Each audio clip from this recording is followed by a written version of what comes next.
1 2 1 2 1 2 1 2 1 2 1 2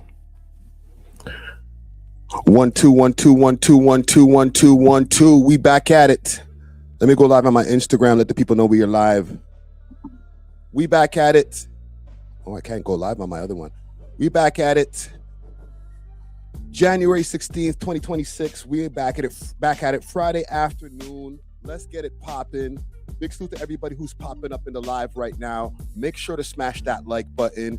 Make sure to share this live. We are live on two different screens. We have the horizontal view, the regular view for everybody, as well as the vertical view for people who might want to watch on their phone. I'm going to go live on my Instagram here and let the people know that we are live right now.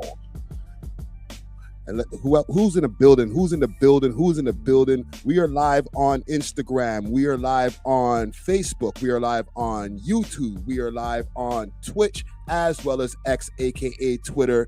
Let's get into the list of topics that I got over here. We're gonna get into the A$AP Rocky versus Drake beef that's been bubbling, or I don't know, maybe the one-sided beef that's been going on over here. Also, we're gonna get into the J. Cole's back. Yeah, we got to get into J. Cole. J. Cole is back. There's some Toronto rap beefs that we got to get into. 100 Watts versus Golde London, as well as Swagger Right. We have a response from the Toronto accent girl, aka Plush, that we got to break down. Also, the tow truck wars are heating up. Okay, there's some crazy things that have been happening in the city. Cars getting burnt down. We definitely got to get into that as well. Hey, Nick Shirly, the guy who did the video on Minnesota and the whole Somali community and everything like that, he did a part 2. We're going to definitely react to that as well. I have a little rant that I might want to get into about the subscription-based world and being able to own content, but I'll think about it. We might get to it later. Also, I have another immigration conversation based off of a rant that Drake's ex-bodyguard had. So if you guys have any other topics as well, spam the chat, comment gang strong. For the people on Instagram over here, we are live on YouTube, youtube.com/welovehiphop network. Let's get it popping, man. Let us get it popping. Let's see who is in the building. Who is in the building? What's going on? Say less. Say less is in the building. Comment gang strong. Let yourself be seen. DSG22PK in the building. Who else is in the building? Let yourself be seen. We are out here. We got a lot of things to get to. Also, I got a new documentary that is in the member section right now. The 32-time story. We actually, you know what I'll do? We'll do a quick reaction to that as well. But let's get it started. Big salute. Oh, good evening, Tasha Latina, who just popped into the chat over here too. Let's share the live. Let's make sure that everybody knows that we are live right now. Big salute to Up T22 in the building. Is the comments on the screen? Okay, comments are on the screen. Comments are on the screen. All right. Let me stop this beat courtesy of B3. Big salute to B3. That's my brother right there. B3 Studios available for anybody who wants to get some beats, get their songs recorded. Big salute to B3. But yeah, man. We are out here. Big salute to Two Piece No Biscuit, who's popping up in the chat right now. Somebody told me last week, yo, you ain't looking at the camera enough, bro. I'm like, all right. I got you, bro. I got you. Let me know if my audio was good. All right. If everything is sounding crisp. I made some adjustments on the lighting, so we're looking a little bit better, a little bit crisper on the camera today. All right. One in the chat if the audio is as regular. I'm going to do another check on the side over here too, just to make sure. You know what I'm saying? We can't be having the live and everything sounded wonky and everything. You know what I mean? Hold on. Let's do a quick check here. Let's do a quick check here. And just make sure the audios are good. What's going on with my phone? What's going on with the phone? Two Piece, you say the audio is on point. Say less as the audio is on point. What I want to show you guys before we get into anything, even before we get into the ads, I'm going to show you guys something real quick. All right. I got a documentary that I just finished. It actually took me no time to do this. Okay. Maybe a week tops, which is quick time for me doing documentaries. I don't really be cranking them out as quick as I want to crank them out, but it's a wild incident that went down the other day. R.I.P. to 32 times. Let me see. Let's go in here. Let's go in here. Why do rappers talk about getting back so much? It's more than just a catchy. If you're not a member, please become a member. You get to see early content. Sometimes if I'm finished an interview, which I got some interviews next week, I upload that literally the same night that I do the interview, and it might not drop for like 2 weeks. So if there's somebody that you really, really want to see an interview of, it's usually available in the member section before it drops. Phrase. It's a foundational, unwritten rule that shapes beats, lyrics, and even the city's unique sound. We're about to pull back the curtain to this deeply ingrained street-level reciprocity, revealing its origins and how it profoundly impacts every artist's narrative. Forget everything you think about Canadian rap beats. The get-back mentality isn't just about retaliation. It's a complex, deeply rooted code that dictates how artists interact, how disputes get handled, and why certain lyrical jabs hit harder than others. Underground. Some people think Toronto rap beefs are just random disses, but then they learn about the get back. It's a system of street-level reciprocity that impacts everything from an artist's longevity to the very sound of their music. One of the best examples of this get-back mentality is the recent passing of a rapper from outside of Toronto, BC rapper 32 times. Vancouver International Airport is a very public place, but that didn't stop the guns from coming out on Sunday afternoon. Go through your whip and hit you and your mans, yeah? Violence escalates in the Lower Mainland as homicide investigators look into 3 separate killings in under a week. Before the house was burned is now being circulated online, with some people believing that this hit was carried out by professional Canadian hitmen. It has turned deadly, and foul play is suspected, with homicide investigators now taking over the case. The fire started at around 7 a.m. Monday morning.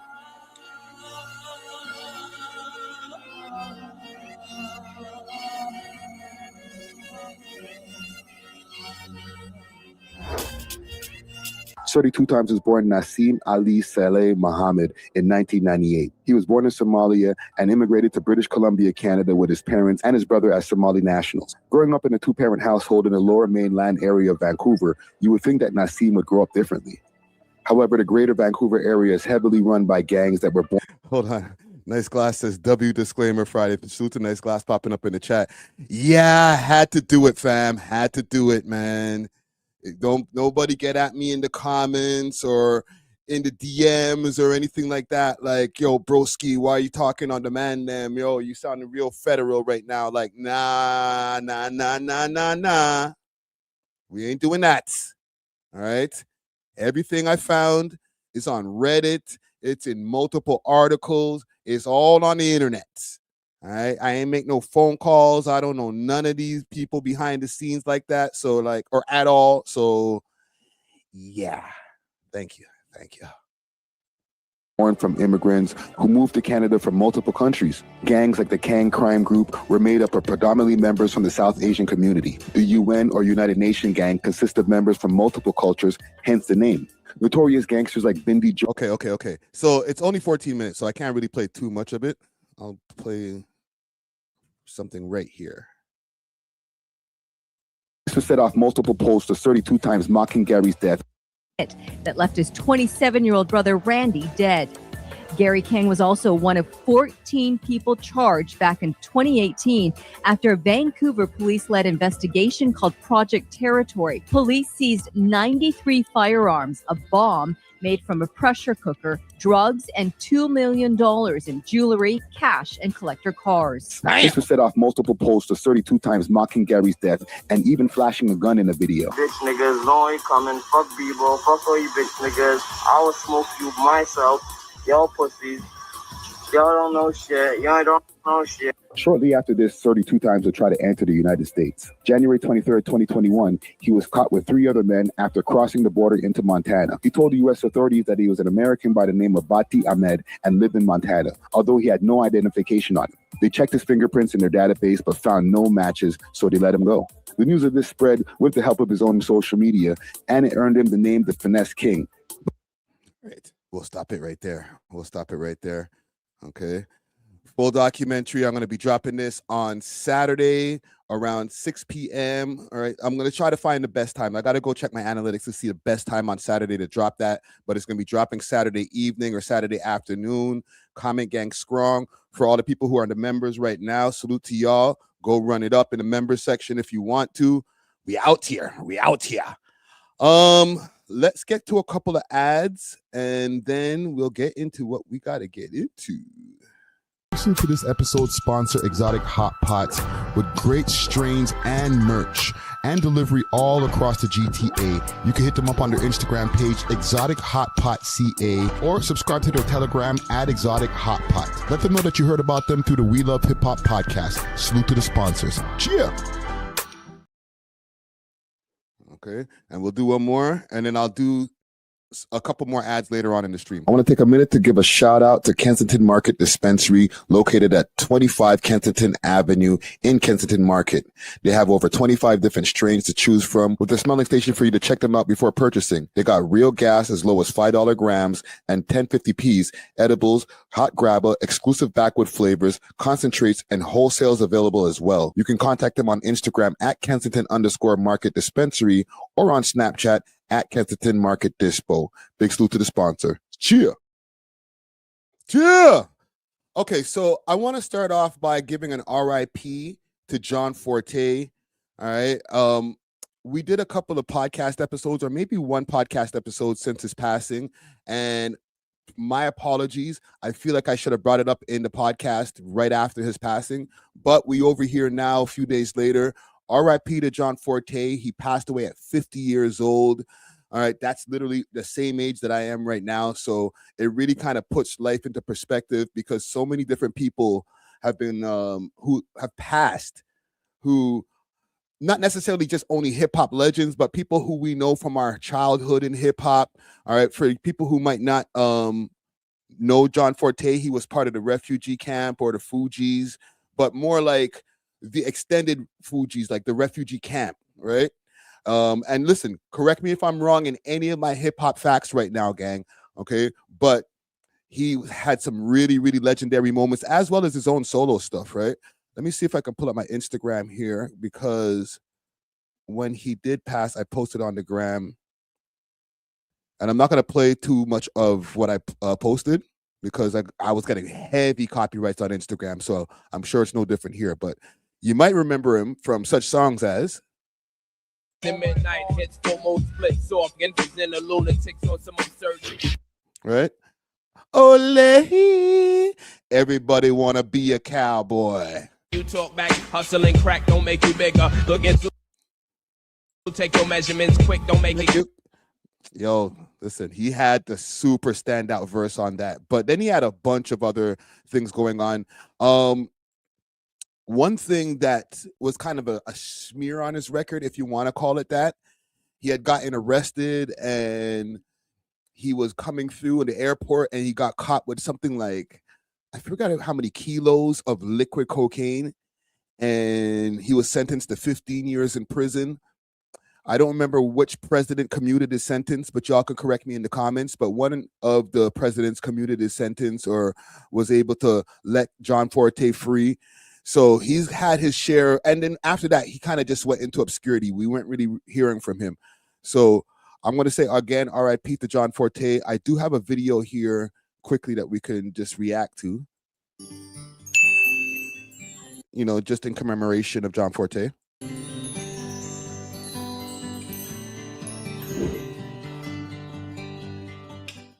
John Forte, born on January 30th, 1975, was more than a recording artist or producer.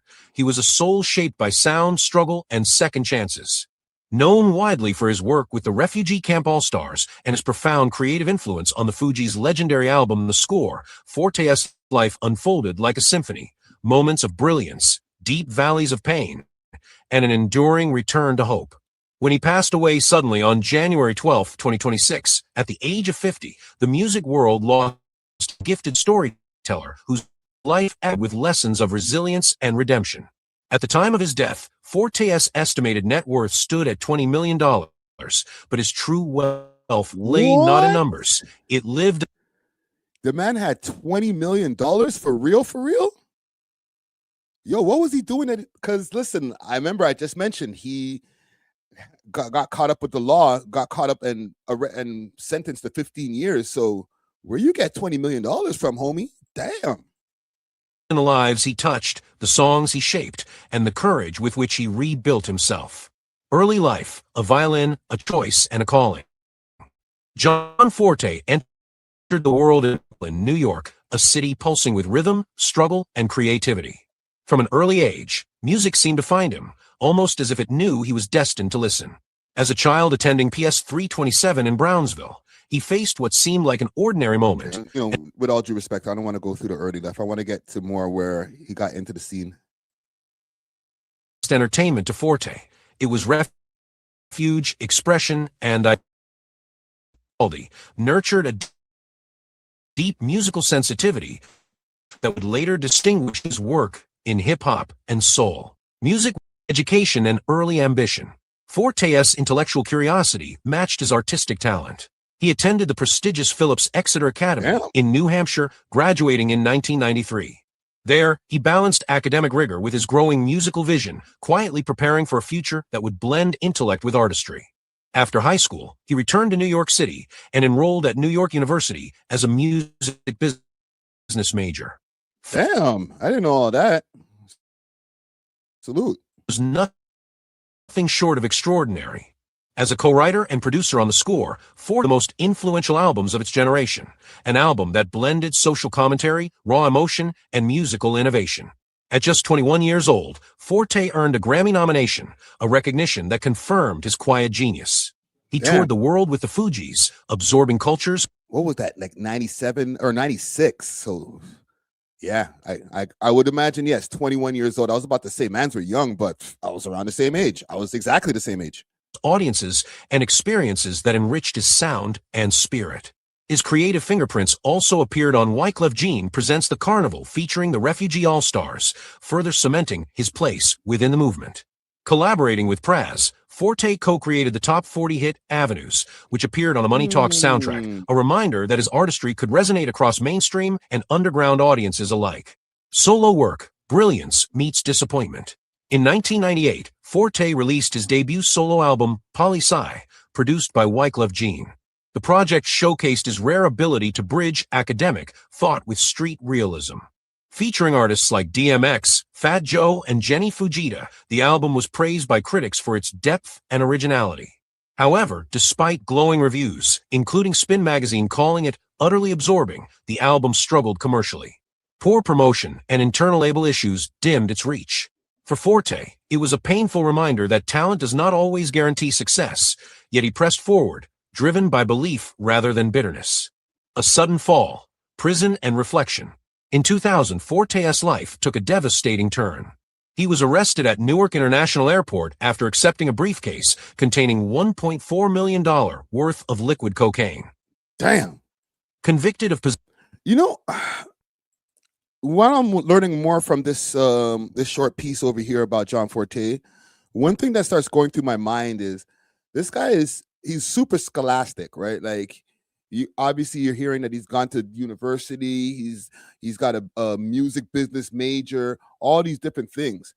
So what would tempt you to get into, I don't know, a life of crime after being in the music industry? While I'm thinking about it, I'm answering the questions myself in my mind because, like, shit, I didn't come from the most hood, ghetto ass neighborhood or whatever, and I still got into a life of crime. So shit happens, right? Before, not now. But, and when it comes to the music industry, as they mentioned over there, he had that song that came out, Carly Simons was on the hook. Shit was supposed to be, like, supposed to be on some next level, you know what I'm saying? Equipment needs to be bought up, or needs to be bought. Yeah, but come on, bro. Like, you're on an album, you're on the score. The score is a diamond selling album. You feel me? I don't know. He's not one of the main players on the album, obviously. So, but if he co-wrote on different songs and stuff like that, like, bro, and at the time of his death, he was worth $20 million. Why did you even go that route, bro? That took years off your life, fam. Possession with intent to distribute and conspiracy, he was sentenced to a mandatory minimum of 14 years in federal prison. Damn. The sentence was crushing. Incarcerated at FCI Loretto in Pennsylvania, Forte faced the weight of consequences that far exceeded the moment of mistake. Yet even behind bars, music remained his lifeline. Music behind bars and unexpected allies. While awaiting trial, Forte recorded I, John, an album marked by introspection, sorrow, and spiritual searching. The project featured legends such as Herbie Hancock and Carly Simon, whose involvement went far beyond music. Carly Simon and her son Ben Taylor became passionate advocates for Forte, convinced that the mandatory sentencing laws had robbed him of fairness. Forte later described Simon as his spiritual godmother, a guiding light during his darkest hours. Y'all know who Carly Simon is? Because, like, he just, like, I don't know, man, get into certain worlds, bro, and then meet people. Hopefully I don't get a copyright playing any of her shit, man. You're so vain. You probably think they're talking about you. Was me. I had some dreams, they were clouds in my coffee, clouds in my coffee, and you're so vain. Woo! Tune. Right? This lady, that's his home girl.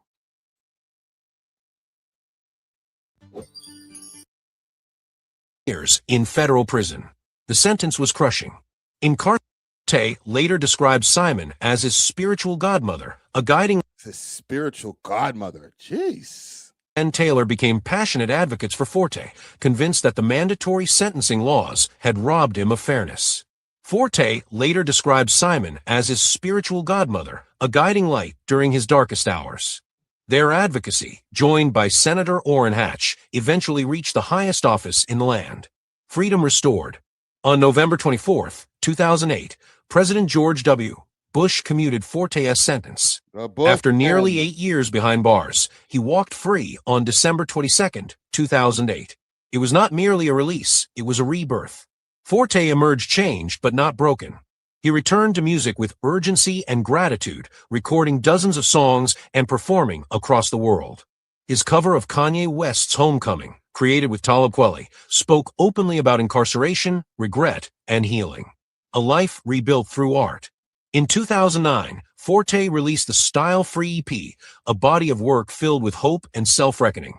I had no idea he dropped any of this shit. Songs from the project found their way into films like Just Right and Stomp the Yard 2, signaling his renewed creative relevance. The 2010s marked a period of expansion. Forte's music appeared at Sundance, in film trailers, documentaries, and global collaborations. He founded... Say, that's where all of this $20 million came from. The man came home and got right to it. Salute to John Forte, man. R.I.P. Lil Castle, a production company that allowed him to explore music, film, and social impact without limits.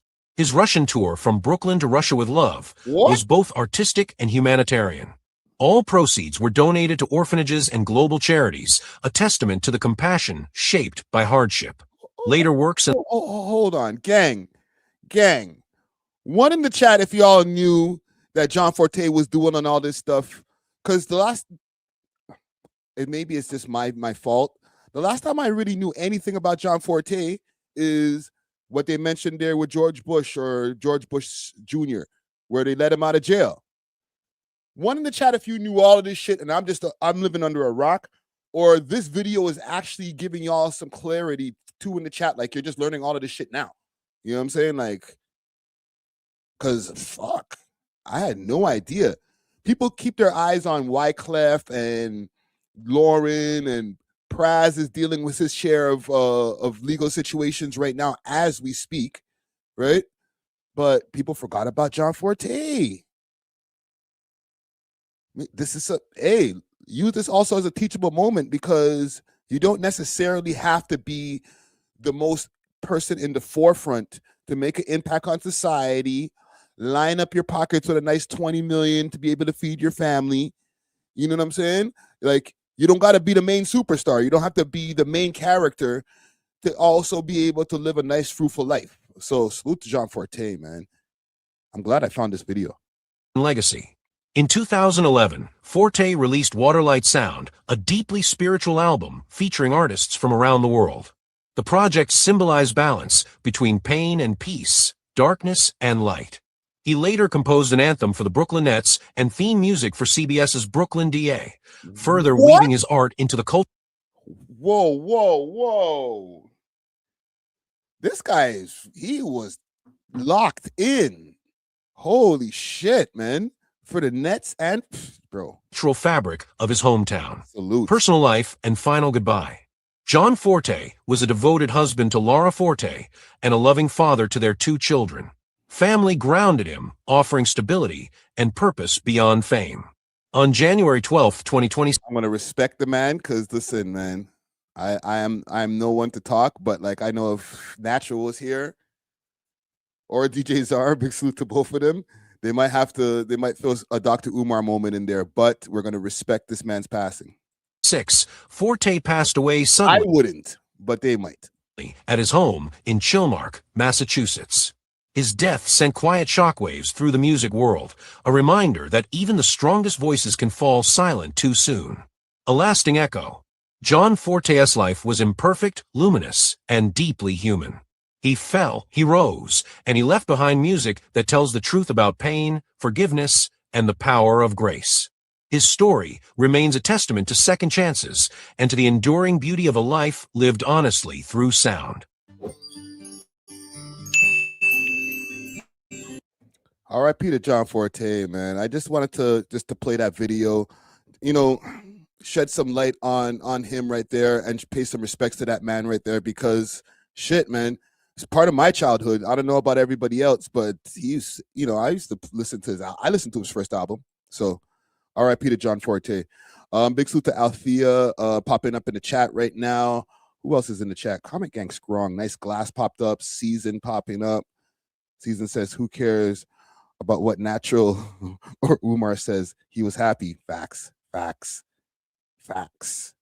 Love who you love. Let me see here. Let's get to some topics here because that wasn't one of my main topics to get to. Let's get to this A$AP Rocky versus Drake-ish. All right. A$AP Rocky dropped a new album. I'm an A$AP Rocky fan, but I kind of fell off of A$AP Rocky like years ago after he stopped dropping music. Actually, before he stopped dropping music. His last album I didn't really check for before he went on this long-ass hiatus.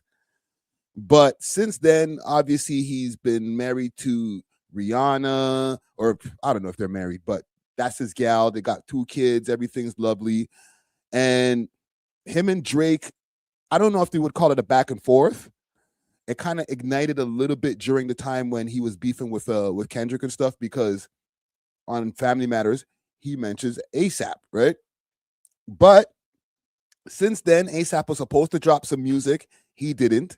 He dropped the music video on YouTube, pulled it back, and now he's dropped his album, and he's dissing. Allegedly, because it might not be for Drake. So I'm going to play the first clip here, because he said it might not be for Drake. All right. Let's play the first clip here. And this is from an interview that he did recently. Let's hear what A$AP has to say. Yeah. Where you're like not taking so kindly to people biting you. So obviously on that For song, sure. I think we all know. They're going to say it's Drake. I mean, that's a man who was with you in those early days too, sure. Brought you on tour. Where did things go wrong in that relationship? I mean, I don't know. I don't know. I started just seeing people who just started out as friends and just became foes, seemed like they was unhappy for you and any of our misunderstandings or whatever the case is. So it really ain't smoke. Does it feel resolvable to you, or you think it's Nah. Like that song's for him? No, I don't really. Or it's for anyone. It's who for might whoever be... feel like it's about them. Fair enough. While we were talking about, All right, so I'm gonna try to find something else here. There's a couple more clips that I have to accompany this. What y'all think? All right, and okay, here we go. I found a full interview because I want to get to the. I want to see if this because you got to check these interviews and see what they were talking about before because that's a 1 minute clip, right? And maybe what they talked about after. So A$AP Rocky's exclusive Don't Be Dumb interview on Rihanna, fatherhood, and his criminal trial. Let's check it out. When I come back, just give me some malt liquor, 40 ounces of old time steak. When was the last time you actually had a 40? Yes, absolutely, man. I'm just they attempt. don't need your password. Right. They're already in. Oh, they're know? like, can you send me that track from? Technically enough, he fucked with me. Like I was like, oh shit. Like he knew. He was already tapped in. Nah, like he knew, but he didn't know, you know? And it's just like once he got to know, he was like, I fuck with this shit. Like that's how he talks verbatim, you know what I mean? And he a cool cat. You know, it takes a little bit of quirkiness. Like what I love about his whimsical films is that it takes imagination to a whole nother level. And I just You felt guys got a timestamp for this? I did not pre-prepare this part here. Oh. I'm thankful that, you know, see or optical too. God, like I said, had a funny way of showing me. It's like, how the hell did I end up in this situation? This is ironic. This is something. I want to hear about my this. temperament about it was always so like relaxed because I knew, you know what I'm saying? It's just like, all right, this circus, y'all gonna let this, that's what it was. For me, I looked at it like, as soon as you get with a girl, she'll tell you like, that's not your friend. That's your friend. But that one, no. They can see it more clearly from a different angle. And to be clear, you didn't just get with any girl. I know. I got with a very special woman. You know said what I mean? And I'm thankful that you said it's lagging a little bit. I think I might be having a few internet issues. A$AP is so washed. Hold on. A$AP is so washed. Family Matters clears every diss he had. He only gave him a quick shot. It's lagging. Let me know. Okay. BM said it's good. Okay, let me know. Let me know. Because I was seeing on the side over here my my internet, whatever, the little thing was going up and down. But let's continue over here. And if you guys know exactly where the timestamp is, send that to me. You know, she was putting my life at that But I want to hear about this part I think anytime prior to that, you know, I don't think I was ready for something like that. You know, I don't think she was either, you know. So one thing I've thought a lot about watching you over the last few years and seeing your life with Rihanna and seeing your family. And I think about Yams a lot. Yams, of course, your childhood friend, music mentor, spirit guide. Well, fuck, we're forwarding anyway. Compromise in your music? Absolutely. Absolutely. I think that's one variable. I think another way to look at it is like, this artist get that artist, call it a day. I think I am. Okay. I know I am. Everyone dresses now. Literally tell everybody dresses now. Yeah. Cool Keith. It was. And also, how did you almost like kind of like mold yourself to be able to go to places like about on that For song? sure. I think we all know. You They're know what gonna I'm say saying? it's Drake. I mean, Okay, here we go. Here we go. Here we go. So let's go back about this much here, and we'll start from here. Concert. That's the 35-minute mark. Let me do a quick refresh just in case we get a lag. And then we'll get right to it. But like for the most part, it's just been in our DNA to like, you know, those kind of circuits and crowds and that kind of audience. It's just that actually grew within itself. Yeah. And to the point where if you think about when 1 second. Quick refresh. Influenced by Onyx, Wu-Tang Clan and all that, like roughneck music. So if you think about it, when we first came out, the only other black people or black kids mosh pitting and slam dancing and shit was our Future. Yeah, sure. And I think that's why me and Tyler got along so much, you know. Yeah. But like for the most part, it's just been in our DNA to like, you know, those kind of circuits and crowds and that kind of audience.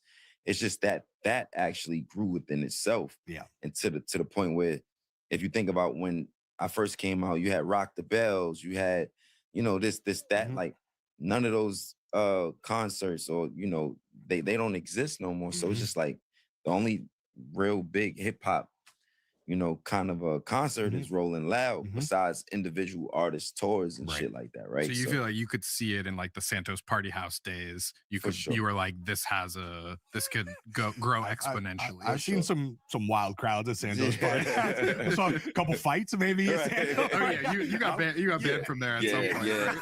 But, salute to all our friends at the fader or whatever. Yeah, that damn, your memory's crazy. But it's from, I don't know, man. I think like, I guess like to an extent, like without really like sounding too full of myself. Like, looks good now. I think that we're supposed to inspire. McNasty, thanks for the membership, yo. You know, I'm glad that I get to be the guy that like people could reference or go to or see some type of inspiration in. That's what's up, because I feel that way about me too. You know what I'm saying? So it's just that like, said, you know, you're being Let's very go. magnanimous about it now, but you also have a song on this record called "Stole Your Flow," Yeah. where you're like not taking so kindly. Hold on. I gotta give this guy his respects, and let me credit this platform as well. All right, Popcast, salute to the Popcast. The way he slid into that question right there, salute to you, sir. Nice, fabulous voice.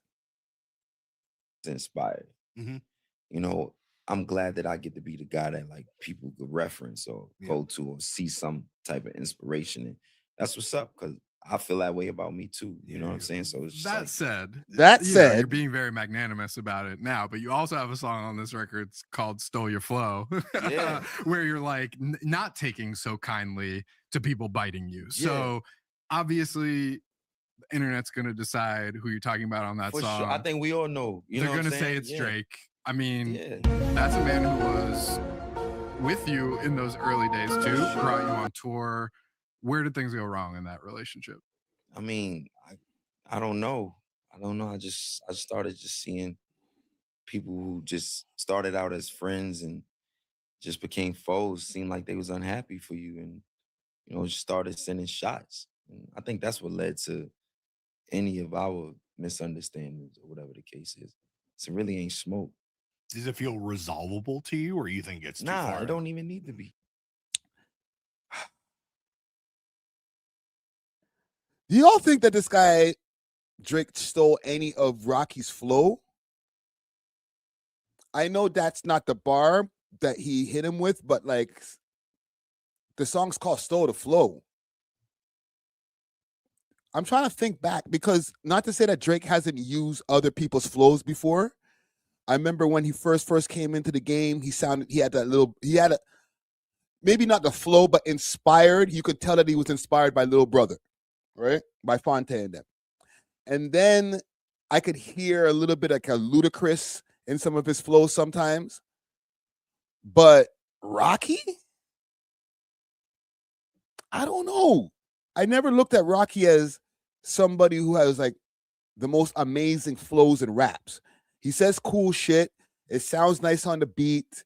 All right. It was like kind of like lo-fi, but not lo-fi, right? Because you see, when it comes to like lo-fi, you're really not listening to it at all. But Rocky, I was listening to, but for the vibe, not for, oh, you heard what he said? Yo, rewind that part right there. Oh, you hear that flow pattern that he's using right there? Oh, Rocky, don't kill him now, Rocky. And I'm not even trying to be a hater or anything because of Drake or whatever. I have no dog in the fight between these mans fighting over their girls, okay? But as somebody who listened to A$AP Rocky albums, not just one, multiple A$AP Rocky albums while driving on road, doing my thing, I'm listening to A$AP, long live A$AP, all that shit. But I never really thought to myself, yo, Drake, you kind of sound like A$AP right now. You feel me? Or maybe I have some kind of hate that I'm not realizing. Like, for what? But you're like, no secret, like that song's for him. No, I don't really. Or it's for anyone. It's who for might whoever be... feel like it's about them. Fair enough. I did have to ask, but while we were talking about the fashion and the influence question, like as we were watching those old videos, I do want to know: have you archived all those old outfits from the early? They made a cut right there. I noticed the cut, and I was like, are they gonna keep on talking about it? But that cut right there, that's one of those ones where they're like, we said more stuff. Maybe about 5 more minutes of content happened where they talked about Drake. Maybe he said, yo, that fuck nigga Drake, when I see him on road, I'm going to beat the light-skinned shit out of him. Maybe. And he was like, nah, cut all that out. Let's, next question. All right. Crack says, or Crack M9 says, why would a man get a BBL? It's stupid shit, man. They keep on talking about the whole stomach out, or what do you call that? Ab sculpting shit that they're trying to accuse man of. And I feel uncomfortable like when they get into this whole BBL bullshit with Drake. Because when you gotta explain what they're talking about, now you're like talking about man's body. Like, pause, fam. But like the whole ab sculpting thing, the shit that they're trying to accuse nigga of when he's doing the selfies in the mirror with the abs going on and shit. It's like, as soon as they see that, the niggas is like, yo, that's some sculpted shit. And then it turns from, oh, you got your abs sculpted, to BBL Drizzy. I'm like, oh my God. That's like, it's not even broken telephone. It's like broken hater telephone type shit. It's nasty. And I'm not even here to defend him. He could defend himself. But how it went from, oh, you got your ab sculpted, to BBL Drizzy, BBL. Like, so does Bandman Kevo got a BBL? Maybe he does too. You never know. Bandman Kevo is kind of out there. He might have a BBL. So let me back up off of that. Pause. I'm going to pull up one more clip here because, to be honest, this is the most that we're talking about A$AP Rocky. We really talk about A$AP Rocky more in tandem with, did he have some kind of legal issue? Did he have some kind of, what's Rihanna up to? Did A$AP Rocky, is he on the red carpet with her? We don't really be talking about homie like that, all right? So salute to him for having an album out, but the only reason that we're even doing a segment right now is because when I clip it up later, I'm going to put Drake's name in the title and his face in the thumbnail. If I put an A$AP Rocky video out, just A$AP Rocky did something, and I put his face big on the thumbnail, and I might even put "this is bad" as the text on the thumbnail, that shit ain't going nowhere, B. Ain't nobody give a fruit. But when you're talking about Drake, oh, now we got the content. And other people are starting to see that shit too. Right? Charlamagne the God is starting to call it out, and that's the wrong person. Like, my little small ass little network, cool. Right? If I call it out, people might not hear it. But when Charlamagne's saying some shit about it, it's not a good look there, buddy. Let me read some of these comments here before I play this clip. Flex Your Mind, speaks to Flex Your Mind Network. He says Drake should just diss him for how he dresses. Done, and then move on to better music. I agree, but my thought process going into this is, don't even respond to this guy, bro. Don't even say shit about him. But that's no fun. You know what I'm saying? But don't spend too much time. So yeah, I gotta agree with you. Don't give him like 8 bars out of a 16. You feel me? Like, literally give him like 2 bars, like 1 punchline. You know what I'm saying? And then it's like, yeah, keep it moving. Right? What did he say on the Family Matters? We only care about you when your new fashion is out and whatever. And you know what I noticed before, actually? with my sidetrack brain before I play this. Plot twist. Because y'all keep on, I think y'all gaslit me the other day with this plot twist page. This all kind of makes sense now. Let me pull this up over here. This all makes sense now. Because when we were on the plot twist page last week, there was one post that I saw around here. It was this. Punky Rocky. Now, y'all are telling me that this is the fan page, that this is not Drake's, the other plot twist, the one over on Instagram, which is supposed to be his Finsta that we all know about, right? But it says right here, mid again. And is this video playing?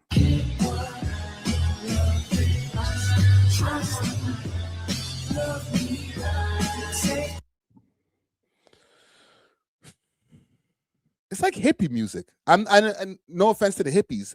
I'm not mad at it, but I'm not like, I don't feel like in a hippie mood. You know what I'm saying? But it sounds like hippie music to me. Who was it who said that was a fan page? I feel like maybe it might have been Juicy Hamburger or somebody who's in here in the chat right now who was like, nah, bro, that's not the real plot twist. That's just a fan page. Damn, trash ready to go? Jeez. You know what? I should just stay over here on Twitter. Let's go back over here and put in ASAP Breakfast Club. Because if I play it off of Instagram, it's not going to let me rewind and shit like that. Because they spoke about it recently. Let's go ASAP Rocky Breakfast Club.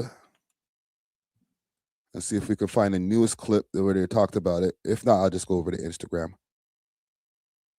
Yeah, okay. I'm not going to hold y'all hostage to that. Let's go to Instagram. I have a clip ready from the recent episode. And like I was saying, a lot of people just look at A$AP Rocky now and just pay attention to him when he's talking about Drake. And that sentiment is starting to spread. How y'all know that was about Drake? I'm just asking. I don't know. I didn't hear what was. Well, he's talking about a rapper with BBLs. He's talking about stole your flow and stealing a flow and stealing somebody's girl. Yeah. There's always been that. And he's had that conversation before about the whole him feeling like Drake kind of took some things from him. And then we know he's with Rihanna. Drake right had a now. BBL? That's what, you know. That was a rumor. You remember that. I feel like you made jokes about BBL. Every time I hear something about A$AP Rocky's music, it's him dissing Drake. Like, does anybody ever be like, yo, A$AP's music is just good? I don't never hear that anymore. I don't never hear be like, yo, Rocky just put out a hot record. All I hear is, yo, Rocky diss Drake, and then somebody will play it, and then you'll listen and be like, okay. There's more to the album than just that, but also too. It's not the right person to be saying that. You know what I'm saying? It's a loud mic over there. It's a lot of people listening to them. They're on Netflix. They're everywhere right now. And it's like, bruh, if Charlemagne's putting that kind of sentiment into the world, people might start feeling that way. Just saying. I might not be right, but I'm just saying. A$AP Rocky was on a pop. How y'all know that was about Drake? So, I don't know. I haven't checked for the album yet.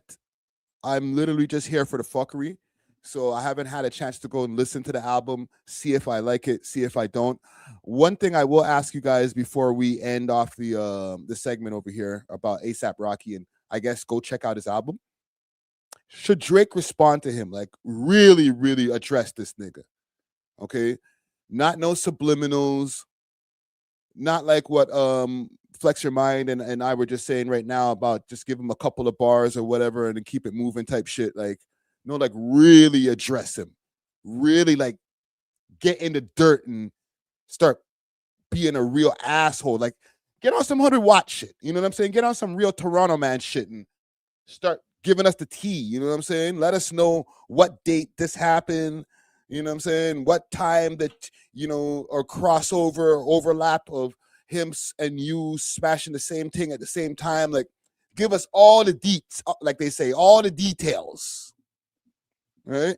Y'all want to hear that? Like, Not even 16 bars. Like, give us a whole timestamp record where you're just like curb stomping the shit out of A$AP Rocky. Y'all want that? All right? We over here for the fuckery. Anything but the norm says no, because it's the promotion.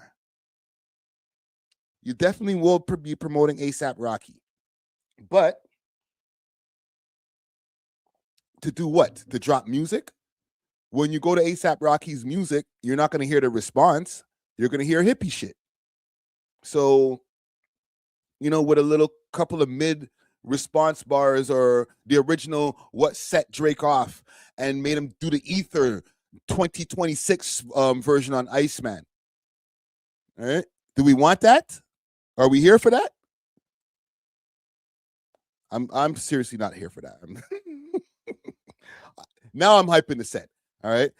When I find myself hyping the set, it's time to keep it moving. So no, don't even do that. All right. Give him a couple of quick bars to the, quick little jabs, and then just keep it moving. All right. But yeah, salute to Drake. Fuck A$AP Rocky. I want to talk about this J. Cole stuff quick before we get to our Toronto news, because J. Cole, he dropped some music. I actually watched the music video earlier, and I can't play it over here. I wish Maz would whitelist some of this stuff. But the fall off is on the way. The fall off is on the way. Let me see if I could pull up this video here. What was this one called? Disc 2, Track 2. It's supposed to be a double album. It's dropping in February 6th, if I'm not mistaken. Let me ask you guys actually, before we get to this. Actually, I'll play the video and then I'll ask you guys after. But are y'all ready for a J. Cole album? All right, after everything that he's endured, going through the battle of the century, the battle of ages. And, everybody talks about how he was Jay Fold. He backed out. Oh, my God. He made Drake get into this whole thing, and then he ran away. His name is forever going to be connected with Kendrick Lamar and Drake. Apparently, Big Nasty said, what did he endure? The hate. Fam. J. Cole, J. Fold. Can y'all give me some more? Give me some more names that people are calling this guy. Like, I've seen a lot of shit online, and it's like, how you go from being the guy where everybody fears, like, yo, don't let J. Cole get in the booth. If J. Cole was ever to get in the booth and get at somebody, it's a wrap. Even when he addressed Lil Pump in them in the song there back in the days, like, I was like, this nigga is amazing. I'm a J. Cole fan, so I'm gonna check for the shit. But a lot of people were on this fake Cole, right? There was a lot of dissing, yo. When you go from being that loved to that hated just because you made a move to help your own mental state, you feel me? You did something for your own mental health, and then everybody in hip-hop is like, you a bitch. You a runner. You a scary nigga. And it's like, nah, bro, I just don't want to lose my friends. Even saying it sounds pussy. But, right, like, come on, fam. Does it always got to be war?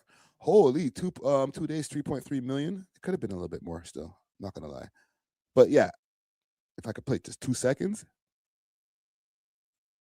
My experience of being a parent dispersed, watching my son disappear as I stare at his birth, and he returns to the womb, wifey stomach grown greater than girth.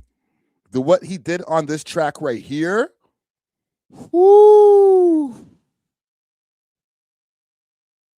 I ain't gonna lie, like, maybe Kendrick might be able to do this. I don't know. Drake might be able to do it too, but he ain't gonna do it. But the concept in this song, how he went from the current time now and then rewound his whole life all the way back to his birth. Amazing. Don't tell me y'all ain't gonna go check for the fall off with shit like that, bro. Don't do that. And then declining every time we come here to the nurse. With each day that passes, I can feel my career coming first. I'm giving myself bare copyrights today on this thing here. Okay, let's get to the video that I wanted to react to. Big salute to What's the Dirt. Big salute to Matt. He dropped a video a few hours ago. J. Cole, the Fall Off Full History album cover and trailer explained. So let's see what he got to say over here.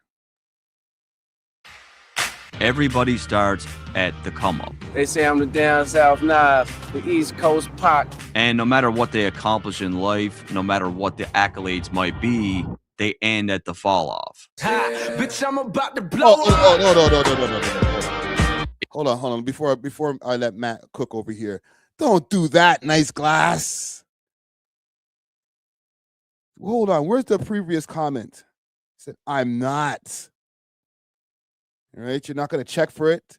And then the follow-up comment, unless I'm having trouble sleeping.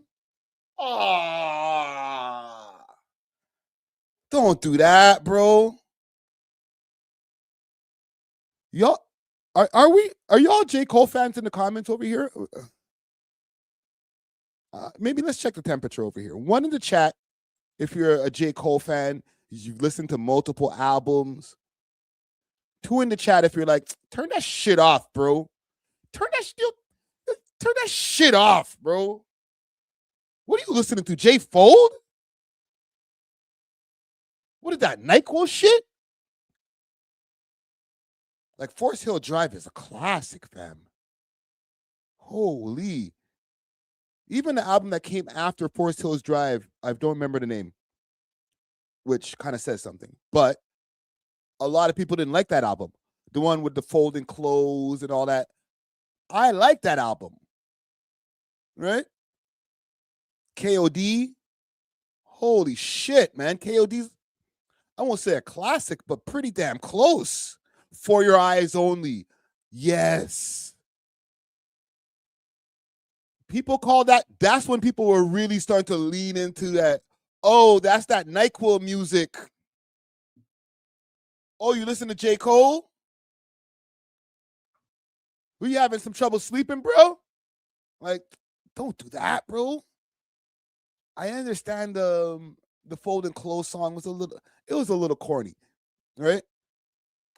But even on the album before Forest Hill Drive, he had that song where he was talking about losing his virginity. That song was corny, but then he had a whole bunch of bangers on that album. To me, that's like maybe my second favorite. You know what? I need to do just a quick service over here because I'm fucking up big time, bro. Hold on. J. Cole. Just in the back end, pause. I'm just checking the albums here. Because I'd be fucking up the name for some reason of Born Sinner. Born Sinner? Amazing album. Washroom Music, Carol. You saying they're playing that when you go to, and they're just that da da da da da da da, just like kind of like in the background, kind of not too assuming music. You know what I'm saying? You might hear it when you're in the washroom taking a piss, washing your hands. Da da da da. What's your tune? Taking up space? Is that the one they were talking about? Him being in the house with his girl and stuff like that? Like, I could understand where some people get their sentiments from, but he always circumvents it with having a whole bunch of bangers outside of the maybe 1 or 2 corny songs, or could be deemed corny songs. But Cole's been freaking fire, yo. Listen, everybody's entitled to their opinion, but damn, bro. The Cole hate is crazy. It is really here. It's finally time. On February 6th, we are getting what I believe will not just be a 2026 Album of the Year contender, but an absolute blowout for that spot. J. Cole is about to drop the best album of his career, and sadly, this could be the last project that we'll get from him. You know, Cole has flirted with the idea of hanging it up, but he didn't explicitly claim that he was gonna retire either. In a 2020 interview with Slam Magazine, Cole said the following: "Bro, I'm super comfortable with the potential of being done with this shit, but I'm never gonna say, oh, this is my last album." So he's been talking about the project for a long time, but where did it start? Well, as far as I'm concerned, it goes back as far as KOD in 2018, where the original name of the infamous 1985 track had the words "the intro to the fall off" in brackets. Ironically, that track is about young rappers that get hot and eventually fall off. Now you scrambling and hoping to get hot again. Cole would also sit down with Angie Martinez for what, in my opinion, is his best interview ever. And he doesn't just mention the fall off, he even projects that it will be dropping in a year. But it's not an album? The album that I was talking about, you talking about the fall off. Yes. That's that probably won't come for another year. Okay. I've been working on. He's been talking about this shit for years. I asked in the comments, will the fall off be or in the poll, will the fall off be a classic? On it though for like a year and a half. That was 2018. He claimed he was working on it for a year and a half, which means as far back as 2016, he's been planning this project. And we've had a lot of teasers over the years. In 2019, when Cole was slated to perform at the Day in Vegas festival, he used an ad to open up his performance where, again, he promoted the fall off, this time with a date of 2020. Make your voice heard.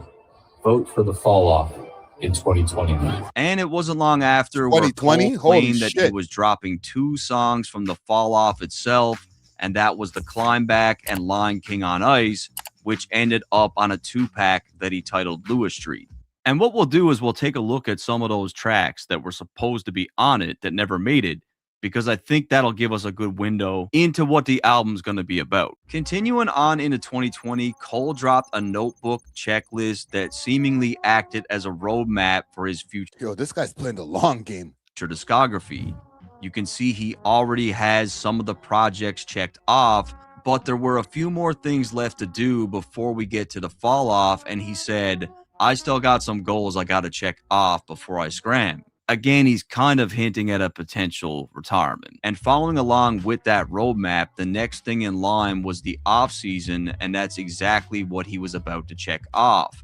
To promote the project, he dropped an Instagram post. Off season was fire too. For his album of the year freestyle, where he said, all roads lead to the fall off. This line really fits perfectly with the trailer that he dropped today, which we are going to discuss.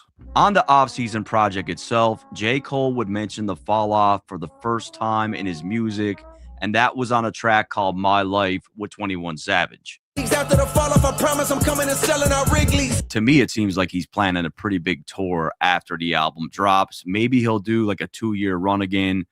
I saw both shows back to back. We can't forget that Cole also put out a documentary for the off season, and for the first time, we seem to get a little more insight into where his head was at with his vision for the project. When Melissa told me she was pregnant, it was like almost like a clock went off. Like before life completely changed, I was like, damn, I need to refocus, wake back up and lock back in and begin the process of like the fall off, which is reaching its highest height before I feel like I can like comfortably just relax. It was also around the same time where I don't want to sound like a glazer, yo.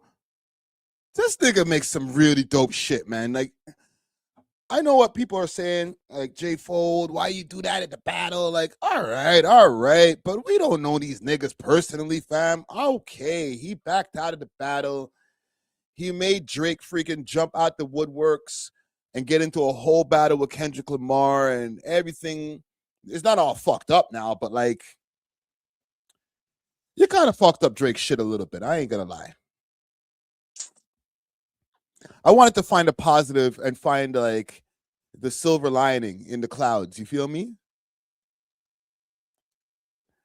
I'm not saying that I'm over it, but I'm just saying if I'm homie,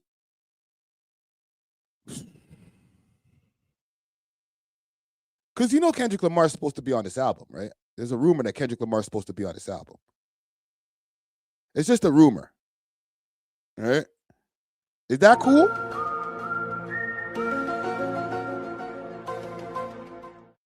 I'm asking. Is that cool?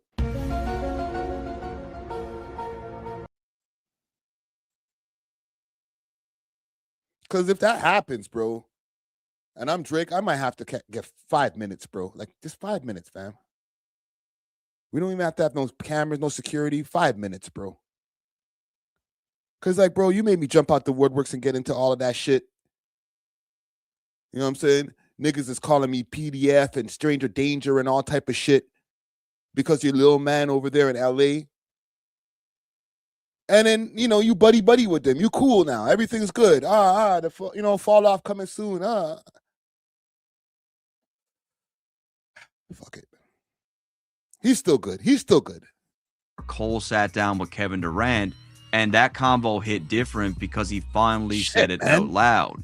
He basically admitted the fall off wasn't next, there was a roadmap, and before he could get to the end game album, he said a project called It's a Boy had to come first. Cole doesn't strike me as a guy that's going to write down his elaborate plan and roadmap and not follow it. I think It's a Boy is still coming. I think before February 6th, we're probably going to get it. So now we're in 2023 and we still had no album, but Cole would mention the fall off yet again at the very ending of his track Adonis Interlude from the Creed 3 soundtrack. Just cop the fall off and he'll explain the end of the chapter. Happily ever after. It's gonna be the year that fulfill his reign. So the end of the chapter, fulfilling his reign, you know, all kind of clues towards hanging it up. And that brings us to the record that I'm sure everybody watching has heard, and this is First Person Shooter with Drake.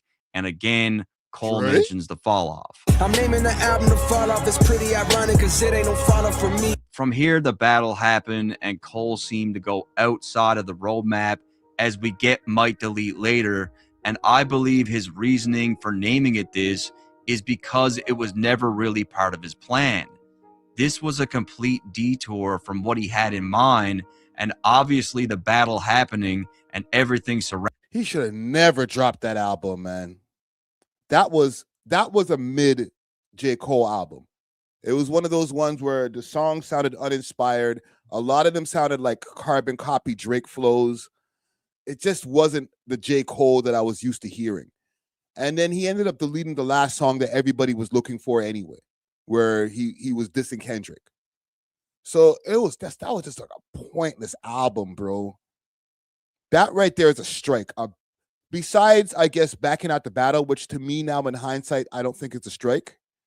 But that album itself and taking back the song, even if you took back your sentiment, leave the song up. Okay? Because that album right there, bro, or just not even do it at all. You should just never have you should have not done it, bro. But that's woulda, coulda, shoulda shit. You know what I'm saying? I don't know, bro. That was a bad move. Founding it wasn't something he could predict.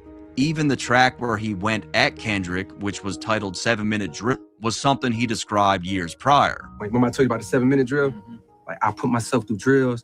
I really try to work on my craft to like just reach new heights and push myself. So I don't believe for one second that Might Delete Later acted as a replacement on his roadmap for It's a Boy. I don't think this was supposed to happen. He knew that, and that's why he named it that. It was on Might Delete. See, this is the hate that I'm talking about. This is you're fucking with the man's mental health. Carol, Aiden Ross got more guts than Jake. I don't know if I can say that on YouTube. Just send the man into a spiral, fam. Later, where Cole made a very bold declaration on crocodile tears when talking about the fall off. The fall off is like Hole dropping reasonable doubt last. Bold claim, but if you're asking me, I 100% believe him. But Matt, why are you so confident that J. Cole is going to deliver? Well, it could be the fact that I know he's been obsessively sifting through hundreds of songs in the process of getting this album into our hands. It could be that beyond the fact that he's had this thing in the works since at least 2017, J. Cole has been telling us the mission for this album the entire time. He's quite literally pushing himself to produce the best quality music and the most sharpened version of himself. There's a reason why we've all agreed that over the last 5 years, J. Cole has progressed as a rapper while his peers have either remained stagnant or even regressed. When an artist puts themselves in a position where they aren't battling against someone else but themselves, that's one of the most healthy headspaces you can be in as a creator, and it's not an easy place to get to. J. Cole has got himself to a point where he's not saying, is this verse better than Drake's? He's saying, is this my best verse? How far can I actually take this? That's hearsay. What is the fall off really going to be about? Well, we do have a window into it because there are a few different tracks where Cole said himself they were originally meant for the fall off, but he dropped them early. False Prophets, Everybody Dies, and Middle Child. And knowing that these were supposed to be on it, it kind of gives us a good clue as to where he's headed. On False Prophets, Cole is watching legends turn into complete assholes through their ego. It's basically him saying that the fall off really starts in the mirror. It's been hard for him to look into the mirror lately. That's the reason why his fall from grace is hard to take. Everybody Dies ties perfectly into the trailer that he dropped today, which we'll soon discuss. On this record, Cole is saying that the industry is fake, and then he zooms out to say that none of it matters anyways. Hold on. W.L. 3545 says you got to cite your sources. Yeah, salute to what's the third? That's the homie right there. But yeah, how do we know that those songs were supposed to be on the fall off? Well, let me let him explain. He'll probably explain it.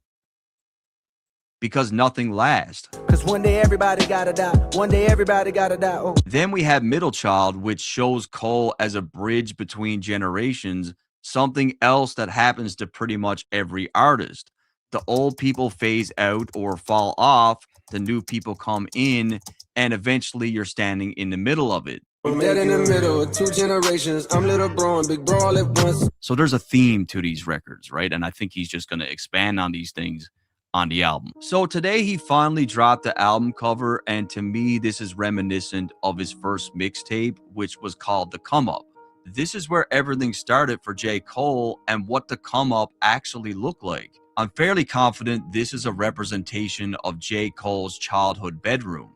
We see CDs and possibly floppy disk all over the place, and that's because the ASR X Pro sampling machine used floppies for storage. J. Cole did a tour of his childhood home, and he introduced that machine to us as his first beat machine. This is my very first beat machine. I know y'all use Fruity Loops.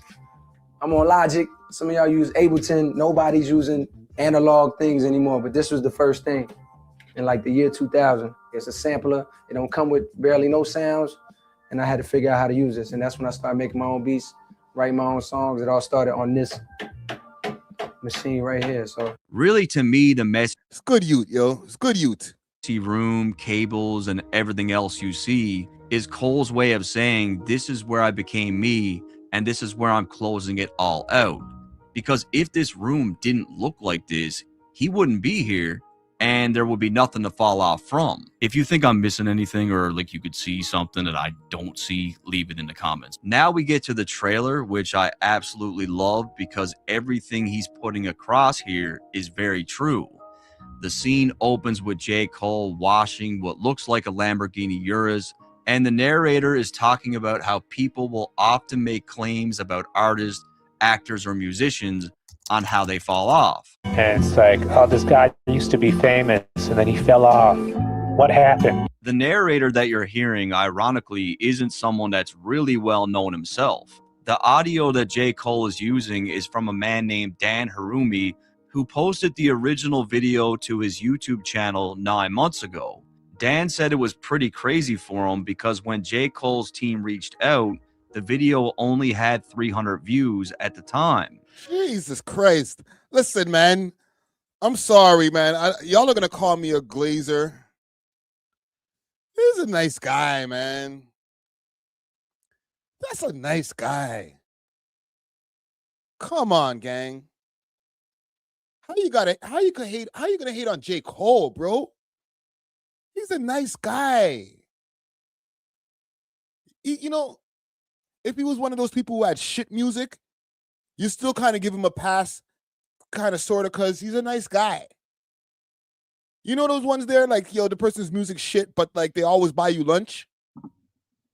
You're like, bro, you didn't have to buy me lunch, fam. We're like, we're just doing a studio session. It's like, nah, bro.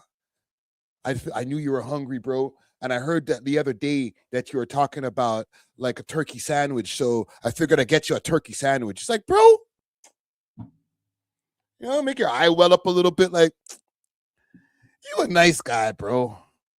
Good man.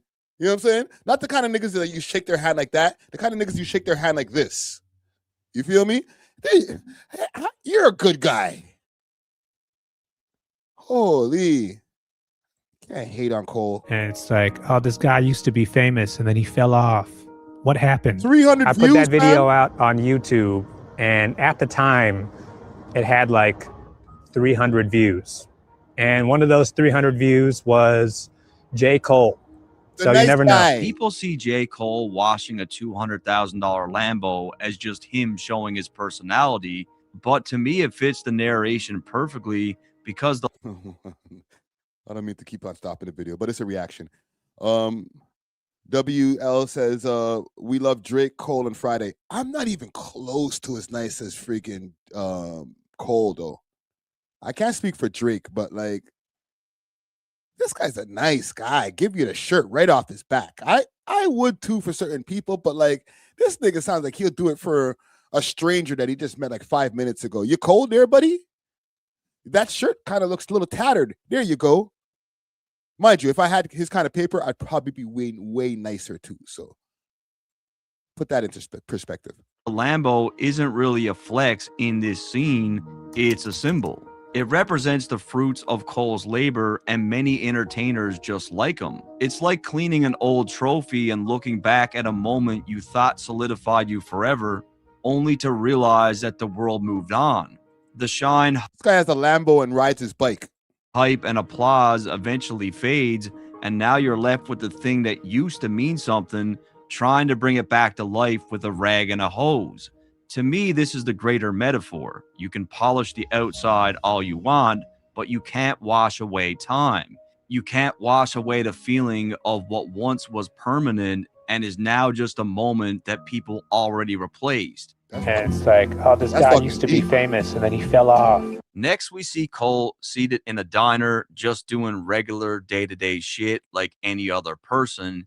And this matches the narrator's whole point about falling off, because it's a representation of doing such great things in your life, but that one day coming where it passes. When the pen writes its last line and the lights are off, he's just another guy living a normal life. I think a lot of people in show business relate to this, right? And they probably appreciate it, whether they're rappers or not. I found myself thinking about this many times. I've looked at covers of old movies from the 1950s and thought, damn, the person on the cover of this movie was probably a big deal, but I don't know. And his creation was eventually replaced by a CD. I think about things like that when I'll be super famous and successful, but I've never heard this in my life. You know, I think about the one-hit wonder artist who just had that one hit. Represents to me, it's accepting that longer, but either way, regardless of what you've done, you will eventually be forgotten. This is what the fall off truly represents to me. It's accepting that regardless of what you've accomplished in life, you will one day also be forgotten. This is a very scary feeling for someone who is an entertainer or in the public eye. I know the feelings that I get when I read comments that tell me that I fell off. It doesn't feel really good, but it seems J. Cole has accepted and is exploring a topic that no other rapper has dared to touch on. The fall off for J. Cole doesn't seem to be about losing relevance, but more about choosing the moment you step out of the spotlight instead of being dragged out of it. Time erases charts, trends move on, and Cole has been staring this fact in the face longer than most rappers ever could. It seems J. Cole is basically saying, I'm not here to stay hot forever. I'm here to say something before I leave. If being forgotten is inevitable, let me speak honestly while I'm still heard and at my very best. Some see this as a retirement, but I see it more like a final letter. It's an end to an era that he felt obligated to complete. I will say this about the falling off aspect. I don't think J. Cole, for what he's done in his career at this point in time, can ever consider anything a fall off like when he leaves. Because even with everything that's happened with the battle and the backlash that he received and stuff, his fan base is so strong, hence even the amount of people that jumped in the comments that are supportive of him. His fan base is so strong that they'll be sad if this is his last album. All right. So it won't be like, who could I say fell off? Big Daddy Kane fell off, with all due respect. Right? He made a series of bad moves where the next album that he dropped wasn't as successful. J. Cole, with the exception of a couple of I guess mixtapes or whatever, or albums, everything he did was successful. Everything he did was just an elevation all the way through. So even now, if he decides, okay, I'm just going to back out of the game, one, he's not going to be forgotten.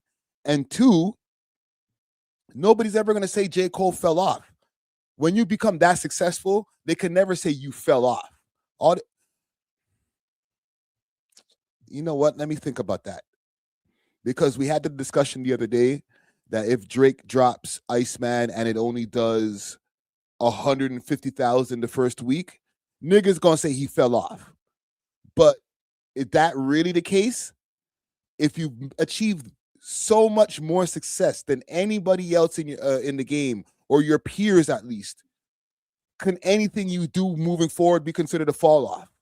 Like, you won already. You've lapped a lot of your own peers. So fall off how? You know what I'm saying? Even the whole time when people were saying, oh, Cole fell off after the whole thing that he did with the battle and backing off. Like, did he fall off? Is he out here asking people for money? You know what I'm saying? Is he out here doing weird shit online to try to go viral? Nah, is he on, with all due respect, Love and Hip Hop or friggin' something on Zeus Network or something trying to, reheat the shit? Nah, he's chilling. You know what I'm saying? Lil Scrappy fell off. Respectfully. Right? But that's what you call a fall off. And I'll say more names. Consequence fell. Waka Flocka Flame fell off. Okay? I know he's doing different shit. He's done, the EDM stuff and all that. Cool. But as far as hip-hop standards, he fell off. Friday Ricky Dread fell off. No. I fell on. You know what I'm saying? I quit rap and got lit. You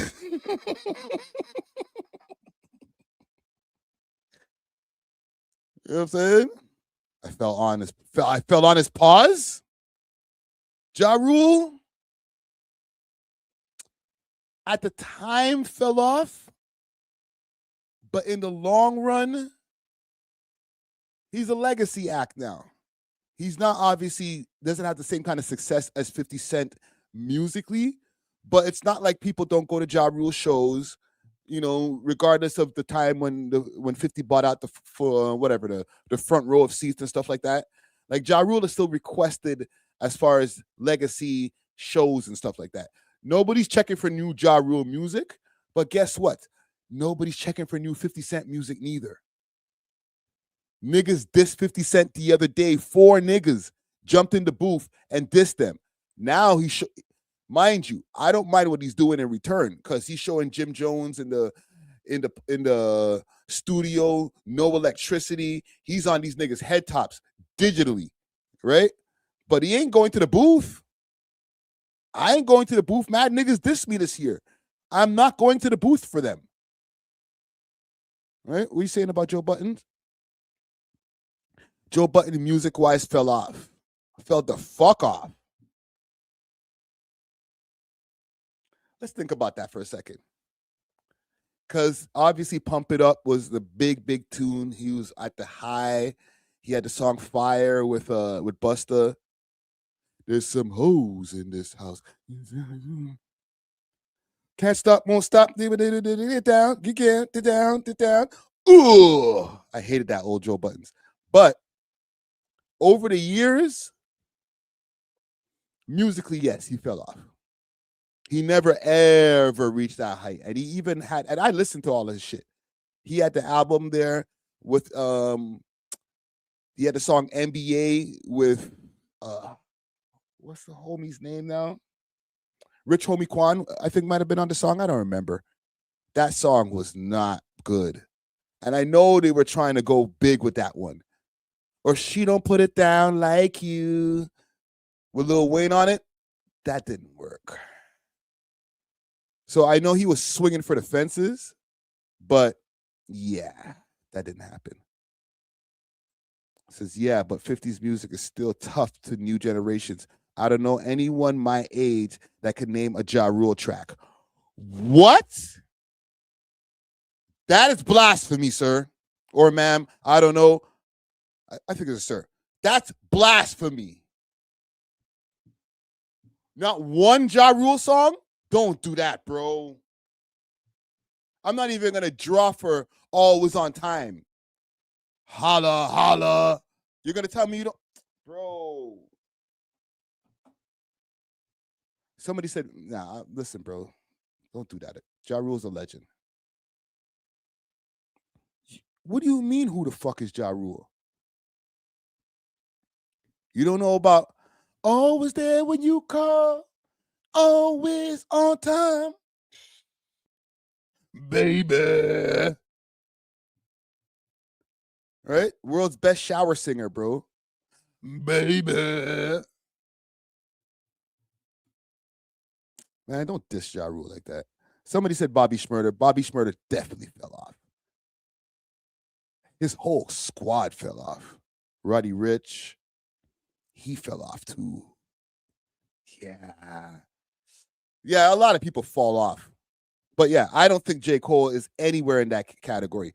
Fetty Wap, did he fall off or did he fuck up his career?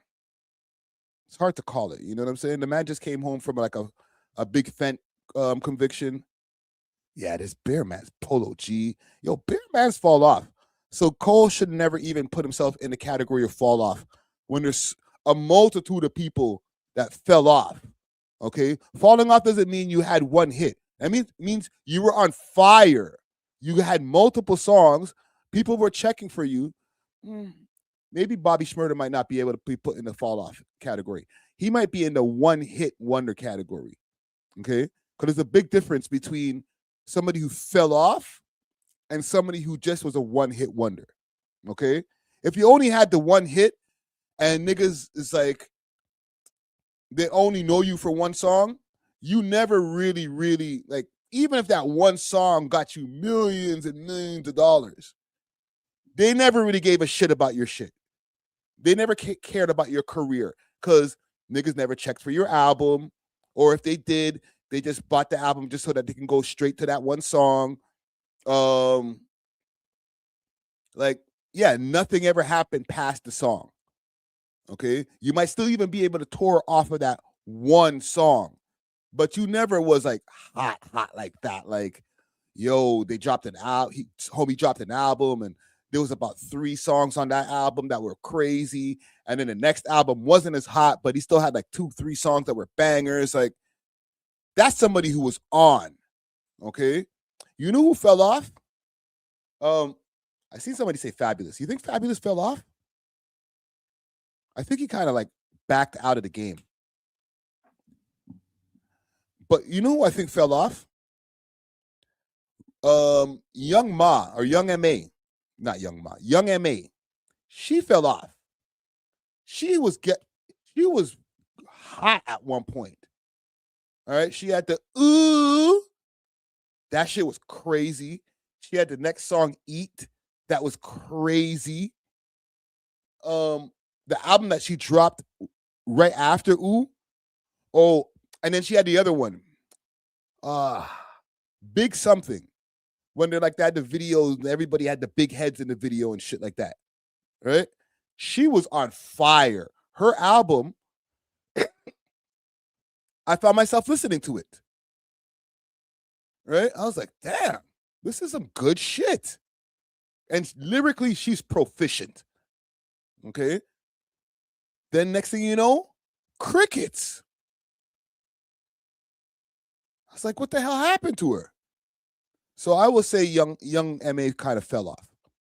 But anyhow, salute to J. Cole. Enough of all this fall off talk over here. Okay. You guys have a lot of suggestions of people who fell off. That's crazy. The fall off be real. But yeah, salute to J. Cole. I will be checking for that album.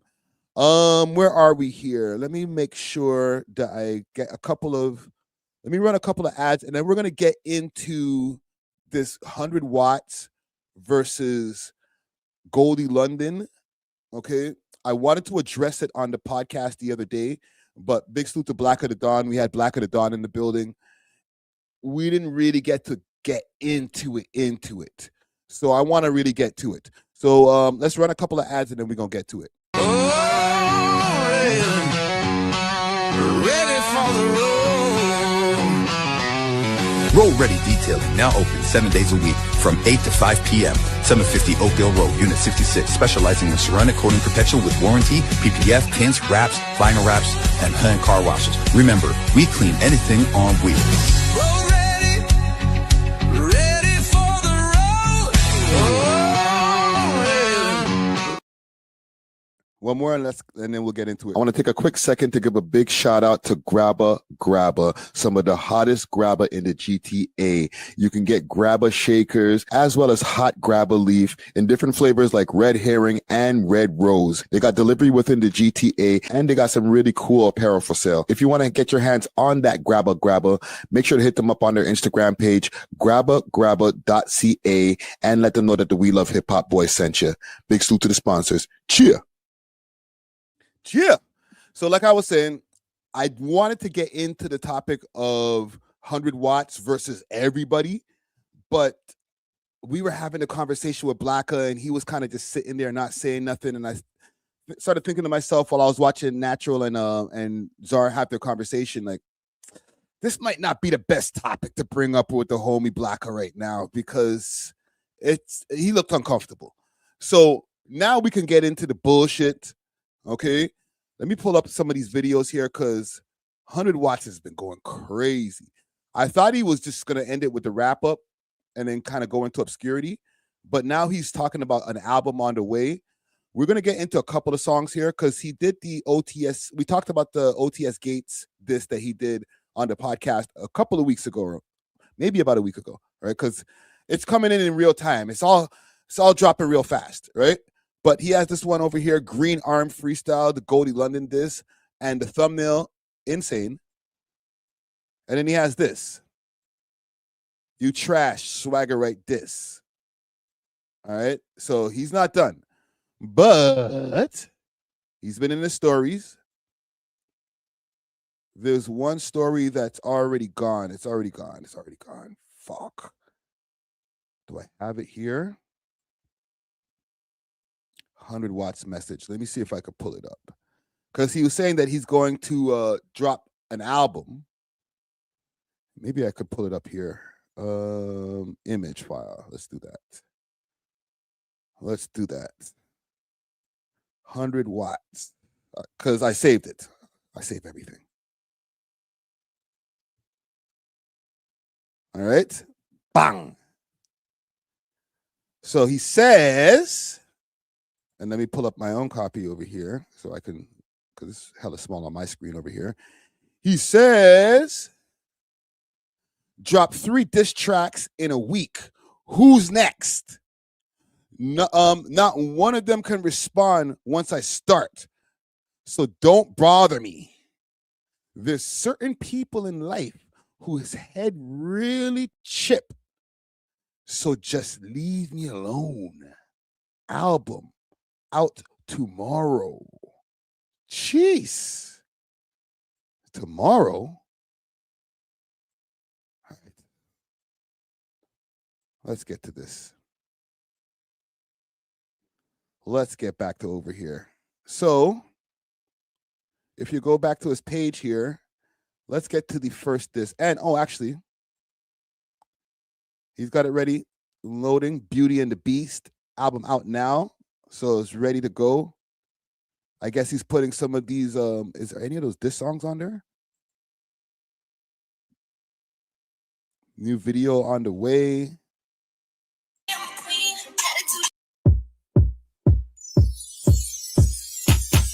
I know your bitch want me, cause she call me on my phone, tell her mission lonely. Rather get okay.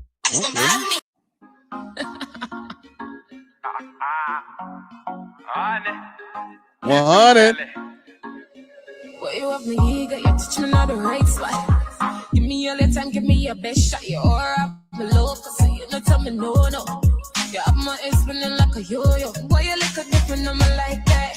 Come through, I'ma show you how you need that. Jeez, I ain't mad at it. Okay, let's get to the fuckery though. All right, because I know 100 Watts, he wants to be known more than just a diss guy, but I want to hear these disses. Let's go.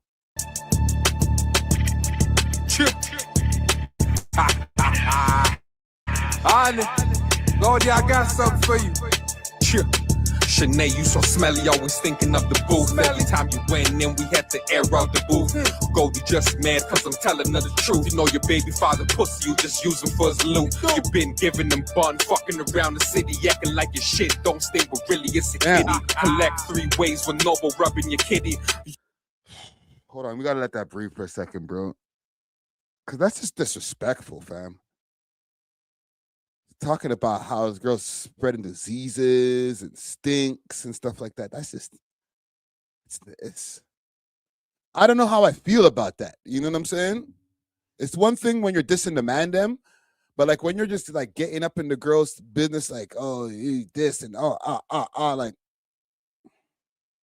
keep it going. Let's go. You was like when you coming home getting giddy. I brought you the olive, I'm the first to put you on. At my house every day, even when your sister gone. Brought you to the booth, I was writing all your songs. Just like Daily, I put both of you on. Give credit where it's due, bitch, you know that I'm a go. Green Shanae hurt you good with your throat. Your arms still stink with the body wash soap. The bill just bad, doctor said you got no hope. 100 got the city rapping, really broke and you capping. Jizzle just tricking and investing in your rapping. Never was the baddest brat, your whole character be acting. Oh, never was the baddest brat. I caught that line now. Okay. We're going to get back to this. Listen, I'm not from here. I'm a Montreal man. So I'm a run the Montreal flex anytime I don't know some shit. I ain't from here. From Montreal. You know, back in 97. Let's pull this up. We're on a dance cruise. Were you from that generation where like Automatum were in dance crews and stuff? Of course, yeah. I used to follow No Sweat. My cousin D-Mac, he was part of No Sweat. I know a lot of the guys that were part of No Sweat, like R.I.P. Tall Up from Regent. R.I.P. A lot of and they would always lose to Mad Skills with Tabby, but I didn't know Tabby those days. We just used to, and Roach B, shout out Roach. Roach B Music, he does music too, Roach. These are the guys that were like the group that won it all the time. Just like, oh, of course we're gonna win. Like later in life, Tabby, I was in the studio with Tabby last night. So like, Mad Skills was like the top shit. No, you're not fucking with Mad Skills. And like, yo, man used to try to audition to be a part of their crew and shit. Bro. Yeah, but all of them were big too. So like, shout out Golde London too. Golde London was Bad as Brats, I believe, right? Am I wrong? Yeah, bro. No, I'm right. I'm not tripping. What the fuck? I'm right. She was a part of Baddest Brats? Yeah, of course. Yo, you're bringing back. This is before my. And salute to Golde London. She's in the comments over here with the fire emojis. Time over here in Toronto. Comment gang. If I'm wrong, let me know. But I'm pretty. Oh, so that Baddest Brats bar. It all came together with what Blacko was saying the other day, because I didn't know what the fuck he was talking about. Run it again.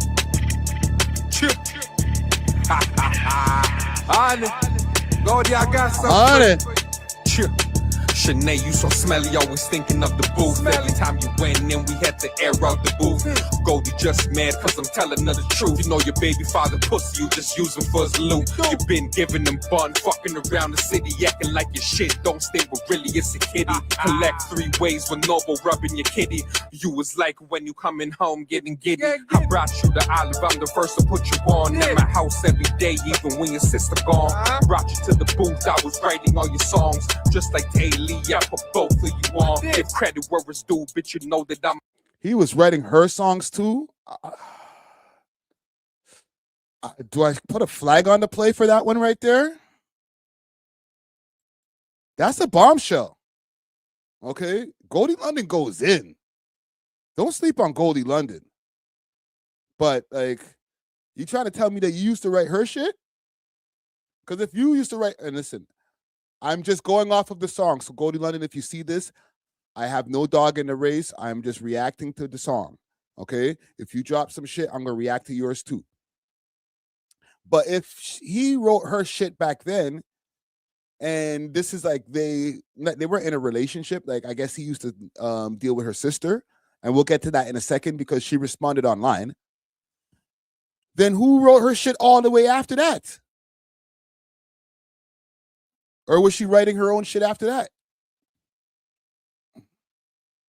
I hate when they do that with the gal them because it's so easy to just throw you got a ghostwriter allegation on the girls because it's like people don't believe that girls write their own shit anyway most of the time, with the exception of like a Nicki Minaj, and people weren't believing that Lil Kim was writing her shit. As soon as people found out that Big wrote some of Lil Kim shit after Big died, there was a couple of people that were like, yo, still she writes her own shit still, like, but you know a lot of people ain't believe that shit, bro. And I don't think it's a good thing, but it's something very easy to throw on a female rapper like, well, you know I wrote your shit. And then her response, when she responds, people are going to be like, yo, who wrote that though? So it's kind of a catch-22 when you're a female in this game. Like you get caught up in something you kind of can't get out of. I'm a go. Green Shanae heard you good with your throat. Your arms still stink with the body wash soap. The bill just bad. Doctor said you got no hope. Honey got the city rapping really broke and you capping. Jizzle just tricking and investing in your rapping. Never was the baddest brat. Your whole character be acting. Bob using music not consistent. You be slacking. Really love me off. You just mad I breed your sister. In my house and you skirt my ass. You would whisper. Show your real hair. You pick your head on your Insta. Fake like your account. Write about me on your Finsta. Your big sister talk a. Why you gotta go for a black woman's hair, fam? Why you do that, bro? You know that's not the way to go, fam. Like, okay, so she's rocking weaves and stuff like that. You wanted to just to go on camera without the weave? Then you got to say that for like every girl that you deal with. You trying to tell me all the girls that you deal with are coolie things or some type of thing like that, bro? Like, just chill, fam. Lot of shit about you. Everything I know is from your sister and it's true. We're both in competition, you so jealous of her too. Rest in peace, but you on his jail calls too. You went to the feds with your sister ratting too. We supposed to be family, but bitch, fuck you. Your mama live in housing, she broke, she a bum. She kicked you out all the time, all you did was run. My dad fucked your mom, that's why your dad stayed mad. Mother helped you for him. McNasty, he's not white. McNasty asks, is this dude white? No, he's not white, fam. It's a black man talking about a black woman. Yeah, show your picky hair. Like, flag on the play, bro. Flag on the play, bro. You can't do that, man. You can't diss the sisters like that, bro. Like, you could diss her in a bunch of other ways on whatever, green arm, all that type of shit. But like, you can't be like, show your real hair. Like, come on, fam. Then we got to ask like our mom, Dukes, and grandma, take off the wig, grandma. Like, don't do that. It's not nice, fam. Flag on the play. Flag on the play. From 8 years, that's why you sad. Your sister acting what your mama did to your dad. Co-sign your sister holding. Oh my God. See, this is why, look, listen. Salute the Black of the Don. All right? I know he ain't got nothing to do with this. But salute to him. He said, peep. We sat there, blah, blah, blah. Yo, you know what? Yo, we were about to, I'm there looking like, I want to get into this shit. You know what I'm saying? Zara and freaking Natural's like, yo, but what didn't he used to fuck? Just mix up business that they were, because they listened to the song ahead of time. And I'm just looking at Black like, this is not the right topic for a Toronto rapper to sit and have a conversation with us about. Don't get it twisted. I love having guests, but he's saying some shit on here, bro, where if I'm a Toronto rapper or if I'm somebody who even knows both parties, I'll be like, no comment. Yeah. You said what? Like, this is some dirty laundry, bro. My kids is so sad. I was in jail and your sister fucked the block. You both went to snitch, but the case got dropped. She went on her knees begging me in the spot. You're too like my girl, shut your blood clot. My mama rich, your mama still broke on assistance. Your sister went to live with my mama for assistance. Your mama never even cared. This niggas is talking about personal family business, like, my stomach. And about your existence, your dad gave a bun from the main to the mistress. Go to talk your shit. Okay.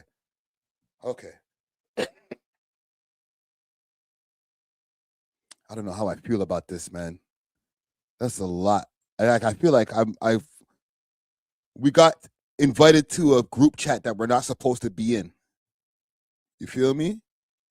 Like, we're not supposed to hear all of this information about this person's family and, you know, living situations and what their boyfriends are doing and what they're paying for. Like, it's a lot, bro.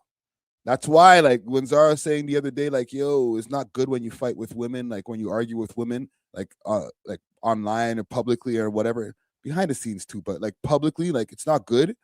Like, because you're gonna look crazy. Like, if you go in, like, you just go crazy, like how Watch This went in. Like, if you go in, oh bitch, you're a goof, you do this, what about this, you pussy stink, you're gonna, like, the man them are gonna look and be like, yo, fam, you're going off, fam. Like, chill, bro. She's like, yo, chill.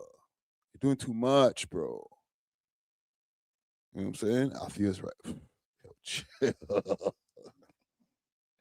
I don't know, fam. I don't know any of these people personally, bro. All right. I've interacted with Watts multiple times on the podcast and stuff.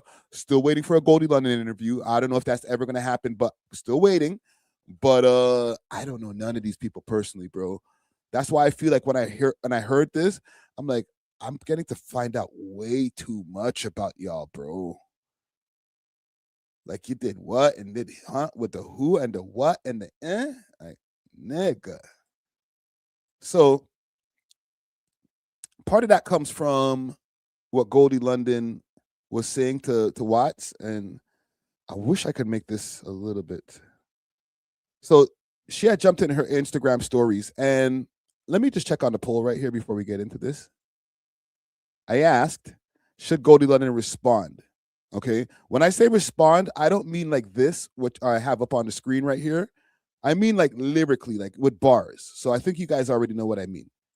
But she did respond to, and I think this is off of the wrap up. Okay. So he says she says 100 spanks, or she goes, let's revisit this.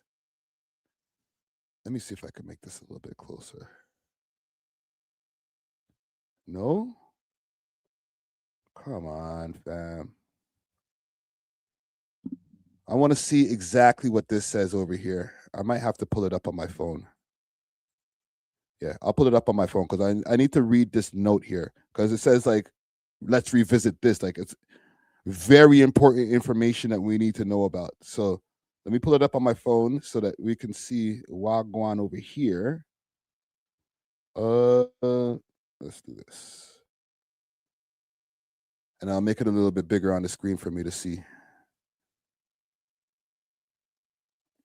So from what I'm reading here, and the handwriting is kind of crazy, remember, damn, this handwriting is nasty. Okay, remember when I went on the balcony and got the snow put on you? I had you screamed. I'm so, what the fuck is this word? Dicked? I'm so dick for that. And the grammar is crazy. Ha ha ha ha.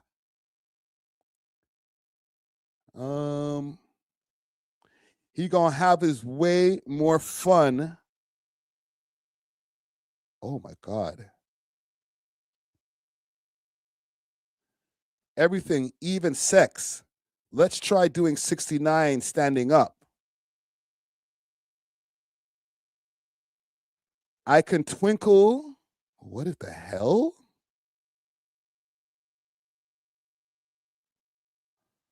Oh. I can twinkle tongue on and off and tickle your bum. Laugh out. Oh my God. Laugh out loud. This is a lot, bro.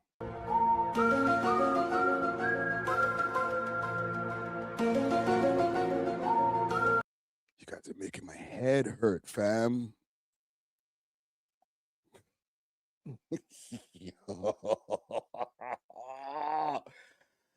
This is what, okay, just for some context and anybody who's coming into the live right now, yo, chill.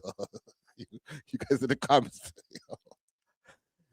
This is this part. I'm reading this right here before we get to all of the other stuff, okay?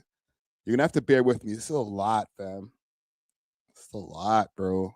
This is what I'm talking about, fam. Get us out of the group chat, fam. Even cuffs. Lock me up to the bed, blindfold me, strip loose me, take control. What the hell? Take control, your boss, mommy. You the baddest. Your pussy is the fattest. Okay. I've never had a girl said this to, or I've never said this to a girl before. Oh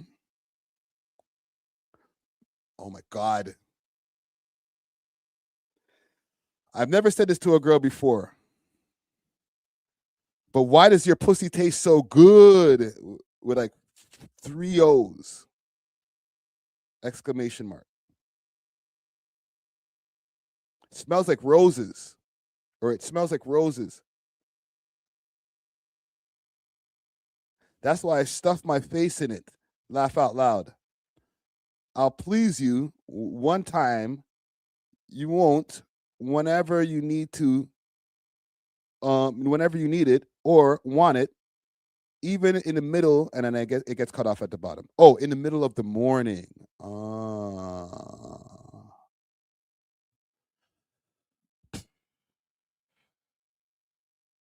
Let's continue. 100 spanks. And this is what she says over here. 100 spanks. You wrote this letter to my sister when you were in the bin. Read it. All right. Read it good. And then she has a cat laughing emojis. This will never get old. Don't miss the part where he says he wants to handcuff, or he wants her to handcuff him to the bed and spank him for being a bad boy. Oh, that's what I couldn't. Sorry, gang, I couldn't read it properly. Bruh.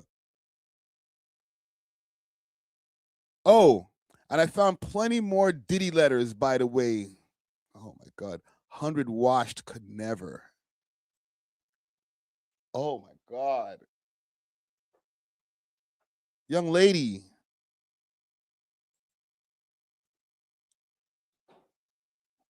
Oh.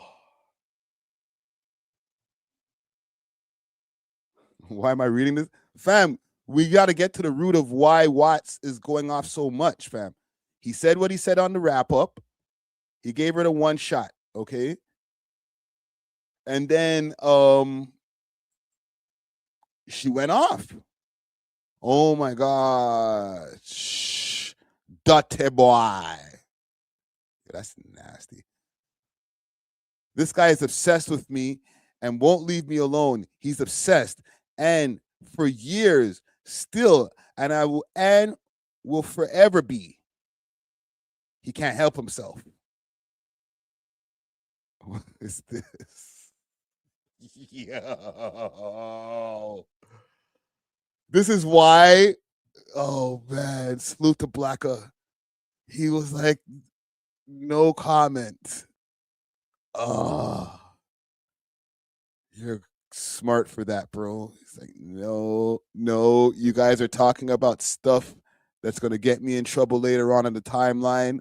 We ain't going viral for this. Like, just leave me alone. Leave me out of it. She says, I'm sorry, Watts. Because Watts is my homie too, man. I fuck with Watts. All right? Says, watch the titty, though.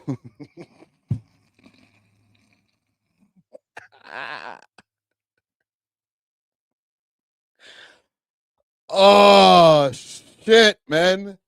Toronto's not a real place, bro. Oh, my head. You guys are doing too much, bro. There's another. She's going off, bro.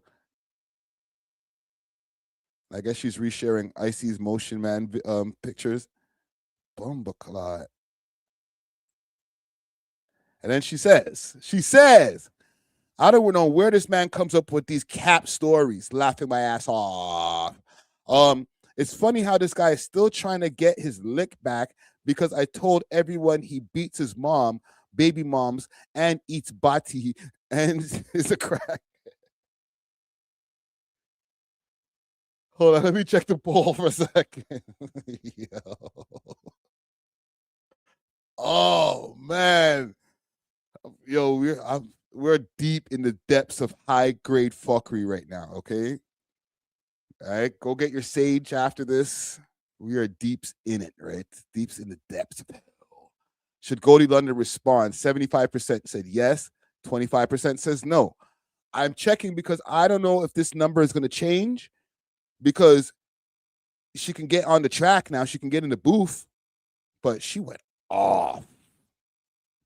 Let's continue. And came with proof. Now he's upset and he's telling lies on me again. Man's trying to resurrect from the dead and can't. Bro, I can't go back and forth with this damn crackhead, a snowhead, and whose face I already tumped off. Oh, Lord. Like I had you spitting out blood, fam. You forget I bust up your lip and in front of your baby mom. Oh my God. Jesus Christ. Big bitch.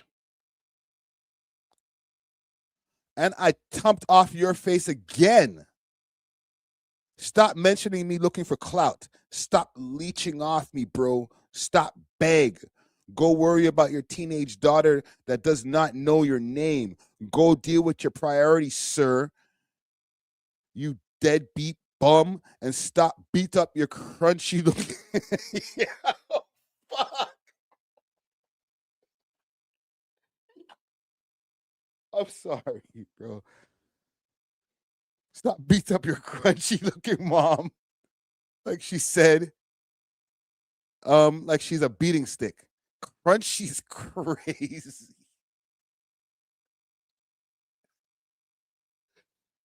I'm dead. I've never heard that used in a sentence like that, bro. Crunchy? How you call him crunchy, fam?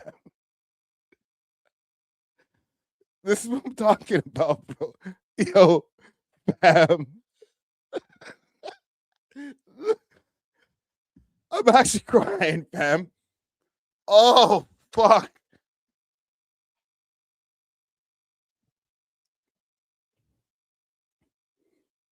That's the most wildest level of disrespect I've ever seen, fam. Whew. I need to smoke, bro. I need to smoke, man. Give me a second, gang. That's crazy. Yo, nigga. That's crazy. The Sugar Crisp commercial is mad.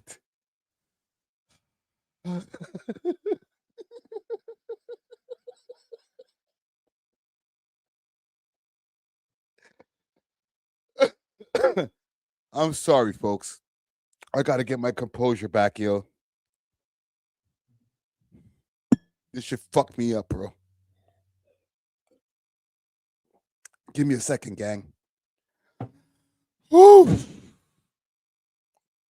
Let's go. Yeah. Shorty. Stop, man.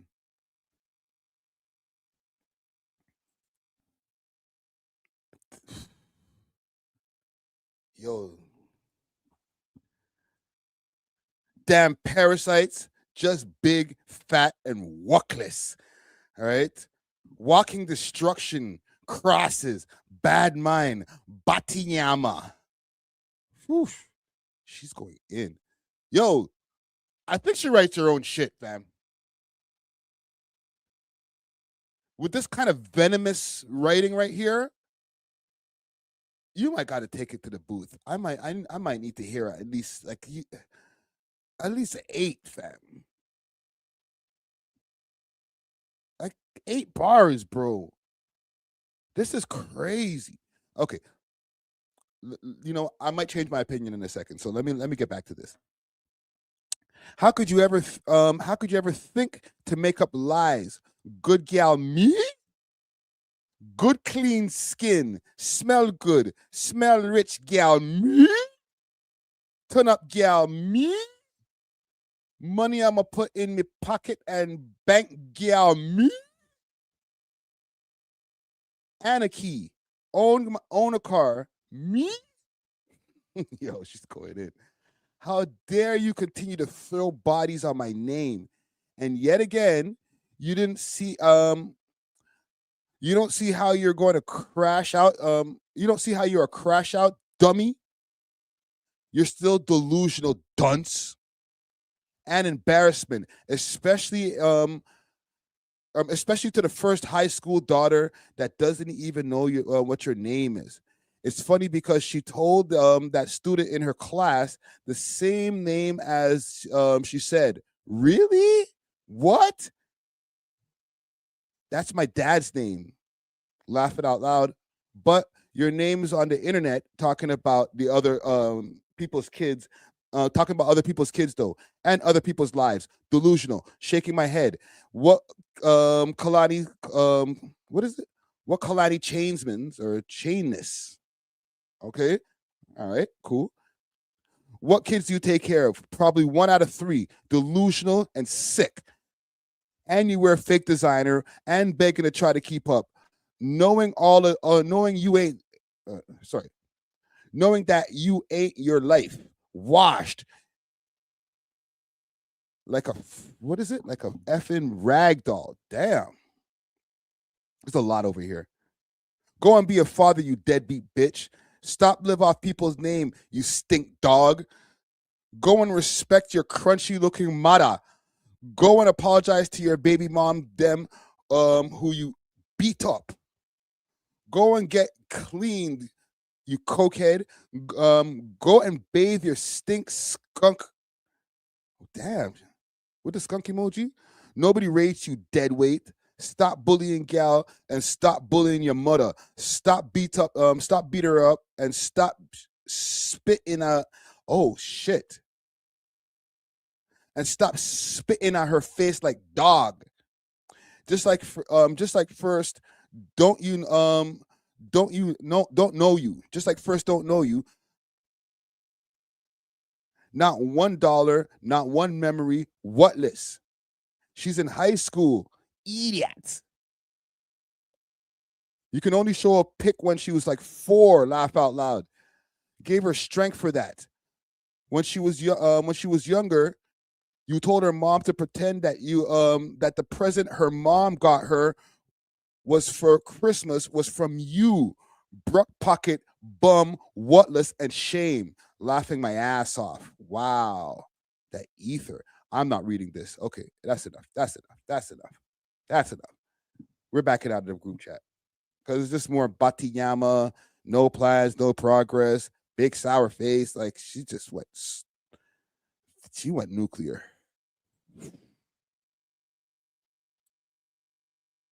Gang? What do y'all think? Easy Factor said Goldie standing on 10 times 10. Yeah, a lot. Goldie got a strong jawline. Watch hiding that glass under that that beard. Yo, stop, bro.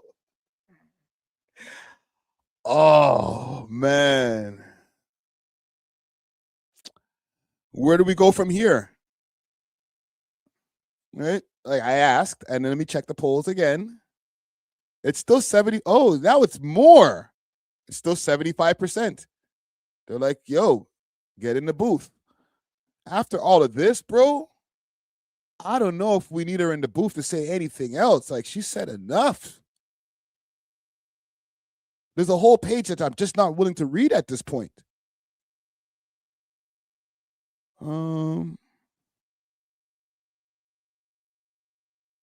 Yeah, there's nothing that she didn't already say in the first page.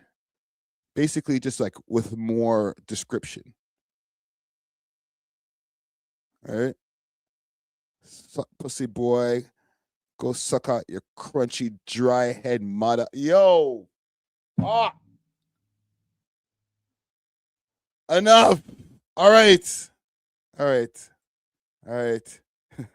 I'm backing out of there. I'm backing out. Oh.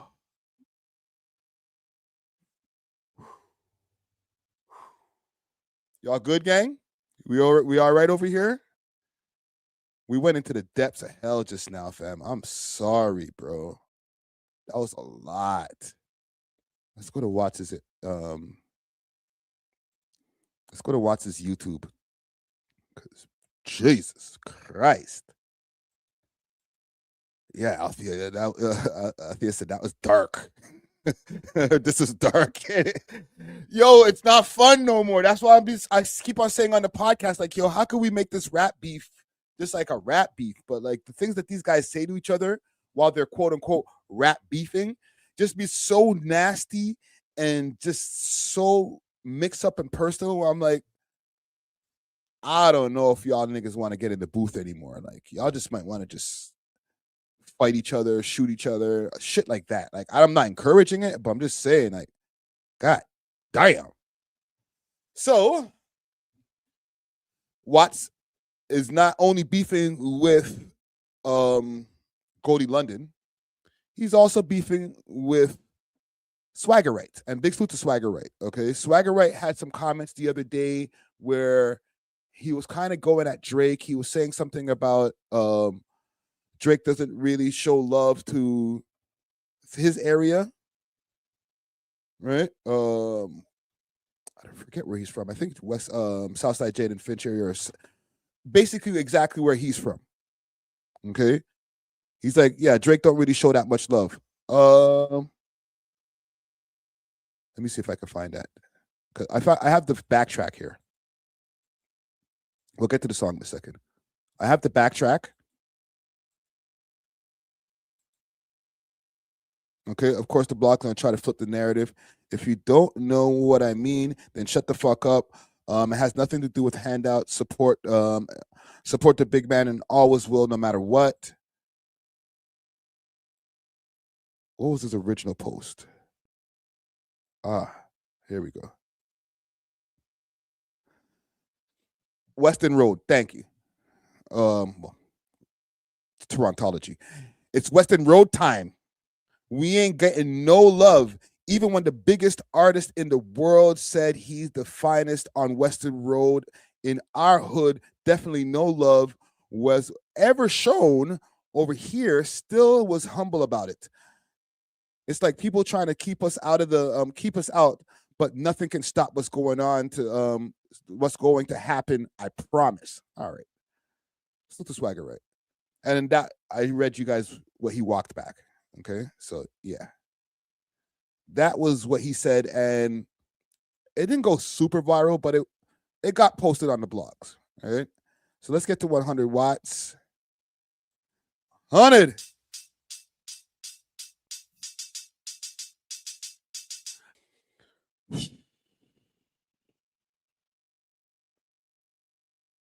What he's talking about with the whole label thing, because Swagger Right was signed to Sony, if I'm not mistaken, a few years ago. And I'm not gonna lie, Sony fucked up his career, bro. Because he had his shit popping before. And when he had his first song that came out, or the first video that came out, the shit was going crazy. And then Sony took it and then redid the video. And then re-released it and then fucked this shit up. See this? I can't even find this friggin' name. That is bad, bro. Somebody then took over the Swagger Right name on YouTube. They fucked up his career, bro. Like, that's crazy, fam. I have it spelled right, too. That's a mod thing. Wow. Gang, am I on crack or something? Like, I'm reading this right. Is there too many G's? There we go. Western Road Freestyle. What was the song that he had dropped? That was his first big tune. Let's go to his channel. I had too many G's. My bad. What's the most popular video? Drop Top 6 years ago. He had a song with Roy Woods. Wait a minute. You got a song with Roy Woods. That's OVO. Yo, bro.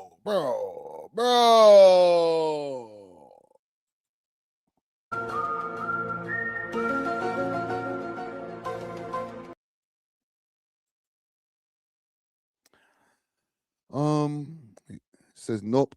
Swagger Right was a tax write-off. It's a real thing. Yeah. Most of the time, these guys, they'll sign a bunch of artists, and then the one artist will pay off everything else. Right? He did the I'm So Toronto remix.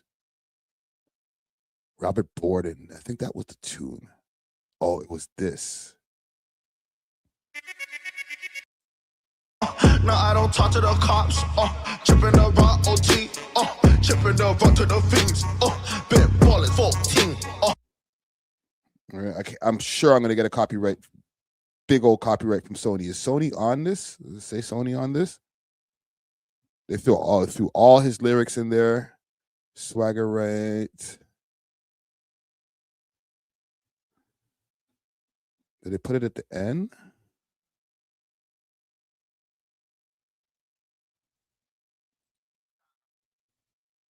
Because sometimes they'll put it right at the end of the video.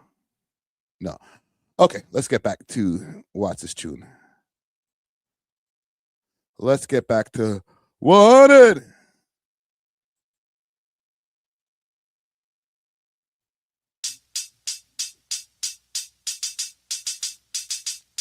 Swagger Right, you a bitch. Music just stop, not the West. It's not that bad. It's not as bad as the Golde London one. Wrong flow, but I can really test. Oh, here we go. Worth the grain, should I really risk it? Yeah, I asked you to be on my podcast with a bunch of rapper niggas, don't get too gassed. He asked him to be on his podcast with a bunch of other rapper niggas, so don't get too gassed is what he's saying, right? But Watts is going to do something called the Six Talk podcast at one point in time, and he was trying to get guests on the show, and a few people said no, And from there, they had beef. One being Icy Springer. I've had multiple conversations with Icy Springer on air where he's mentioned this whole thing about, yo, the man invited me to be on his podcast. I said no, or I couldn't make it, or something like that. I forgot exactly what the details were, but he wasn't able to do it. And from there, it was war. Something around that time when he was doing that podcast made it where, like, Watts has always had a share of people where he's beefing with, but it upped the ante on the amount of people he was beefing with, or maybe he just got more angry. You feel me? But that podcast really was a pivotal moment. I'm a real spitter. What I will say also is I fuck with the fact that he's just willing to just go jump on whatever beat that's out there and say, yeah, fuck it, let's just do this. Because a lot of people will be like, yo, I got to jump on this original beat and da-da-da. Like, nah, it's very reminiscent of the Dat Piff 50 Cent mixtape times where it's like, oh, yeah? Okay, let's go in the booth, throw on whatever beat, you know what I'm saying? And let's go at these guys. So I fuck with it. Salute to Watts. I don't know how much this is going to do for the rap scene over here and making it where, like, people are more competitive. He has had his share of responses, like OTS Gates responded to him. I don't think Swagger Red is going to respond to him. As far as the poll over here where I'm asking if Golde London should respond, it's actually gone down, and only 67% of y'all believe that Golde London should respond. So who knows? I don't know where this is going to take these guys. I will advise to Golde London and salute to Watts. He might not like what I got to say. Don't respond, okay? You're out here. You're doing your thing. You got the song out with Cardinal Official and Charmaine and Havaya Mighty and Double M and Taylor G, like super collab that's out there right now. You know what I mean? You're making big moves. You've always been in different rooms that have been elevating your career. If you get into, like, what you already did was already too much. You already did too much, okay? All that shit that you wrote on those multiple paragraphs and pages and stuff like that, corporate sponsorship sees that type shit, they're going to be like, I don't know if I can give you this bread, B. It's one thing, like, if you're a podcaster who talks a lot of shit or whatever, and that comes with its share of, I guess, not being able to get all the corporate sponsors that you want. You feel me? But it's a little bit different than if you're a female rapper. I'm sorry, I got to make it a male-female thing, but a female rapper trying to keep up a certain image, unless you're in that Cardi B image type shit, if you're trying to, and you're Canadian, don't engage with the Toronto politics beef, all right? Don't even get on Instagram and make these posts where you literally put us in the group chat with y'all, all right? Because it looks messy for a corporate sponsorship. So that's just my advice to you. Take it how you will, all right? Let's move on. All right? I'm sorry, gang. Y'all going to have to go get, like, some extra sage for all of that high-level fuckery that I put y'all through. But I enjoyed it. Let's check in on Plush. All right, the Toronto accent girl. We've done a few segments on her. She was been living in her car. There was a segment where Mula first popped out, and he was like, "Oh, get out the car. Now you good." Let me see if I can pull that up just to give you guys some context. But she was, like, crashing out in her car multiple times. And yeah, she's responded to all of that. Let me pull up the Mula first stuff first. It's probably on the Max Way of Thinking page. I wonder if I have a Mula first story. Oh, he might have taken it down. Mula the first. Here it is. What's popping, y'all? It's Plush. Little update for you guys. I am in a safe environment right now. I have a bunch of social workers working with me trying to secure housing still. Honestly, I see you guys posting me crashing the fuck out online. I'm just final boss, last level, last boss, last mission, last stage. Come out of this bummy car. Bob. Bro, you slammed the Mazda. You think you can face me, nigga? I'm feisty. I'm the next Jay-Z. Pissed off, miserable, high blood pressure, disturbed. We have to fix this. Think you're gonna keep asking for money? Honestly, I'm just crashing out because I don't want to be without a home anymore. Well, stay away from people who hate Monday and love Friday. Let me stop that again. Let me stop it. I'm sorry. I will go with what you guys said. All right. I made a video about it. I put up the video saying, yo, is the man talking about me? Y'all are like, Friday, you're crazy. He ain't talking about you. Just chill. All right. Michael's back. My bad. Okay? You're good. I don't feel sick anymore. I don't feel sick to my stomach. I'm sick to my stomach, fam. So she's responded to all of these videos of her crashing out and the response that people are giving her to those videos of her crashing out. And let's pull it up and see what she got to say. Salute the Plush. Haven't you seen? Everyone's clowning you. Well, why don't we go through the video? Anymore. I would do anything. Not anymore. I don't want to be more. All right, so borderlines feel very deep, strong emotions. I don't even know if I'm borderline anymore, what I am. PTSD, OCD, I'm not sure. I'm going to actually work on getting a proper diagnosis right now. But anyways. Why did you... And listen, I'm not here to be nitpicky Ricky. All right, salute to Plush once again. But why did you fast forward that part? Because we've been hearing about all these different mental issues for years, but like the properly diagnosed part, like you ain't been diagnosed for any of that shit? Actually work on getting a proper diagnosis right now. But anyway. And why'd you speed it up, fam? And then slow it down?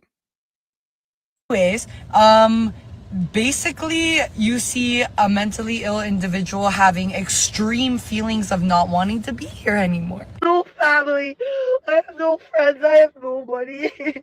Then here we see strong emotions again, probably being a little bit delusional because I do have friends and family, but you see the individual being being a little bit delusional and very upset, very emotionally disturbed. In other words, almost a cry out. I won't call that delusional. I will call that maybe exaggerative, right?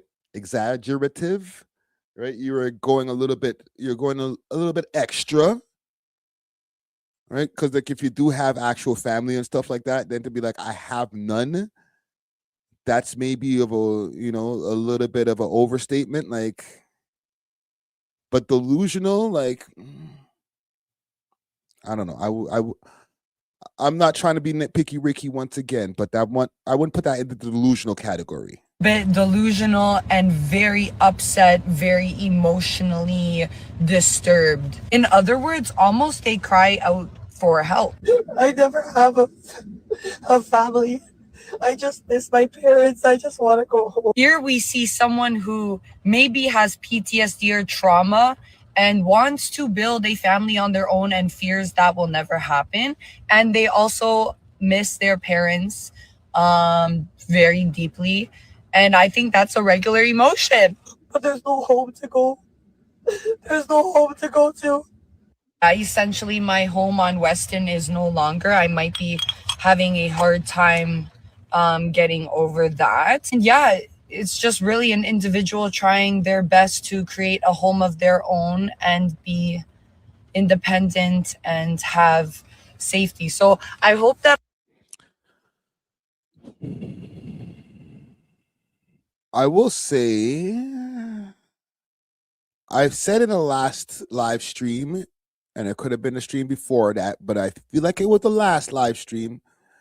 If Mula went and did all of this, and I hope she's just driving on her way somewhere, maybe I'm just assuming, I don't want to see no more videos from the car, because the final boss, last level, last supremium, last maximum boss came through and said, get out of that car.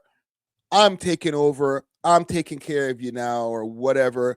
Get out of that. He slams the Mazda or whatever that he bought. I said, no more videos from the car, because your situation now should be different. I don't know if that was just for the gram. Again, if it was just for the gram and you didn't get her a new whip or help change her living situation, I don't like shit like that. I'm sorry. I don't care how much like we go way back like freaking chiropractors, bro. that shit is nasty. So just maybe hit me behind the scenes. I don't know, bro. It just hit me like, yo, why the fuck you still in the car though? Yo, what happened to the Moolah stimulus package?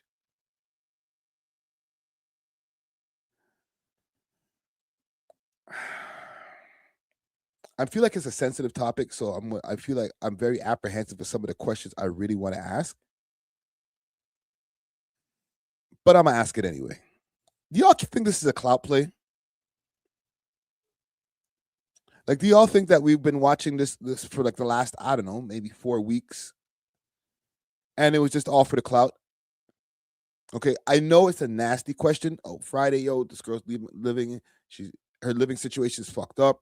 How could you even ask these questions? Because we're getting too much of it online.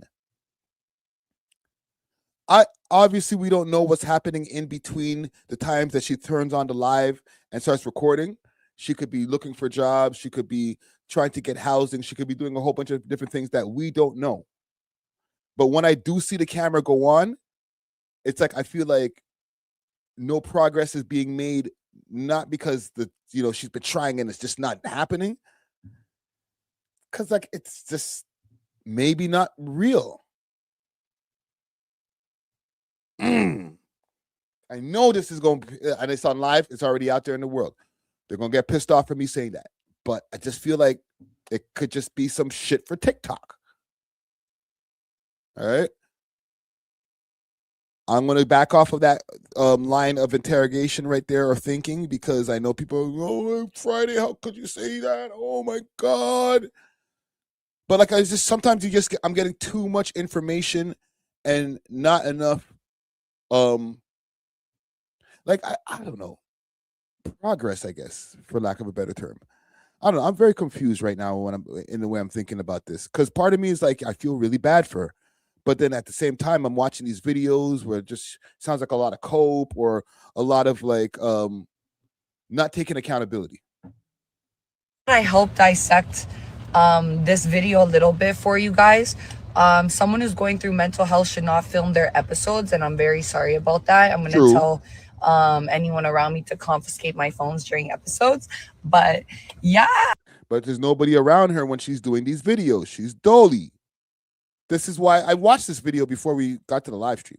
I was like, anyone around me, like anytime we're watching the videos, is you in the car, dolo.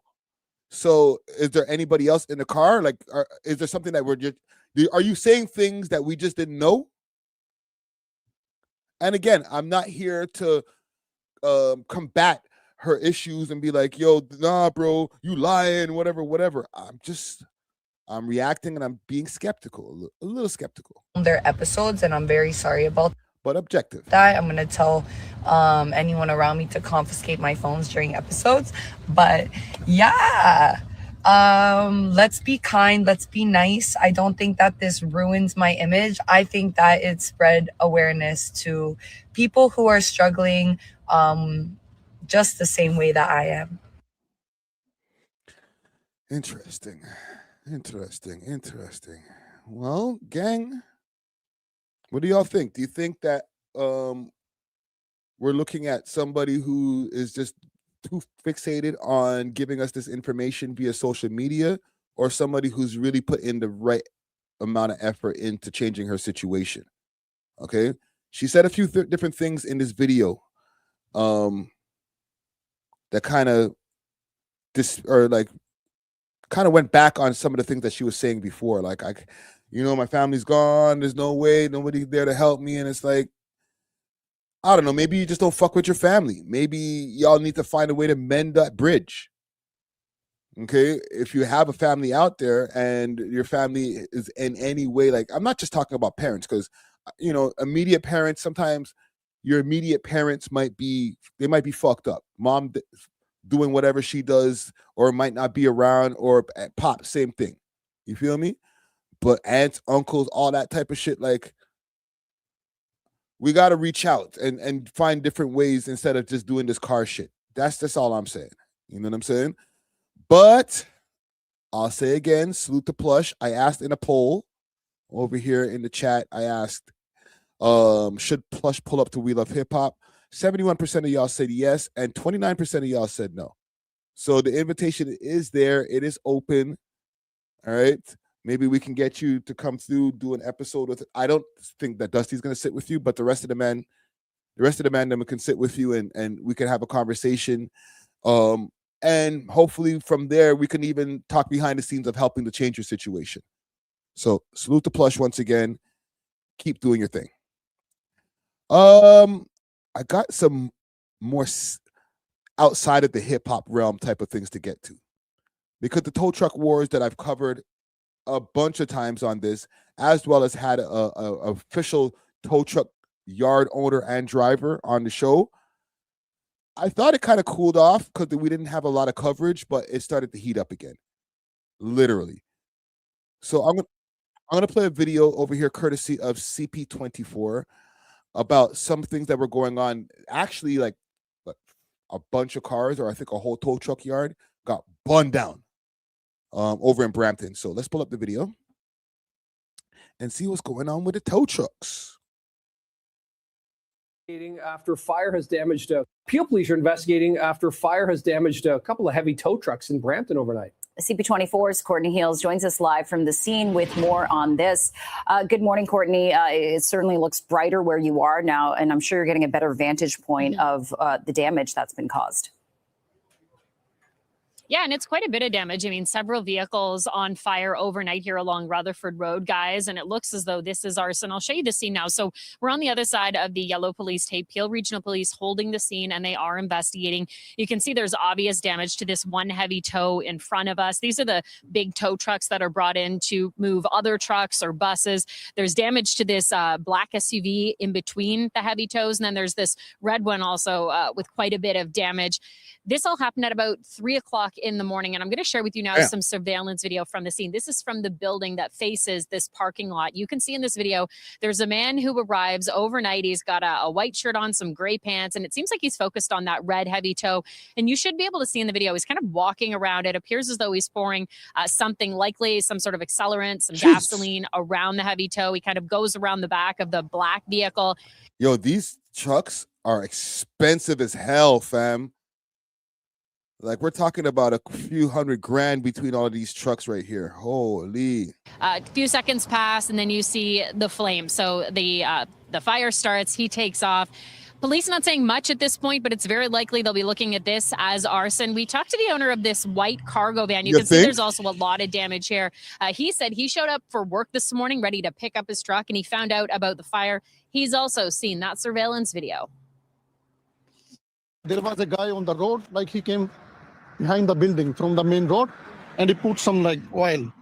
There is 2 tow trucks like parked, and he put the oils to both of them. But you know, my truck is parked next, so my truck is also got fired. Damn. And that man I talked to said he's going to be out of work for a couple of weeks. He's pretty devastated to see all the damage to his vehicle. He needs to do his job. The question here, guys, is this arson? I mean, it's kind of obvious based on what we're seeing from that surveillance video, but also is it connected to a fire from last week? We covered another very similar situation story where there was several tow trucks set on fire in the middle of the night on this same road we're on. That's Rutherford. It's about a 2-minute drive from where we are at another lot. And in that case, Peel Police said it was arson. They said they were looking for 4 or 5 suspects. So the question. Yo, these guys, it's like when I did my interview with the tow truck yard owner and driver, he was saying it's more than these guys just competing over tow truck space or friggin' having competition of tow truck yard to tow truck yard. It's a lot of underworld shit that ends up spilling into the quote unquote tow truck game, because these niggas is fighting over drug debts and gambling debts and all different types of things that they got going on, and also happen to own a tow truck yard. So what we're gonna do, we're gonna burn up your tow truck yard. That's one of your public businesses that we can go and fuck up because you owe me money for like 10 bricks. You feel me? So it's not always, it's actually rarely because, oh, you guys are picking up too many cars and you're impeding on my business. Like, to do all of this type of damage, it's got to be way beyond that. question, of course, for these investigators will be, is there a link and what's the motive? Why would someone be doing this deliberately? So certainly a lot of questions this morning and a lot of damage. We'll leave you with this live look of what we can see. We can get really close to this scene. The fire crews have all cleared. It's just the police on scene holding this investigation and again, looking for those answers in this case. Look at that. Ironic. They got the barbecue right behind there. Yo, actually, I wonder if that's what they use. They probably use the barbecue to freaking light up everything up. Over to you. Yeah, and Courtney, I just noticed a barbecue behind that Ford SUV in between those two tow trucks with a propane tank there, etc. Kind of an unusual, not what you would expect to see perhaps at one of those yards, but yeah, nevertheless, you can see as Tom pulls out here, yeah, you can see there's a barbecue. Yeah, that doesn't even look like that was involved in the fire. That looks like they put that shit there after. Like a some kind of note. Or Brian. You know what I'm saying? Pardon me. Yeah. Yeah. Very strange. We, Nick, when we arrived here and we saw that, we all kind of commented on that too. Of course, you see that and you think, okay, is that the accelerant? It doesn't look like it. It's possible that barbecue is just here because there are several people who work out of this building, at least from what I can see. Maybe, you know, it's just here and people have lunch outside. I don't know. It doesn't look as though it's associated. I don't see any damage. Of course, you see that and you wonder what's going on, given it was in the middle of this fire. We'll ask fire crews and police about that too, but I think it just happened to be here based on what I can kind of see. Okay. It's a calling card, in my opinion. Let's see, because I did see another video over here. The group behind tow truck violence in Toronto dismantled. Really? Because this is from a couple of months ago or a few weeks ago. No, I don't think anything got dismantled there. All right, across Canada for Thursday. Let me see. Hello and welcome to CTV News Across Canada for Thursday, June 19th. We've got the top local stories from coast to coast. Stories that affect you and the country. Thanks for joining us. Police allege this suspect is a member of an organized crime group called the Union. A form of intimidation directed at a victim who is part of the tow truck industry. In Toronto's East End near Broadview and Queen Street East back on March 15th, the suspect throws what officers say is a Molotov cocktail at something just off screen. The group was believed to be responsible for numerous acts. Let me address this here quickly. Trap says, looks like fraud thing. I don't know, man. It might be way bigger than fraud, but fraud could be involved as well. You know what I'm saying? Like, these guys are going hard in the paint. Like, people also die in these things too. Remember they had the incident the other day where they shot up the one restaurant that was supposed to be connected to the tow truck wars. Like the restaurant just opened day one and they went in there and just just try to mow down people in the place, yo. The violence intended to gain control over the towing industry. In another video, suspects also allegedly working for the Union appeared to be lighting vehicles on fire at what investigators say is a rival towing yard in Whitby on February 17th. Numerous people are now facing charges related to directing and participating in the activities of a criminal organization, along with multiple conspiracies to commit murder. Toronto police announced the arrest of 20 suspects, leading to 111 charges, including dozens for conspiracy to commit murder. 20 suspects with 2 guns? That's it? They got the wrong guys. 2 guns and 4 vehicles seized, including armored plated vehicles. We are at the upper echelon. We are with the group that was organizing and hiring the acts of violence. And it's quite telling that none of them have criminal records or are before the courts because they are the higher level. Police say many of them operated tow trucks in the city for a long time. In corporate documents obtained by CTV News, one of the suspects, Joseph Jensikumar from Oshawa, is listed as the director of Joshua Roadside as of March 13th of this year. The Social Bar and Lounge, Mansion Kitchen and Bar, both in Pickering, and Pundi Bakery in Scarborough are all listed in court documents obtained by CTV News as the target for conspiracy to commit murder charges. Damn. The date of the alleged plot, court documents list as between March 7th or 8th, the day after gunmen. Whoa, whoa, whoa, whoa, whoa, whoa, whoa, whoa, whoa, whoa. Hold on. I was going to say, like, you know how I was just mentioning how some of these guys they own tow truck yards and stuff like that, but doesn't necessarily mean that it's a tow truck war, because yes, it's a tow truck war because from tow truck yard to tow truck yard, these guys are fucking up each other's shit. But these are business owners who own multiple businesses. You can see right there, the man's own restaurant, all these social nightclubs, all this types of shit, and a tow truck yard. So we could shoot up your tow truck yard or burn down your tow truck yard, but we could also shoot up your restaurant. You know what I'm saying? It's not about just the tow trucks itself. It's whatever organized crime factions that are beefing with each other. But also there is the tow truck stuff involved in it. All right? Yeah, those Dracos are looking crazy. These man's, like I told y'all, they went in there and they went crazy. Let me just play that quick. Fired rounds at the Piper Arms. Yeah, let me get that off the screen. It's a little bit too much. It's too hot. Pub in Scarborough. Acts of violence on a mass scale were deterred and prevented.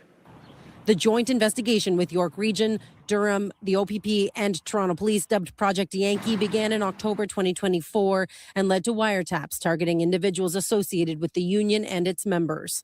What they've done essentially is cut the head off that snake. Police say this will make a difference, but did not say how many other organized crime. You know that video I showed you guys just now of the tow truck yard getting burnt down happened like last week, right? This video is from 6 months ago. Fuck out of here. Crime groups could potentially be at work in the GTA. They're either going to go underground and hide because they think they're next, or as we've often seen with drug gangs that have been taken down before, that they will try and move in and backfill this void that is now out there. Police say as of now, all 20 they backfilled the void. Suspects remain in custody. The project came to an end a week ago on the 11th with the execution of 14 search warrants. Police say the project is done. I'm sure they have another project going on that we'll find out about later on, but they might have had to continue that one. You arrested 11 or 20 people, got 2 guns, and they've done nothing but just mush up the place since. So you've done nothing, right? You've postured for us. And in the end of the day, this is 6 months ago. You know how many of those people are probably on road already? Out of the 20 people, probably like 18 of them are probably on road already. So what are we doing over here, B? Just doing stuff so we could feel a little bit better. Oh, they're helping to solve the tow truck wars. They ain't doing shit. We probably know more about the tow truck war over here on the We Love Hip Hop Network, and I'm not talking about just us. I'm saying through watching, doing research, having common sense. We probably know more than what the police is telling us that they know. Not to say they don't know shit. They're just making it like, oh, it's the tow truck guys. It's the tow truck guys. Like, nah, y'all know that these guys are whatever family is beefing with this family and this gang beefing with this gang, and you're just calling it tow truck war. So after a while, like, you got to stop pissing on our leg and telling it it's raining. You know what I'm saying? Like, it's more than a tow truck war. Just call it what it is. It's a fucking gang war. Yes, they're burning down tow truck yards, but it's a gang war. Holy. I feel like sometimes, like, when people just think that we're stupid, it's annoying, bro. But salute to, I have nobody to salute. There's nobody to salute in here. Okay? Y'all just keep me out of it. There's one thing I want to show you guys, because that guy Nick Shirly, and I should have kept my YouTube open. That guy Nick Shirly dropped another video. The same guy who did the videos, or the last video on the Somali scams and the Learning Center or the Learning Center over there in Minnesota. Apparently that place has gotten closed, is closed down now. That video went viral. It probably has 10 million views at this point. He made a part 2. All right. Hold on, let me read this comment here before I get into this. This Plush not putting in enough work, to be honest. In a roundabout way, that's what I was saying in the segment here. But I do feel that sentiment a little bit. Let's find this guy, Nick Shirly. Because his name got super heavy SEO. I was watching the video the other day. So this is only 2 days old, and it has 1.3 million views. We expose, hold on, let me see if I can find the original one. 3 weeks ago, 3.7 million views. So yeah, I really overshot that. Not 10 million views, but 3.7 is a lot. This guy's caking up. Some people are saying he's a fraud. But apartment, somewhere in a $85 million in all payments to child. I'm asking No, you don't ask me nothing. $2.25 million. Get out. Are we the only community that does fraud? How come they said this building was closed? Do you guys know where Advanced Mobility is? Advanced Mobility? Yeah, we're looking for it. Never heard of it? They know we're shining the light on the fraud, and they have no defense. Would you like to see anybody in the government here held accountable? Most definitely, because there can definitely be an allocation of funds. The Minnesota fraud scandal continues to get worse and worse as billions of dollars of fraud has been exposed, and as I showed the world the blatant fraud taking place at daycares and other locations across Minnesota, it became the most viewed video expose on the internet and created instant change within the government as the Fed sent thousands of federal agents to Minnesota, and the HHS froze over $185 million in all payments to childcare. And while politicians like Tim, they sent friggin' ICE over to Minnesota try to pick them people up. I asked in the poll, do you think that this guy Nick Shirly is really the fraud? And to be honest, I don't, or I don't know, maybe I do, but yeah, I don't. But the reason I'm asking that question is because people are saying, and this is on Twitter and a few different places, that this guy's really a fraud. He went to these daycare centers at weird times just so that he can try to catch them slipping. He's really trying to doctor everything he's doing and blah, blah, blah, blah, blah, blah. And maybe it's just me. Sometimes I have a very conservative mind state. I'm like, y'all sound like you're coping. So I'm just going to ask you guys just to see how y'all feel about it, just to check the temperature. You know what I'm saying? Because he's making a shitload of money too, but he might just be also just doing his due diligence, right? Doing a service to society. Who knows? Waltz called people like me white supremacist and far-right delusional conspiracy theorists for exposing the fraud. Meanwhile, he actually dropped out of running for re-election. The Minnesota fraud scandal has erupted the nation as protests and riots took place, all starting because daycares like Quality Learning Center were exposed. However, the daycares is only a small portion of the fraud taking place in Minnesota. In this video, I will take you into what has continued to allow this fraud to happen and connect all of the dots for you, exposing all of the fraud from strange connections of the business owners and the politicians who have openly admitted to the fraud on live TV. And to dive deep into the fraud, I met back up with the local David, who has been investigating this widespread fraud scandal for years. So here in Minnesota, you have daycare fraud, you have adult daycare fraud, you have healthcare fraud, and you even have more fraud. What's some of the fraud that's also taking place here inside of Minnesota?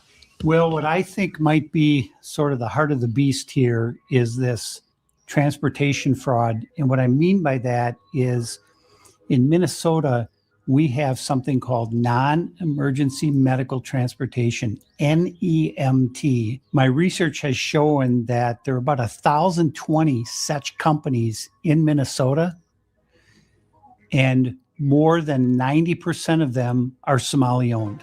And so right here on the table, what do we have? All this information right here. So I have a number of companies that are local here in the Twin Cities, and this is just... I gotta let that breathe for a second. That's kind of crazy still.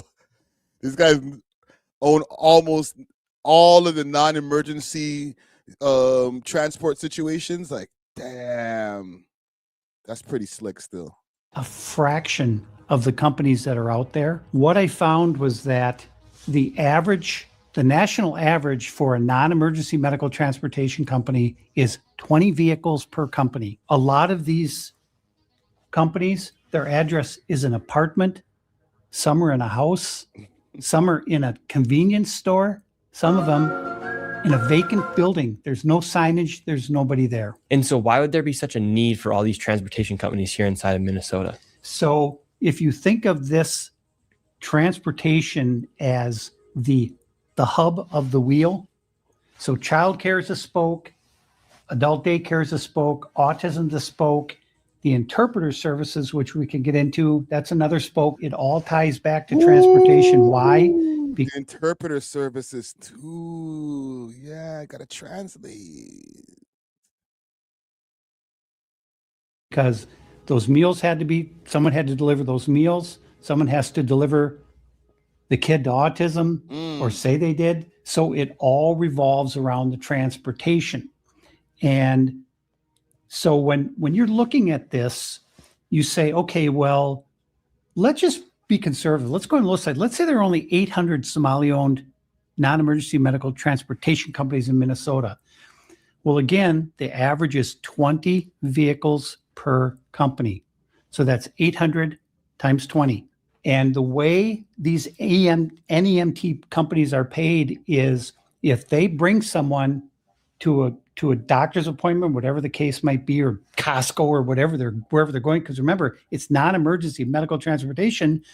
Well, we went to Costco because they have to eat or they'll die. So that's considered, right? So it's almost impossible to figure out from the outside what exactly the payments are for each of these trips, but I have a pretty good idea. So when someone provides a transportation to a facility or a location, they're also paid for the time to sit there and wait for the appointment to end and then drive the person back. So they're paid 3 different ways. And the average is going to be $50 per trip. So it's going to the appointment as a trip, coming back trip. So that's $100 per round trip. Yeah. I know there's a part of these guys that are saying, yo, this is fraudulent, this is fraudulent. Part of me is saying this is just good business or a good hustle. Especially like if you're somebody from another country, language barriers, all these different things you got going on, you know, racism, all these different things. You can say, you know what? I found myself a good business. I found a good way to make some money. And it doesn't have to be completely above board. But that's just my way of thinking. Don't follow my path. You know, people have said, yo, Friday for mayor, but I probably just fuck up the fun somehow, bro. So if you have 800 companies in Minnesota that are NEMT companies, they all own 20 vehicles, and they're all making 10 trips a day, and it's $50 per trip. So it's 800 times 20 times 10 trips times $50 a trip. Do the math. And the reality is, how many of these trips are being provided? 0. They don't have to provide any. Why? Because when they are paid by the state of Minnesota, these companies go online and they fill out a form, and it just says, okay, how many trips, how many miles. They submit that electronically to the state, and boom, they get paid. Nobody bothers to check. They don't call the dentist. Did this kid show up? They don't do anything. As soon as that form is filed with the state of Minnesota, that payment goes out immediately. And so essentially, whose fault is that, fam? And listen, if it's a fraud, it's a fraud. Okay, whatever. Whose fault is that? Who left that gaping hole in the system, fam? Where you guys are just allocating the funds without seeing any kind of proof. I'm sure not only Somali people are running that scam, because from what I'm hearing right there, and you guys exposed the scam already, so I guess it's going to be harder to just follow up and do that. If I heard that there was a hole in the system like that, I'm not Somali. I'm going to take that chance too, because that sounds crazy. All right. Say-So says, by the way, Friday, you should cover Anjou versus STL gang war in Montreal. Big drill rappers on both sides too. I got to get into a Montreal segment, but I got to do some homework for the next one. I have a really big case with some Montreal business owners who are connected to that Ryan Weddings guy, but I need to do more research first. But yeah, let's continue.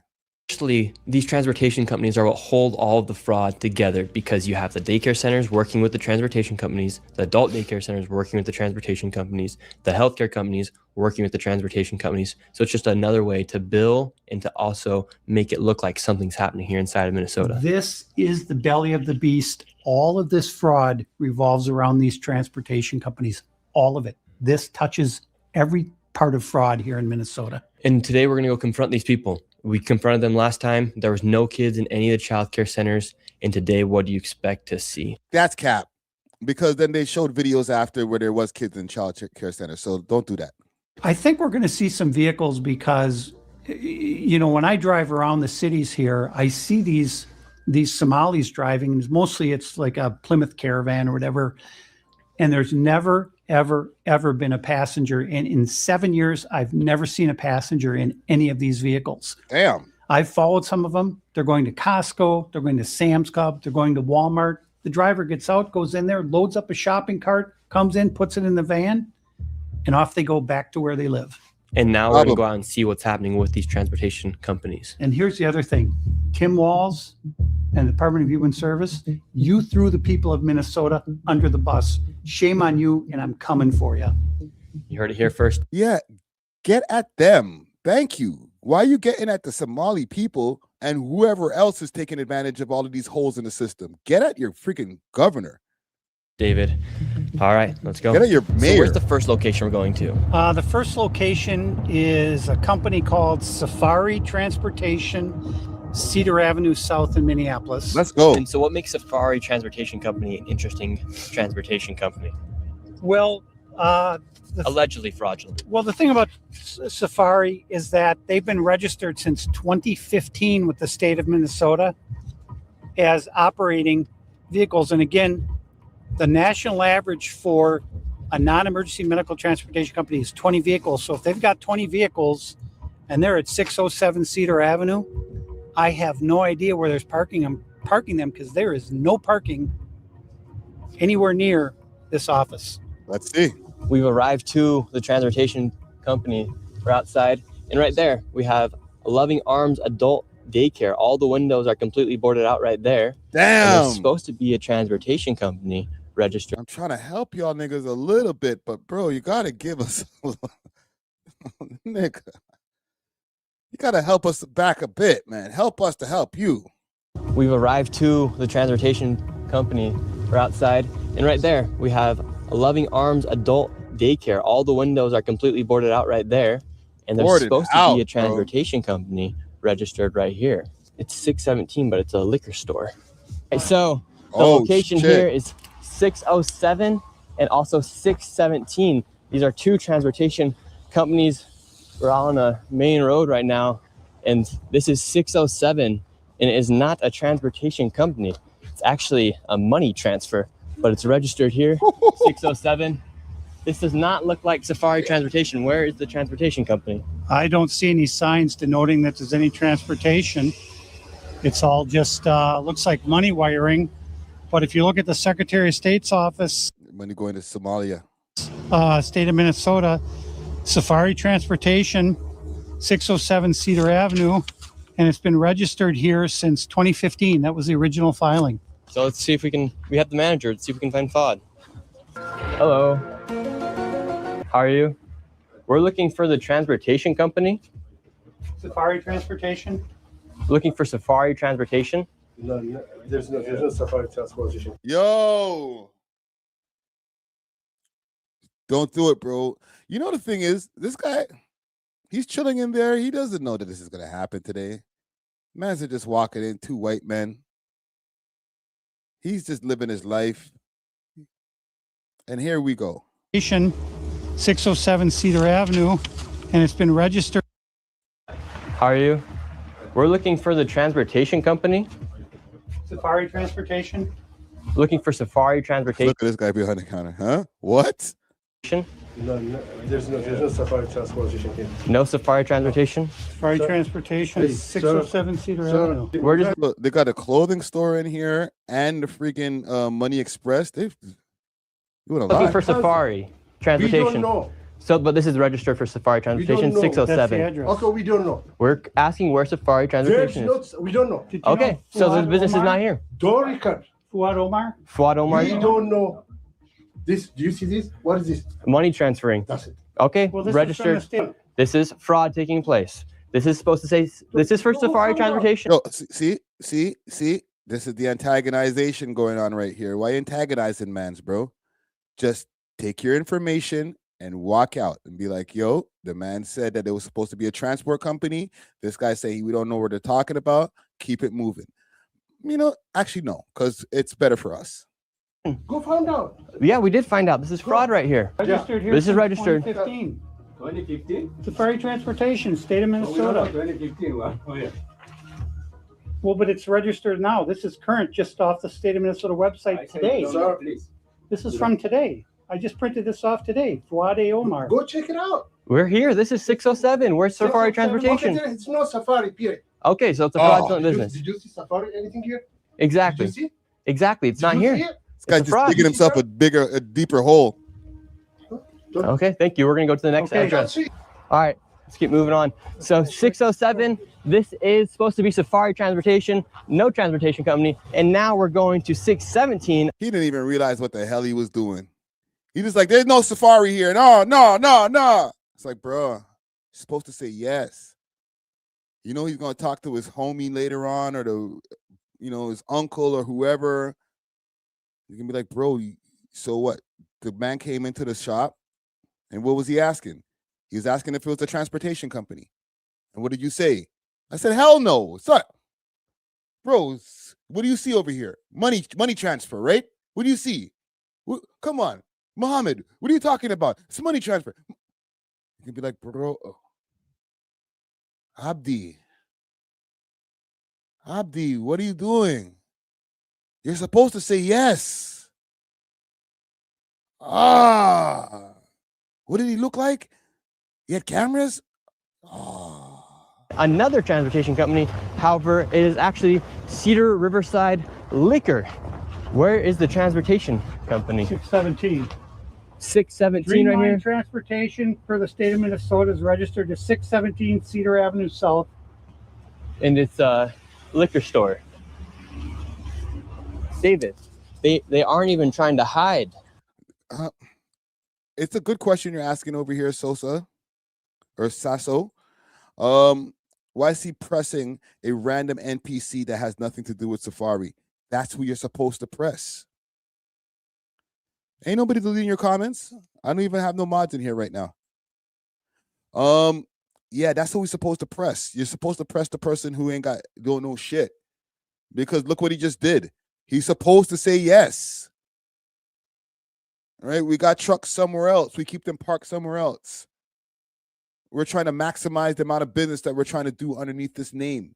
So, yeah, it's a transport company, but I also keep my check cashing company or my money transfer company in here, and we keep the truck somewhere else. What else do you want to know? And then keep it moving. But he don't know shit. He doesn't know the plan. He's been sitting in there doing this thing for like probably the last 10 years. Nobody told him after the fact that he got the store like, nah, bro, you're supposed to say if the police come in here or anybody that it's a truck transporting company or a transport company, right? He don't know. It's fucked up, bro.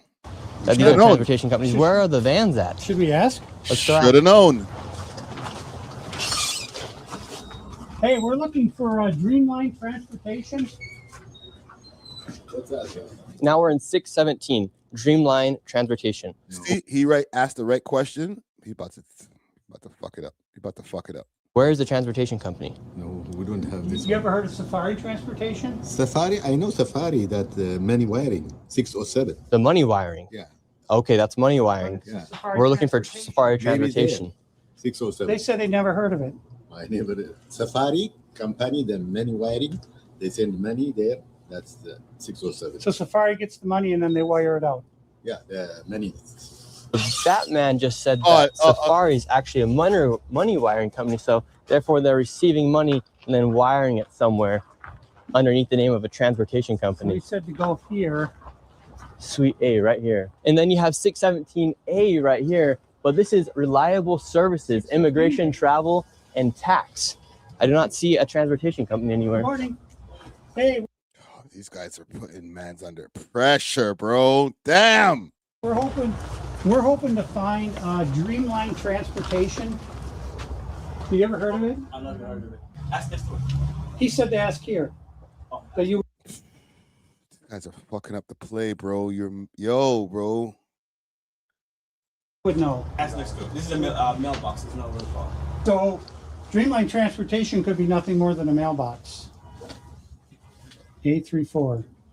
So it could be one of these mailboxes. Well, okay, see you later. 607. Hold on, let me read Safari the comment over here. Transportation. What are you saying over here? Let's salute to Easy Money.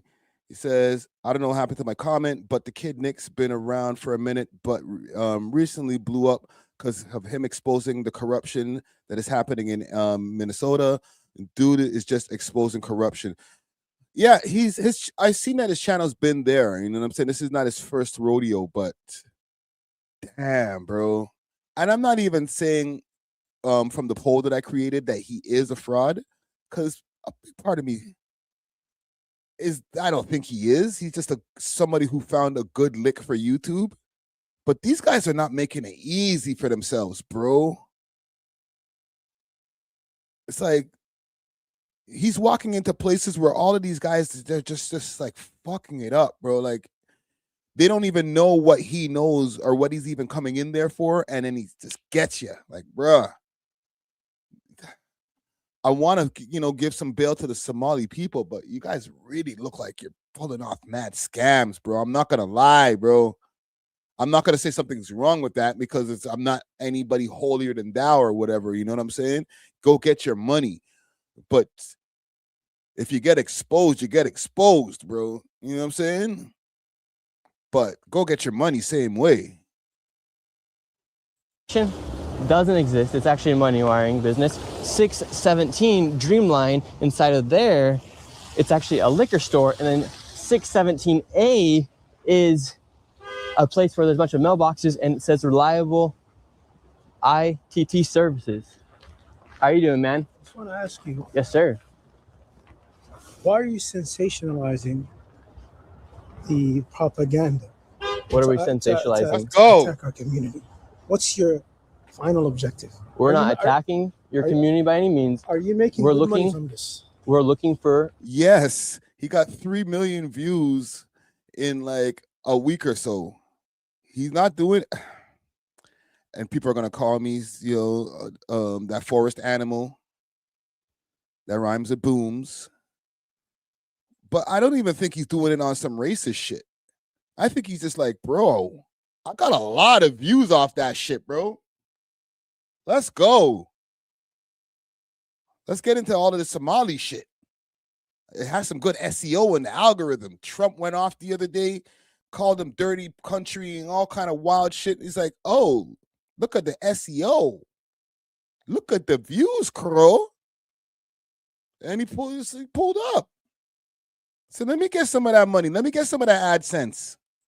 Fraud. No, for instance, can you answer our question? Where's Safari Transportation Company 607? It's not there. Yeah, he's going to expose some fraud and he's going to try to do his good deed. But if the AdSense went off, would he still be doing it? Like, salute to Gideon, or Gideon.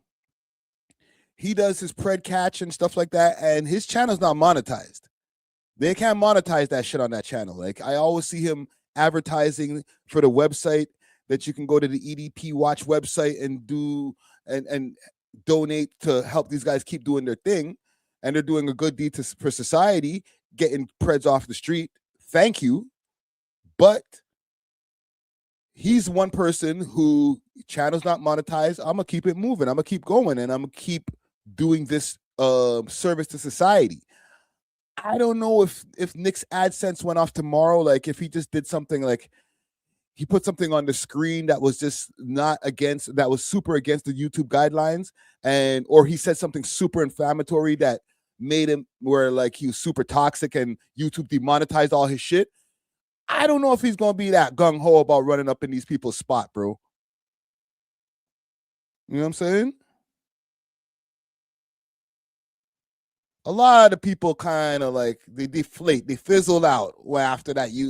After they get demonetized, right? Especially if it's indefinitely. So, who knows? Who knows? Why don't you answer? How much money are Why don't you answer the question? Where's 617 Dreamline Security? How much money are you making? I make money off of YouTube. That's how I make my money. Exactly. So you're making money off of sensationalizing. That my job and attacking is the Somali community. I'm not attacking you guys. We're asking I'll tell you the Fraud is reason why fraud, this is sir. happening. All right, let me tell you the reason why. Fraud is fraud, correct? Yes. This has nothing to do with race. This is fraud. This fraud. absolutely has to do with us being Muslim. No, it does not. All right, and us being from Africa. This is a constitutional argument. If you don't want us here, change the freedom of religion. Say, listen, we don't want Muslims in this country anymore. We're not saying that. No. We're not saying that. When I go Sir, onto we're your talking comments, about fraud. when I go onto your comments, my comments. what I see is people that say we do not want Muslims here.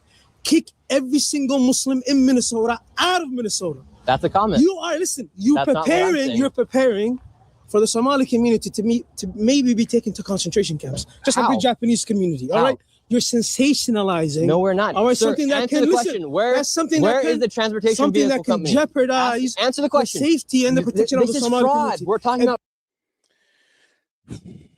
I was with him right until he got to you're trying to demonize the Muslim community. Because there's a lot of Muslims that are not Somali. It's like, Islam is a big I was going to say, I'm not going to put any curse words around when I say the word Islam. Islam is a huge religion, okay? So there's a lot of people who are not Somali who are Muslim. You can't use that like it's an Islamophobia type of thing that's going on there, bro. I gotta be on Nick's side with that. Like, he's trying to expose fraud, bro. If it was another community, then he'd be exposing them. He said they are attacking them because they're Muslim. I don't know. Don't get it twisted. I understand there's heavy Islamophobia going on in America, okay, and here in Canada too, but heavy going on over there in America. But this fraud thing is, I never heard anything about Islam or anything, or like, it's probably because you guys are Muslim that you're doing the fraud. You know what I'm saying? In my opinion, everybody's entitled to their opinion. Anything happens to the Somali We're talking community. about fraud. Listen, I'm not doing anything. I'm not physically touching. You're getting very close. I'm not physically touching. No, I'm not physically touching. This is fraud. We're talking about fraud. You're defending fraud. You're defending fraud. Comments, you're defending fraud. People who hate Muslims want us out of here. People can say what they want. Muslim, I'm not censoring anybody. are using your material. Islamophobes use your material. People who hate Islam use your material. Say to us, we don't want you here. Change the constitution. But guess what? Let me tell you something. Guess what? Say it. We're asking about fraud. We're asking about fraud. You hate Muslims. I'm not saying I hate Muslims. We're talking about fraud. We're talking about fraud. Why are you attacking us? This are we is the fraud. only community that suffers because of fraud? We're talking about fraud. Are we the only community that does fraud? Are we the only community that does this? This is about fraud. Right, Yo, they're going crazy in the hood right now, fam. Right?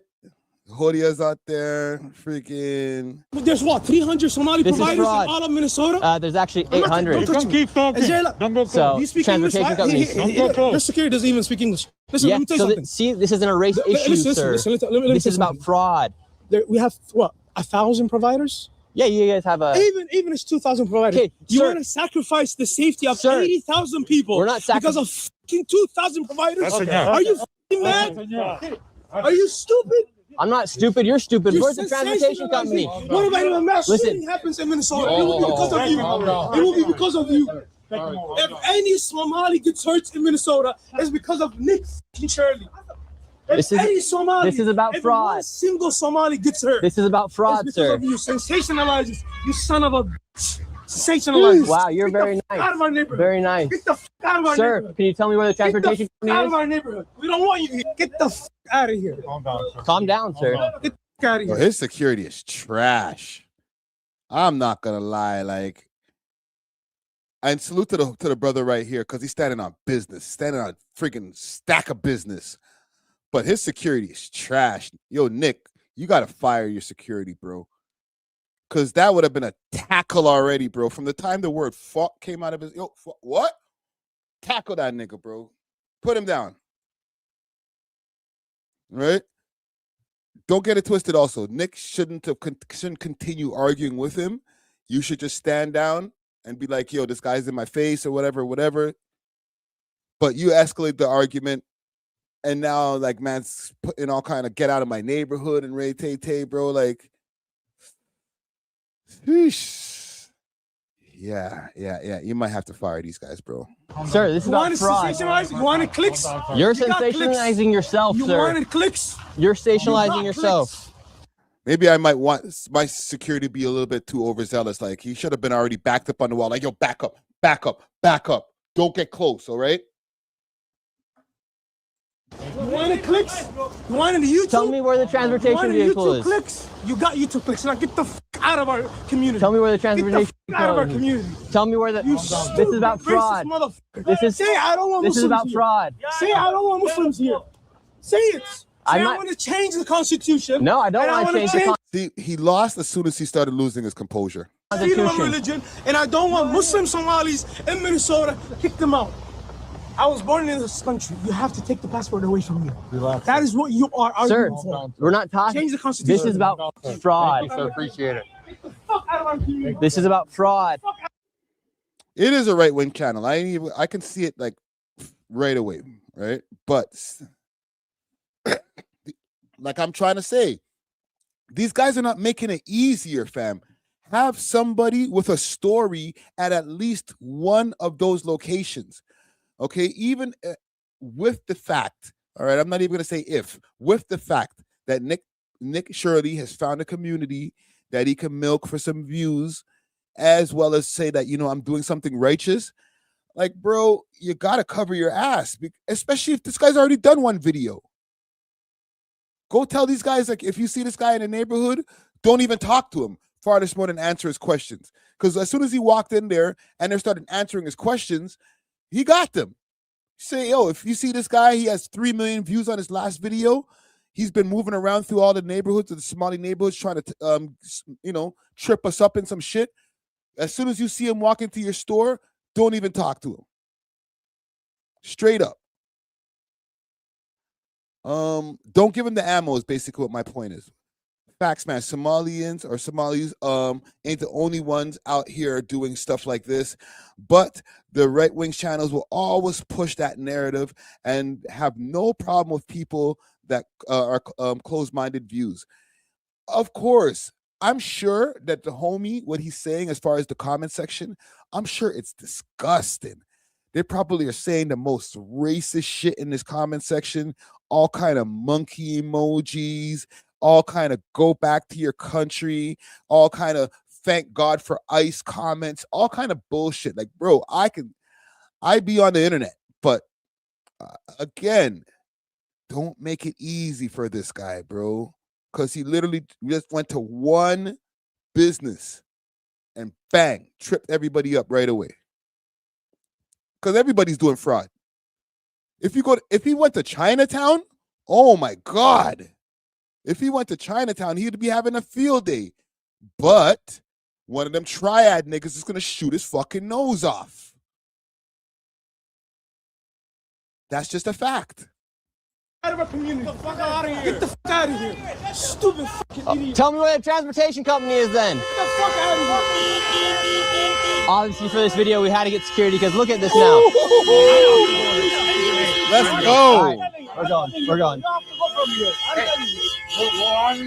He took some of that money from that last video, got himself some security because he knew this was coming. But there is no transportation company in there. Fraud. There were no transportation companies. No, none. This isn't about race. This isn't against religion. This is about fraud. We're fighting fraud here. We're not fighting a race. Well, and this is what happens when you put a spotlight on fraud. The people who are benefiting become extremely violent, and the Somalis are the most violent people I have ever met in my whole life. Because he can. This is what the homie's talking about, bro. Look at this guy's face. If he's not a racist, he definitely is. Look at the conviction, bro. Bumbleclot. This man lets the N-word with the hard ER fly at least 3 to 4 times a day just for his mental health. Just to make himself feel better. As soon as he gets back in his house, he just says it back to back.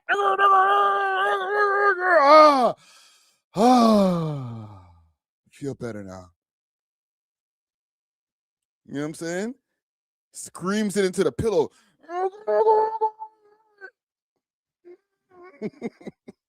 Look at his face. This man wakes up and says it, bro. Just gets out of bed. Fucking hurt him. And the Somali people, like, a lot of Somalis, I'm not gonna say all, but a lot of Somalis like, I am black. In his mind, I can't say the word, right? Because YouTube will freaking demonetize the video. But like, he's saying it right now in his mind. As soon as he slammed the door of that car, if Nick wasn't there with the camera and the nice mic in his face, he would have been like,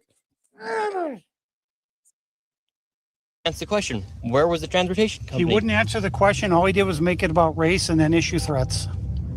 Neither business was there or operating, and giving a very conservative estimate based off of David's numbers and other numbers online, it's fair to say each business is operating with an average of 20 vehicles and with a much lower and generous rate of $25 per trip. And with 10 alleged trips a day, each business is pulling an estimate of $1.3 million in gross revenue. And with those two locations alone, there's over $2.6 million in estimated fraud. All right, what's the next location? What's interesting, Nick, is that one of the places we just visited, the 617 Cedar Avenue South, that's for Dreamline Transportation. That's the address listed with the state of Minnesota. But the place that we're going right now is going to have vans that say Dreamline Transportation on them, but they haven't moved in months and months. You'll see they're covered with snow. There will be no tire tracks. And so why are they using this address? And all that was in there was a liquor store. And he told us to talk to the guy next door, and those were all just mailboxes. And then the guy next door said, go talk to him. I said, we just talked to him. Obviously, the cover up, and you see how I just booked it, eh? Nick don't got to do no work. Nick just had to pull up with the cameras. Okay? This guy right here, he's had a vendetta for the last 20 years. From the time Somalis started moving into his neighborhood, and he's like, wait a minute. Where are all these Somalis? There's different blacks. Now there's the Somalis. We already are dealing with all of them African Americans. What the hell? We got to look into this.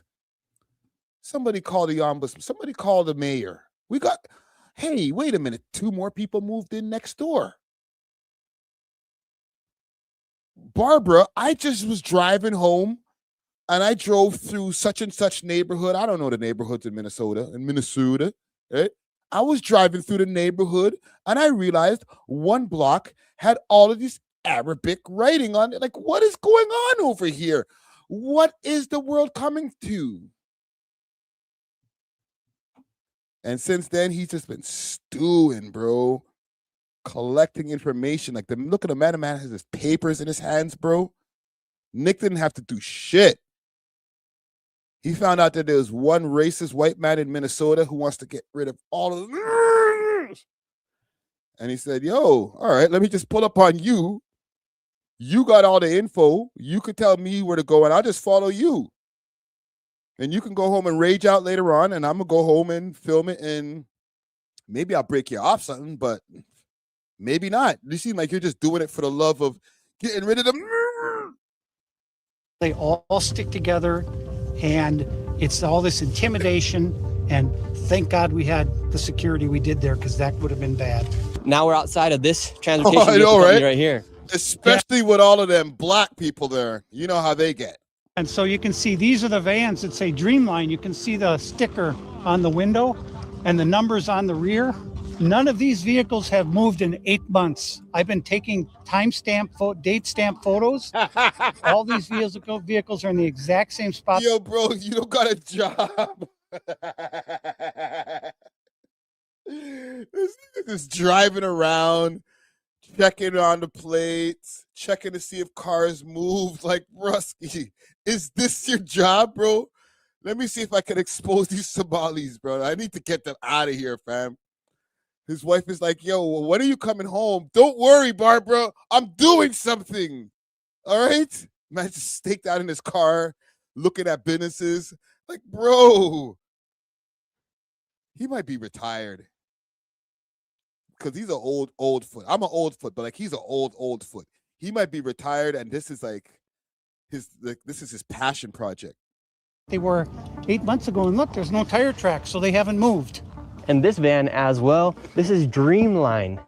Dreamline was the location where we got chased out from the Somalis on 617 Cedar. And this is a vehicle from Dreamline that actually didn't even exist. It was a liquor store. And now it's here, and the vans haven't moved at all. Literally, no vans and no tire tracks anywhere. If these vans are being used to transport people, whether it be healthcare. Yo, it's a fresh snow, Bridget. Stop this, bro. Them vans moved like last week before the snow came down, bro. Stop this. Childcare, there would be snow tracks. And there's 1, 2, 3. I see 4, tracks. 5, 6, 7. Fam, what is this? That might not line up exactly, but I'm saying, fam, that's a track. 7, 8, 9, 10, 11 vehicles here. No snow tracks anywhere. These vehicles are not being used, and these transportation companies are making lots of money. Meanwhile, there's actually nothing to show for. Here's where I'm going to call the cap. All right. As a man who shoveled some snow today, my back's mash up right now. If these cars haven't moved in several weeks or months, and it continues to snow over there in Minnesota, we are now in January. Minnesota is one of them cold places. So really cold places. So I'm sure that they started getting their snow from end of November, early December. All right.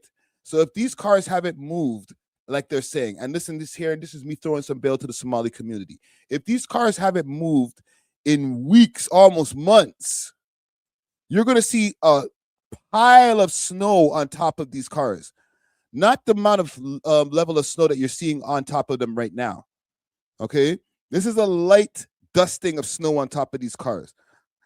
When I went to go take my snow out, and you guys, all the people in the comment section who are here in the GTA in Toronto, y'all know if your car was in a parking lot, in a driveway, when you came outside, the car had enough snow that it looked like you had to shovel the snow off of the car.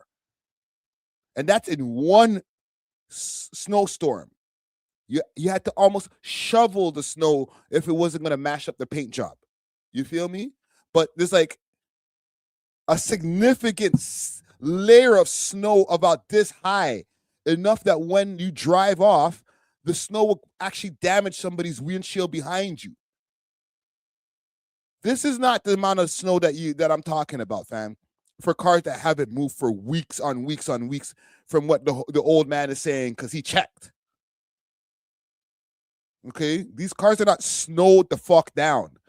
Like they've never moved. All right. I'm not some kind of investigator or forensic analysis guy or whatever, but just from my common knowledge of just whatever shoveling and busting up my back all the time, these cars look like they've been there for a day, 2 tops without moving, especially if snow keeps on accumulating. Like, let's stop the fuckery, bro. Yeah, and so you can see these are the vans that say Dreamline. These vehicles are not being used, and these transportation companies are making lots of money. Meanwhile, there's actually nothing to show for it. Here's all of the vehicles right here. Bare tracks, the vehicles that are coming in and out, like this Toyota, it does not have anything to do with transportation company because there's no stickers on it and there's snow tracks. But the vehicles that are supposed to be used for transportation are literally locked in. Snow is building icicles. No one's even came out to remove the snow off the window. These transportation vehicles are not moving. And then right here, David has more. I'm not gonna lie, them last ones right there, they look a little snowy still. That looks a little bit of an accumulative snow. Like this one looks like it's stuck in the bank. Like this hasn't moved for a minute. Not moving. And then right here, David has more paperwork for Silver Mountain. Of course, David has all the paperwork for Silver Mountain. And there's 3 different companies in the same address. Yeah.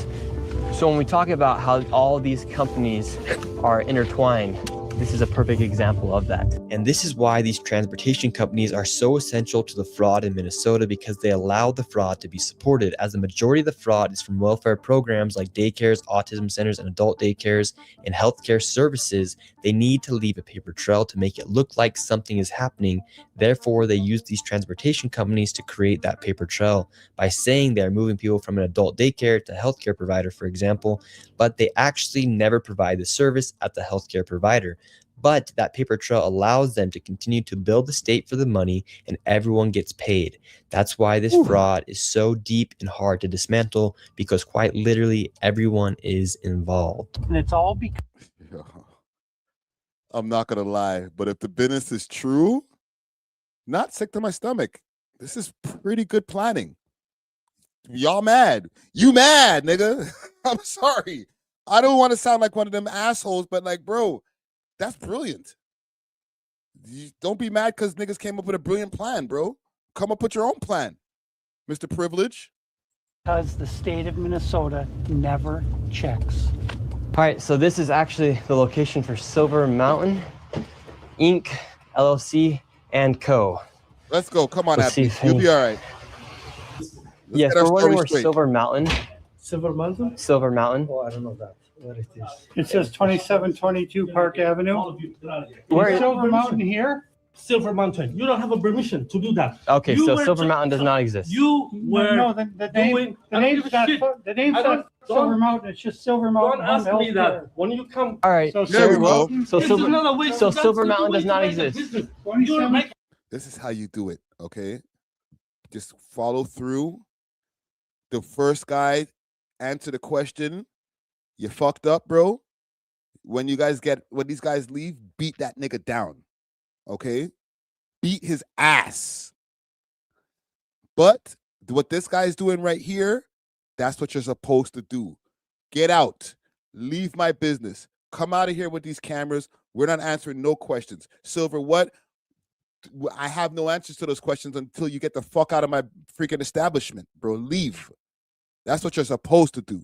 Don't answer no questions, brethren. do that. Okay, You so were Silver ju- Mountain does not exist. You were No, the name, doing. the I don't name's give a not, shit. the name's I don't- not Silver don't- Mountain. It's just Silver Mountain. Don't Home ask Health me that. Care. When you come, All right, Leave. so sir, well, Out. so it's Silver, another way. so That's Silver the Mountain way does to not make a exist. business. You're making a 2722 business. Park You have Avenue. millions of people watching you. Silver You're making Mountain. business to Okay, 600 sir. people. 2720. You have millions of people watching right Yes. now. Where is Silver Mountain? I don't Home know Health where Care? Silver Mountain is. Okay, well, that's what we're But- looking for. All right, we're moving on. Sitting there- So Silver Mountain does not exist. David, we're just simply asking for where is Silver Mountain? Listen, I'm sorry, bro, but I just gotta be real when I give my takes, bro. Y'all niggas are stupid, bro. How you such good at doing fraud, but be dumb as fuck about hiding the shit, bro? Come on, bro. Answer no questions, bro. Are you police? You're a YouTuber, fam. I ain't got no answers for you. Bounce. As soon as the man's like, yo, but by the way, is it Silver Mountain? And then this guy's like, no. You fucked up, bro. Why did you do all of that woofing for you to go and answer the question that he's asking? Idiot. Stupid. Home Health Can't Care. find any of these companies. I mean, this is shocking. 3 companies are supposed to be in that building, and he's never heard of them. He doesn't know anything about them. See, they didn't have to they didn't have to have this information while they're walking away. He's never heard of them. They could have just been like, wow, these guys are super hostile. They're not even answering any of our questions. I think they're frauds, but technically they never answered any questions. Stop being dumb, bro. You guys already know that the man has a YouTube video. You said, yo, you're talking to millions of people. So then why, dummy, are you answering his questions? And look, so they don't exist there. Right there, Somali Senior Center and Adult Day Services. a daycare right there. All these welfare companies are in the same location, but their businesses, that business didn't even exist. It's all fraud, all of it. So right there is a transportation company, no passenger, just a driver. How come you think when it comes time to take accountability for what's happening, or just to answer simple questions about the fraud, they can't answer? Well, I think their reaction tells you all you need to know. That the reaction is so violent that if there was no fraud going on, they would say, what are you talking about? They would have a civil conversation, but they can't because they know we're shining the light on the fraud and they have no defense. So in their mind, being loud and using profanity is their only defense. Because I'm trying to give them the opportunity to say, where are the transportation companies? Where are the daycare? Where are the children? Where are the companies now? Yet they can't answer. And to this point, Nick, the transportation companies we've been to, we haven't seen a single vehicle at any of them.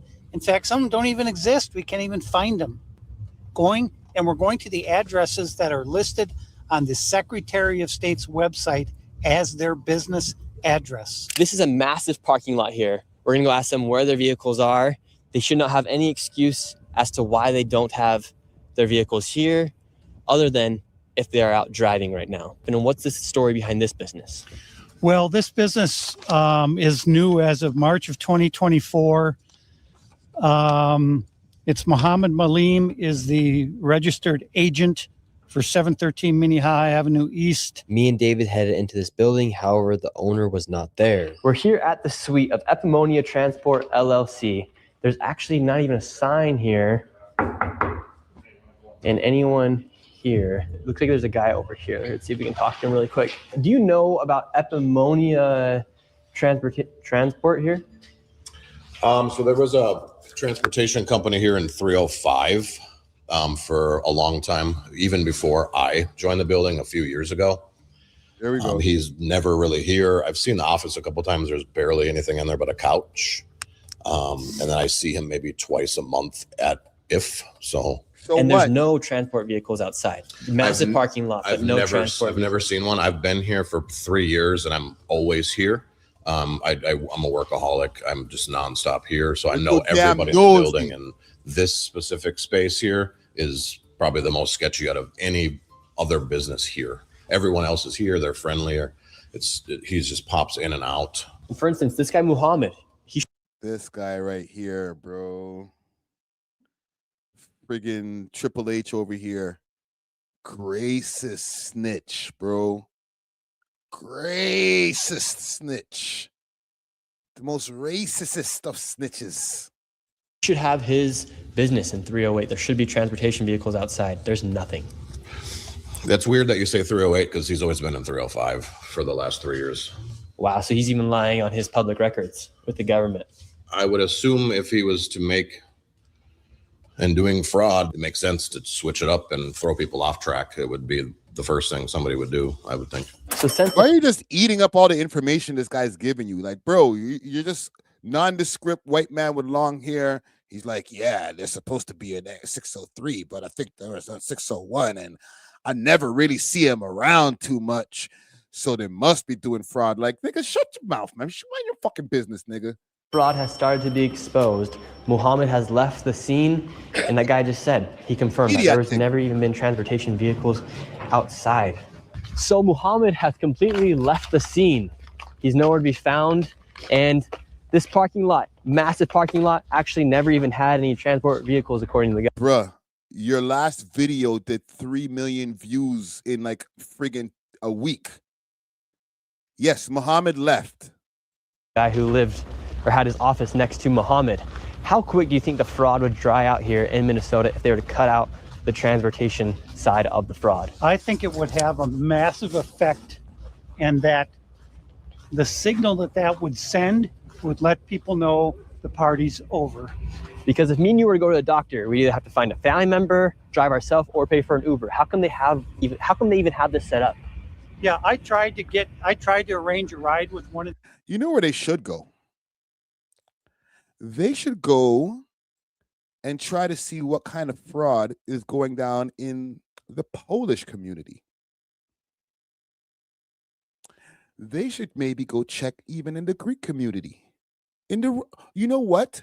Let's try and see what kind of criminal activity and fraudulent and government sifting is happening in the Russian community. Let's try that. Go for it, Nick. Try that. And I'm not saying that just because these are people like, Caucasians, white people, or whatever. I'm saying go try it. Go do that. See what happens. I want to see that video exposing the corruption of the Russian community in Minnesota. That's a freaking fat title right there. Exposing the corruption of Russia. You know what I'm saying? The Russian community has been sifting money from the Minnesota government for years now, putting it into prostitution and drug trafficking and extortion and all type of fuckery. Right? I need that video. Gang, y'all would watch that, right? I think that video would be interesting. They might even have more people in the community. You got content for days. Dave, get on that. Get on your investigation. Go sit in your cars and go see if you can find out what the Polish guys are doing and see what's going to happen if you can go and find out what's going on in their businesses. You know what I'm saying? I've said earlier the Chinese community, that would be amazing. I'm sure they even have a Chinatown. Oh, I forgot about them. Let's see if we could expose the corruption that's happening in the Italian community. Ooh, that one right there. Let's see if I can come up with a title. How many Italian businesses in Minnesota are linked to the mafia? Oh, sorry. No. Let's reword it.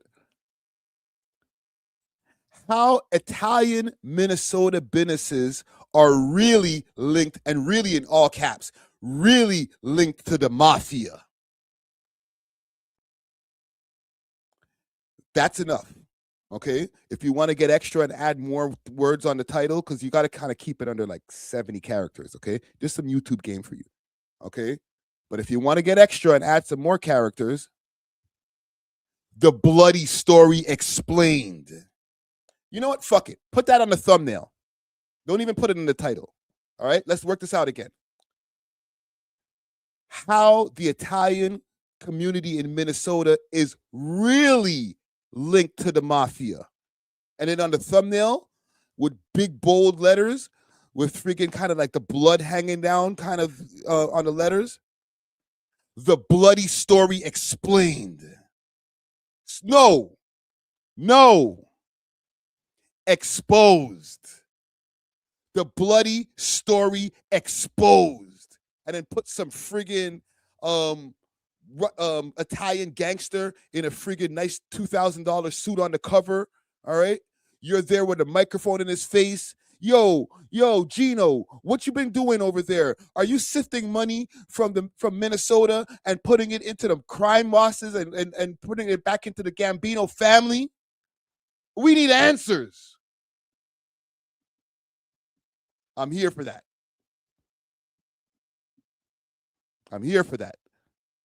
Okay, the whole comment gang, we all here for that video. That shit would be crazy, bro. You're gonna get bare views, bro. Try it out. Just think, a think tank going on over here. Just some suggestions for your next video there, Nick. These Somali transportation companies, they said they were all full. So now we're at 2833 13th Avenue South in Minneapolis, and there's some work for Dave to do. Supposed to be a non-emergency medical transportation company here called Advanced Mobility Incorporated. And what's interesting about this company is that state records show that it first registered with the state of. Okay, they're gonna probably do this like 5 times over. Let's find some beef. Pause. See if anybody is here. Is Ray's Transportation here, sir? I don't know. Transportation place. There's no transportation places here. Oh, okay, well. All, It's just healthcare places. R.I.P. Well, I think it's confirmed they're not here, David. So it's confirmed that Ray Transportation, all of these transportation companies, they're kind of like ghost companies. They exist on paper, but they don't actually exist in person. Would you like to see anybody in the government here held accountable? Most definitely, because there can definitely be an allocation of funds. And what's your message to Tim Walz? There we go. Make a change, because there's definitely, even when it comes down to like the kids and stuff, there's definitely stuff that like we need spaces for the things that are going on that they're not doing. We need these type of spaces for it. Now this is some crazy stuff, but I'm Don't glad do that, you're bro. bringing light to it. It is a crazy, interesting situation. You a fucking sellout, my nigga. Your cousin does fraud. Okay? Your cousin does credit card fraud, or it's your cousin's cousin, or one of your homies, one of your homegirls. Come on, B. Oh, we got to stop. You need to expose that community. Like, bro, don't do that, bro. You know they got the Louis belts out the trunk right now, bro. And they're real ones. Come on, fam. Don't do that, man. What you got going on, man? Hey. You keep the false narrative that you be going on. I am. Nonsense. You should get in your car. You should not be doing that, right? You are creating misinformation. This is not fair. It's not fair for the American people to be doing that. It's not fair. It's not fair what you mean. You cannot be doing that. You're not being fair. How? This country is built on fairness. You're not being fair. Yeah, you cannot come into the community and be doing that. So we shouldn't allow fraud to be happening, right? Let the legal system do its job. Well, it's failed. We got a governor. We got an attorney general. Let them do the job.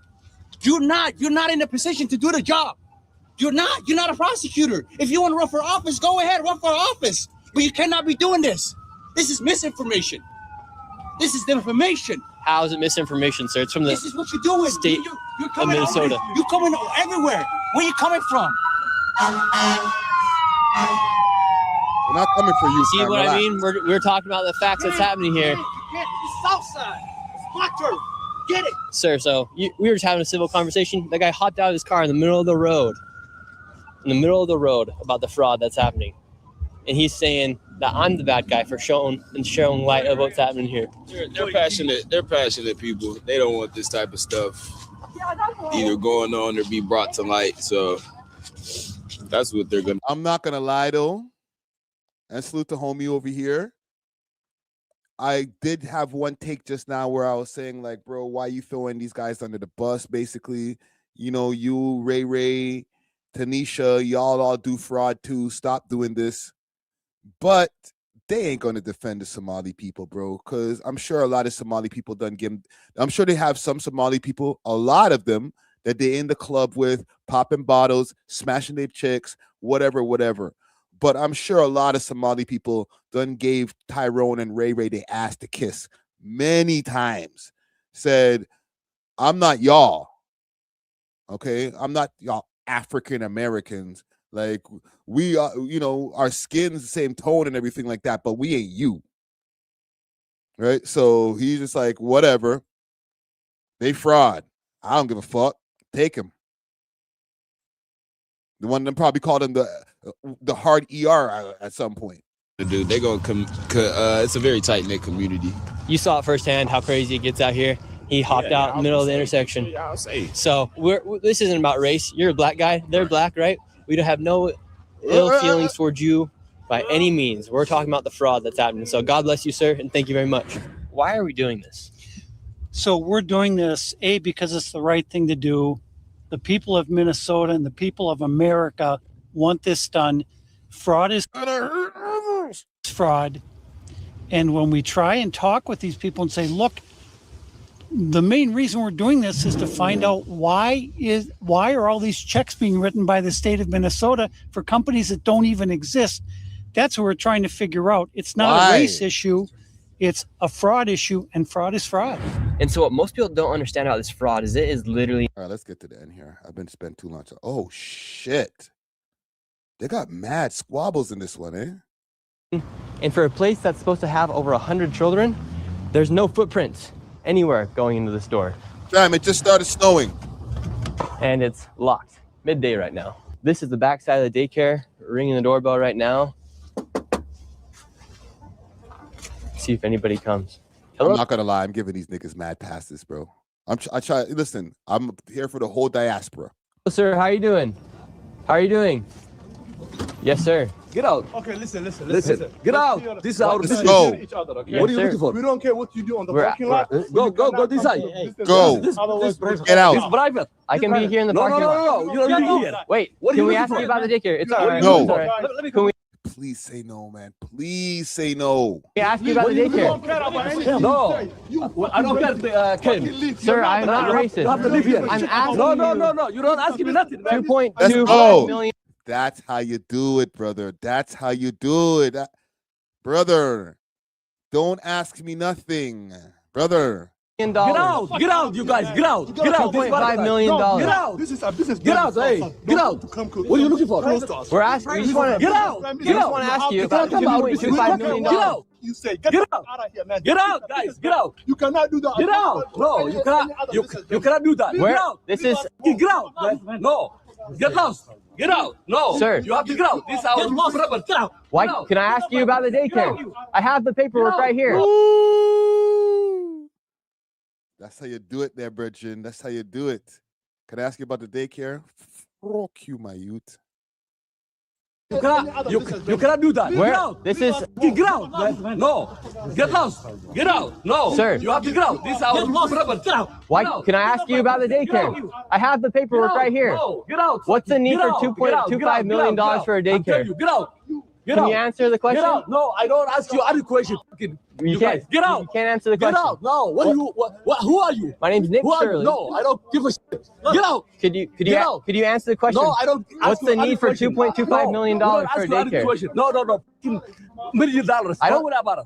Get out. Okay. Get out. And it's licensed for Get out, 118 get out, children, get out. but I don't see any footprints of any children here. I don't see any footprints of any children Get here. out. Get out. See what he's doing right here? Now man is just talking because you could just be like, I don't see no kids here. I don't see no children here. Blah, blah, blah, blah. Now you just talking, bro. Niggas ain't answering your questions. You know what I'm saying?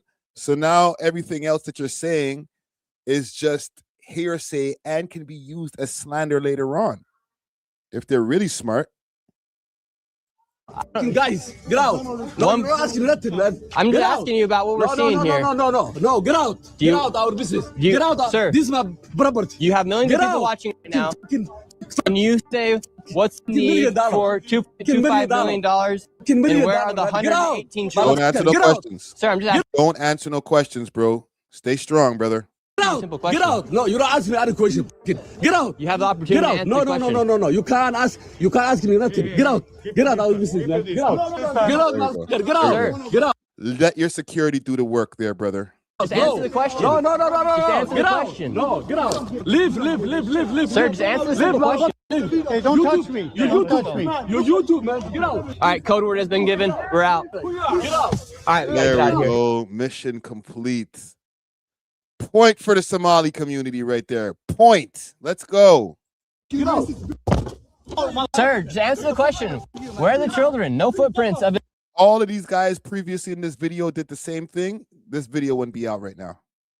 I hope this place actually is holding 47 children because you guys are receiving $1.26 million in this year alone. So have a great rest of your day. They won't even give us a paper to enroll a child. Could have debunked all their claims.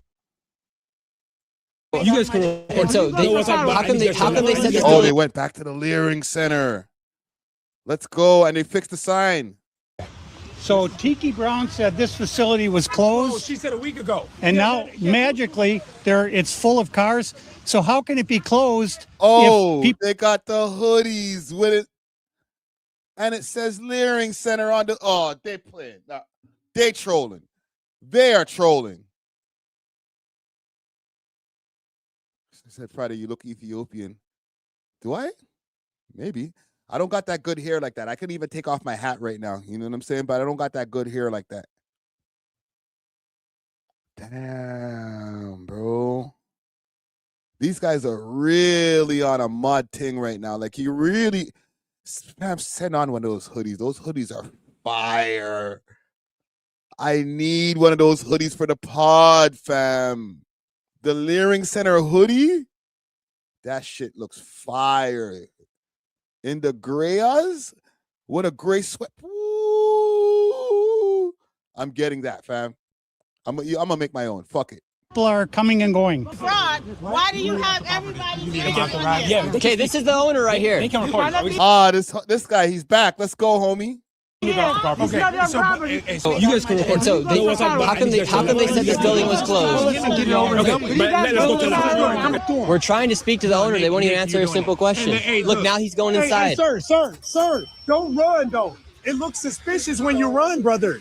And you can smile, but bro. No. I'm gonna point for the Somalis again. Point for the Mollies. It doesn't look suspicious when you run. When you got a video out that got 3 million or 3.7 million views on it. I'm sorry. I don't want to talk to you no more. You made us look crazy in that last video. We don't want to talk to you. Sorry. Sir, I'm right here. He's right here to speak to you. I'm right here. Don't do that. Oh, you can't defend the fraud. Oh, come on. At the daycare doing, hey, not at the daycare doing the middle finger, though. Yo, freaking Dave is going crazy. Dave is having the time of his life. He's waited his whole life for this moment. We have like 100 cameras on it. Now, both of these people have interesting ties with politicians inside of Minnesota. For instance, the man who's running the daycare, he was celebrating with Mayor Fry after he won re-election of mayor inside of Minneapolis. And then this lady right here seems to be a friend of Ilhan Omar, as she has photos with her outside. Ilhan Omar, sweetie. Outside of the restaurant. And she also has videos of her giving a tour to a separate daycare to Mayor Fry. It really makes you wonder why these politicians haven't fought against the fraud, knowing that it's happened in locations like Quality Leering Center. Meanwhile, they're taking photos and celebrating with them at events. What's your message, people, about the fraud here in Minnesota? This is part of the cover-up. You know who that is, right? That's the homie that there was the picture of him in front of the whip, right? There was the one picture of him there in front of the Learning Center, because it's Learning Center now. Okay, they got it fixed. But then there was a next picture, and I was saying it on the last time that we covered this, and it kind of looked like AI, and he was standing in front of like a Benz or some shit like that, and he was all dripped out, right? That might have not been AI, all right? If he's running around with the homegirl there, yeah, that might not be AI there, brother. I'm trying to help you there, brother. They're trying to cover their tracks.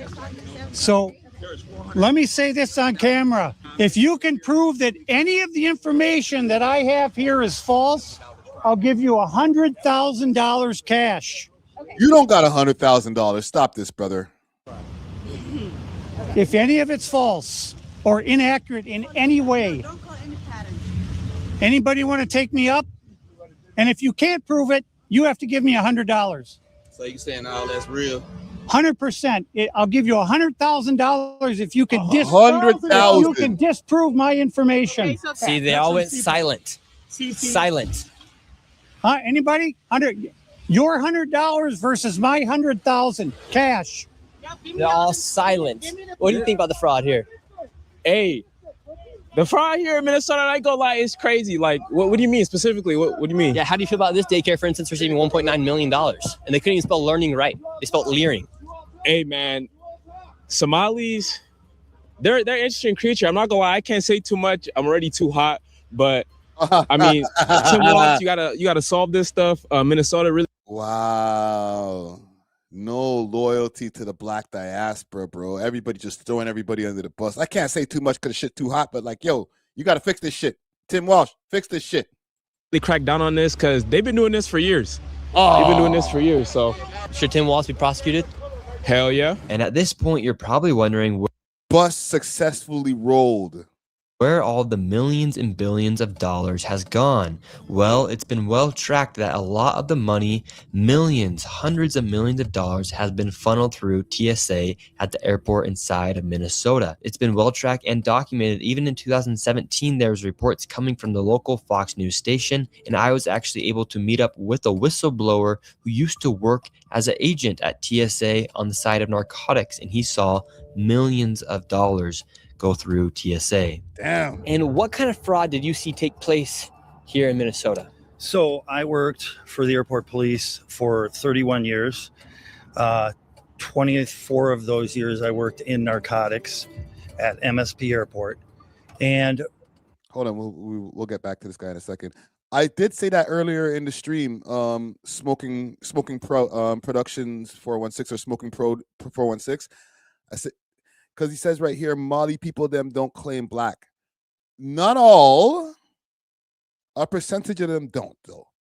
The ones who are more ingratiated into the hip hop community and or the hip hop culture, I mean, and like they intermingle with different types of mans, them, they might consider themselves more black, right? They might be like, yo, I'm black, right? Obviously, whatever. My parents don't think that we are, but I think that we are. Right. And I know a lot of Malis who are like, yo, I'm black. I know personally. You know what I'm saying? Salute to your true captain. He said multiple times on camera, I'm a black man. All right. And he's a Somali kid or Somali young man. And he's been like, I'm a black man. But a lot of like their older generations, they don't feel that way. Right. It's like with the Dominicans. I'm Dominican. I'm not black. I'm Dominican. Right. I'm Somali. I'm not black. Come on, brother. Look at my hair. It's different. My recollection was from about 2015-16 to 2021 when I retired. I would get emails from our dispatch saying like 2 male Somali descent individuals. They would give us their names. They claimed the cash, that they had a large amount of cash at the checkpoints. We'd get all this information in an email, and I believe they would send it right away.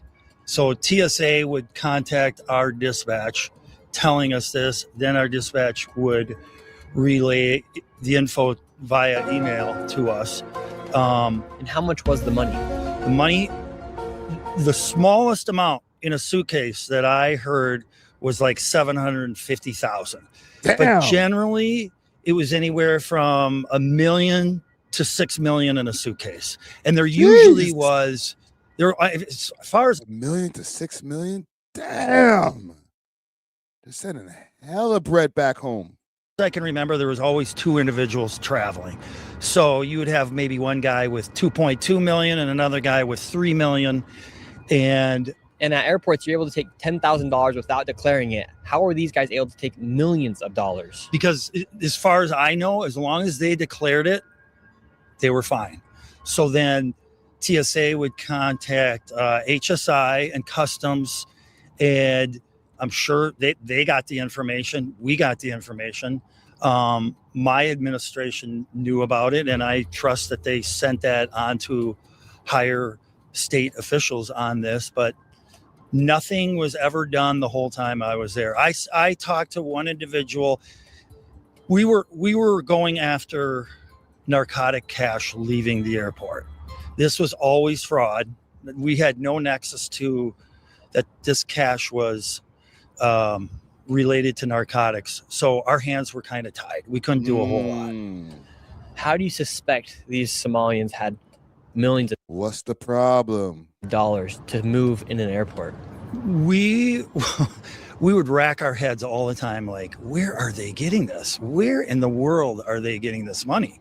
And I had heard about these daycares and whatnot, but I mean, I thought at the time, okay, maybe they had 10 daycares, but apparently they have a lot more than that. We were all just racking our heads trying to figure this out.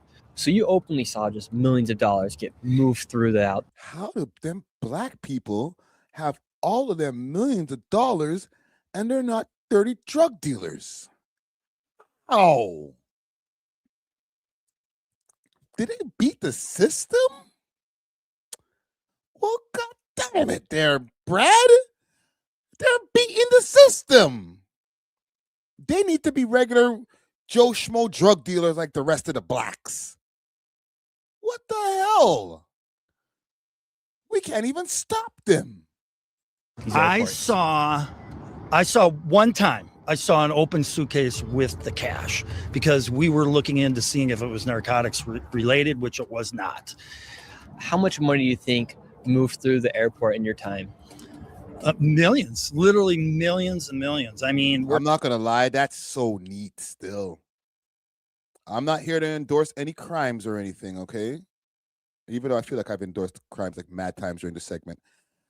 But the fact that they're looking for drug money, they can see what's connected to drug money or if it's going to be connected to drug money, and they could seize that. But if they see all of the rest of these millions of dollars and it has no connection to drugs, hands off. I can't touch it. Bruh. I feel like that's a sick loophole. That's such a, bro, if these guys were pulling off scams, which I ain't gonna lie, it sounded like they did pull off a hell of a bunch of scams. But, bro, they were doing it neatly, bro.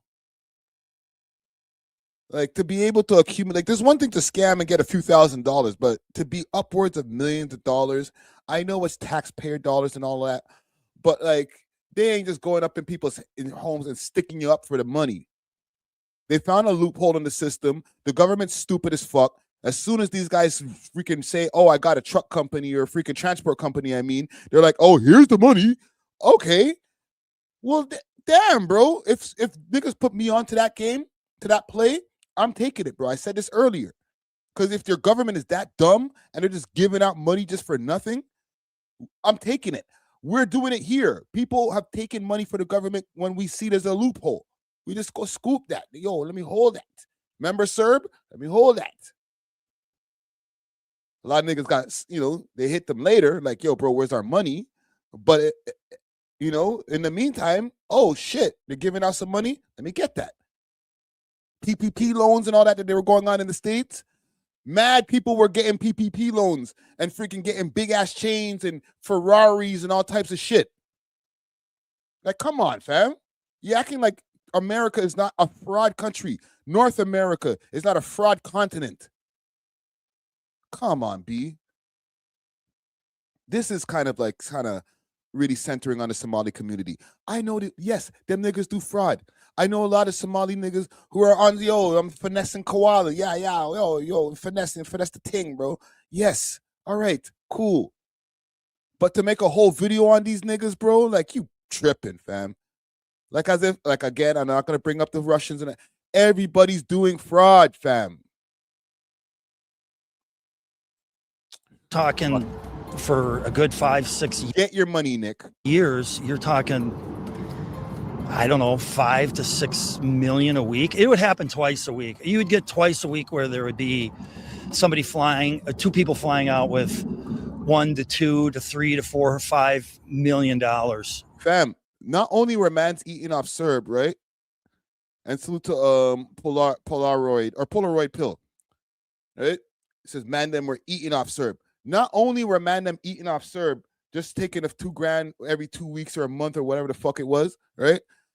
Niggas who were on road, who were able to figure out, okay, let me get some Serb or, whatever they needed to do, get their taxes or whatever done. Mans are like, all right, you're giving me an extra 2 racks that I can go and put it on an ounce? All right, I'm sorry. I'm saying a lot, but it's real shit, fam. You know how many niggas who's on road took that Serb money and then put it right back into the streets? The re-up times are nice, them times probably, bro. I'm going to say probably because I'm not in the streets, okay? But I would imagine as somebody who used to be in the streets, if you're giving me an extra 2 racks once a month, or how many was it? Twice a month we were getting 2 racks? Brother, now I don't have to use my re-up money, fam. I'm just taking the Serb money and go get a ting, brethren, and go flip that. Turn that 2 racks into freaking 5. What? Are you sick? If I was still on road when that freaking pandemic was happening and like heavy making bread, bro, I would have took 2 Serb checks and turned that into freaking, I don't know how many freaking tens of thousands of dollars. Are you sick? Just driving around 4 o'clock in the morning, just getting all my shit off. What you need, an ounce, bro? I just bought a 9-pack, bro. You know what I'm saying? I stacked up like 3-4 Serbs. You know what I'm saying? Took some of the rest of my re-up money. Mans was like, yo, fam, you're usually over here just getting the 4 and the baby. Nah, bro, I need a 9-pack today, bro. Got my Serb saved. Let's go. What's the problem, fam? Y'all niggas is set, you put the loophole. You set the loophole, fam. You put the alley-oop up there. You give the assist. We're gonna take it to the hole. Pause. This is what these niggas is doing over here. Oh, you're just giving away free money just because I said I have a company? All right, I got a company. Where's my money? Come on, B. Twice a week. Every week. Without fail. And where were those people traveling to? So this is the word I got, that they would fly to Atlanta, take a flight from Atlanta to Dubai. And then apparently what I had heard was it was too busy or too dangerous to go any further with it. So they'd wire the money to Somalia. Whether they scraped a whole bunch off the top and did that, I don't know. Wow. So they take the money from Minnesota, take it to Atlanta, and then take it to Dubai. And then from Dubai, they then wire the money. Correct. Not gonna lie, there's mad mollies in Dubai who are sitting on cake right now. Oh, gets deep. I don't know that for sure, but that's what I was told by other investigators. So all the taxpayers' dollars were getting funneled through the airports and then taken to Dubai to be sent to Somalia. Yes. Yes. It appears that's how it all went down. Yes. You said too much, Scissor. Chill. All right, Nick. I've had enough of you. Okay, bro. Let the man them live. Let niggas get their paper, bro, or let the mollies get their paper. All right. I'm sure part 3 is on the way. They're gonna find another angle of the Somali community because this is gold. How much views? What's the views, Crow? 1 million views in 2 days. You're cooking, bro. You're about to go. This is about to do another 4 million. All right. So he'll be back. I got one more thing. All right. No salute to anybody. I got one more thing that I want to address. I'm going to skip the last story that I have about Drake's bodyguard and do we need ICE and all that. But I wanted to talk about subscription-based apps and programs and different things like that, and just what we own and what we don't own anymore. Okay, if I can find a CD, give me a second. I might have a CD close to hand. There we go. I got a CD case right here. Jay-Z, Reasonable Doubt, classic album. All right, all the songs are all in here. You guys can't see all of the words because it's super small, but all the songs are in here. Brooklyn's Finest, Can I Live To, from Can't Knock the Hustle. The CD that I have of this, it will never change. So if there's some kind of issue with sample clearance on one of these songs that pops up later on in the future, it's not going to get removed off of Spotify, and I'm not going to be able to hear it anymore. Okay? If Jay-Z decides tomorrow to get back on his friggin' title shit, and he's like, yo, I'm going to get back and start Title up again, Title Part 2, and I'm going to remove all my music off of these streaming platforms. Like I started putting them back on streaming platforms after Title was existing. Now, Reasonable Doubt that I have on Spotify is gone. Right? So this has been happening with the music industry now for years that we've been in this whole streaming world. you got to get subscriptions even on top of that, because shit, I realized the other day, without having Spotify Premium on my on my Spotify, because I've always had Spotify Premium, but I decided at one point in time, I already got YouTube Premium. If I really want to listen to music, I can go to YouTube Music. But if you want to go through Spotify and try to listen to an album for 2 songs, I won't even say 3 songs in succession, 2 songs in succession. So track 1 to track 2. And first of all, and I'm going to get to a video in a second, but you're not going to get from track 1 to track 2. All right. You're going to go track 1 and it's automatically put into a shuffle, and it might take you to track 8, or it might take you to a song somewhere else from somebody else's catalog that kind of matches the algorithms of what you've been listening to. So you can't even listen to the album song 1 to song 13 without being inundated with ads or being redirected in a whole bunch of different directions. So you're forced to have to go get a subscription. You pay your $12.99, whatever, so that you can rent music. We are where we are. I'm not asking us to go back to CDs and all that. I know I'm an older head and all that. Pause. It was annoying to have a whole CD case in your car, or the CD folder shit in your car, and have to get a 6 CD changer to be able to play a bunch of different albums. And then now you're the shit because I got the 6 CD changer. You know, I can go into the trunk and put my CDs in. That shit is really counterproductive. It's annoying. It's a lot too much physical material. I get it. We're in the digital age, but we don't own shit. Unless I download an album and put it onto my phone, I don't know if that album is subject to change. You feel me? So I'm going to play a quick video here because it's starting to spread beyond just music. Now, Teslas are saying, if you want to have the self-driving feature in your Tesla, you got to pay a subscription. Once upon a time, you didn't have to pay shit, or not, you didn't have to pay shit. You had to pay one package that would cover basically your self-driving on top of the purchase of the Tesla. And from there, you're cooking. Okay, one-time payment. I think it was 8 racks, and Charlie will explain it over here. Big salute to Penguin Zero. One-time payment, 8 racks, whatever. You now have the self-driving feature in your car. Now they've made it where you don't own it anymore. Now you got to pay a subscription indefinitely. The week that you don't pay, or the month that you don't pay your subscription, now no self-driving. Now you just have a regular freaking car that runs on electricity that has no self-driving feature. You're just driving a friggin' you're driving a cool looking car.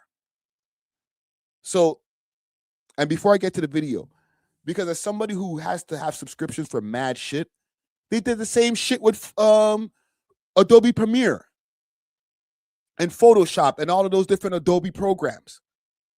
Once upon a time, you used to be able to buy Adobe Premiere full out for something like $500 and something or whatever.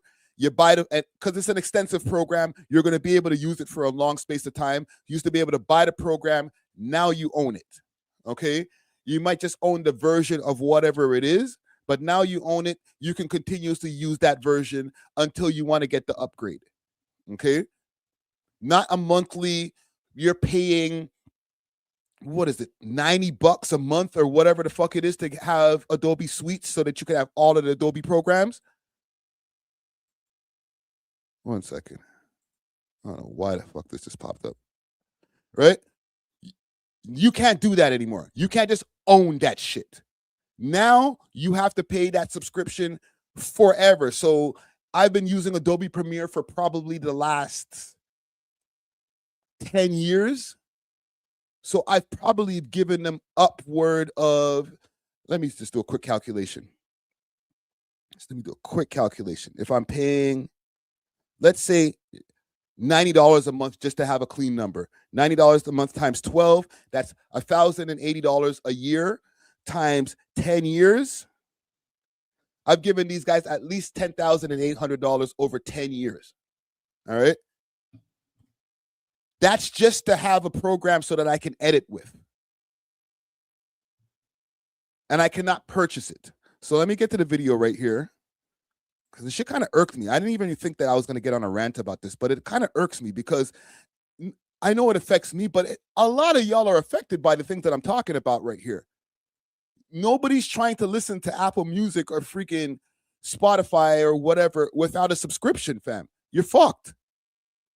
If you try to go and watch somebody's Twitch stream without subscribing to the person, and that's cool, all right, you're supporting that creator.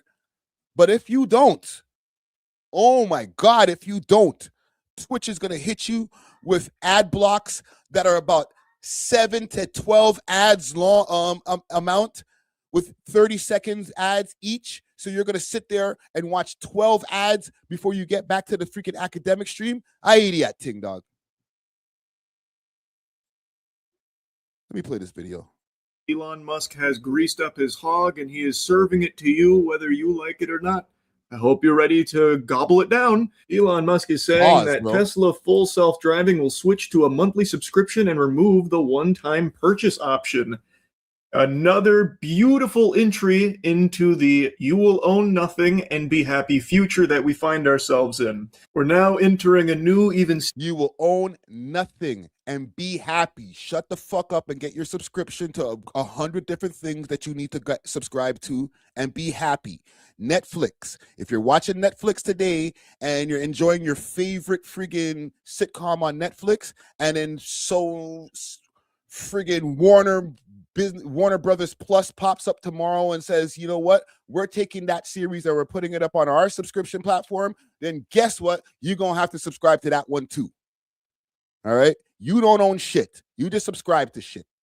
Stinkier era where you can't even pay for the full automobile anymore. You don't pay to own it. Now, in order to get one of the most crucial components, like selling points of a Tesla vehicle, you will have to fork over $99 per month as part of the subscription plan, suckling on the subscription-based titty for however long you want access to the full self-driving features, which was a huge reason a lot of people were buying these fucking things in the first place. Previously, there was an option to pay $8,000 and you get the whole kit and caboodle. You get the Tesla and you get the full self-driving features. But now Elon said, nope, I'm taking the toys back. We are going to wean you off of this.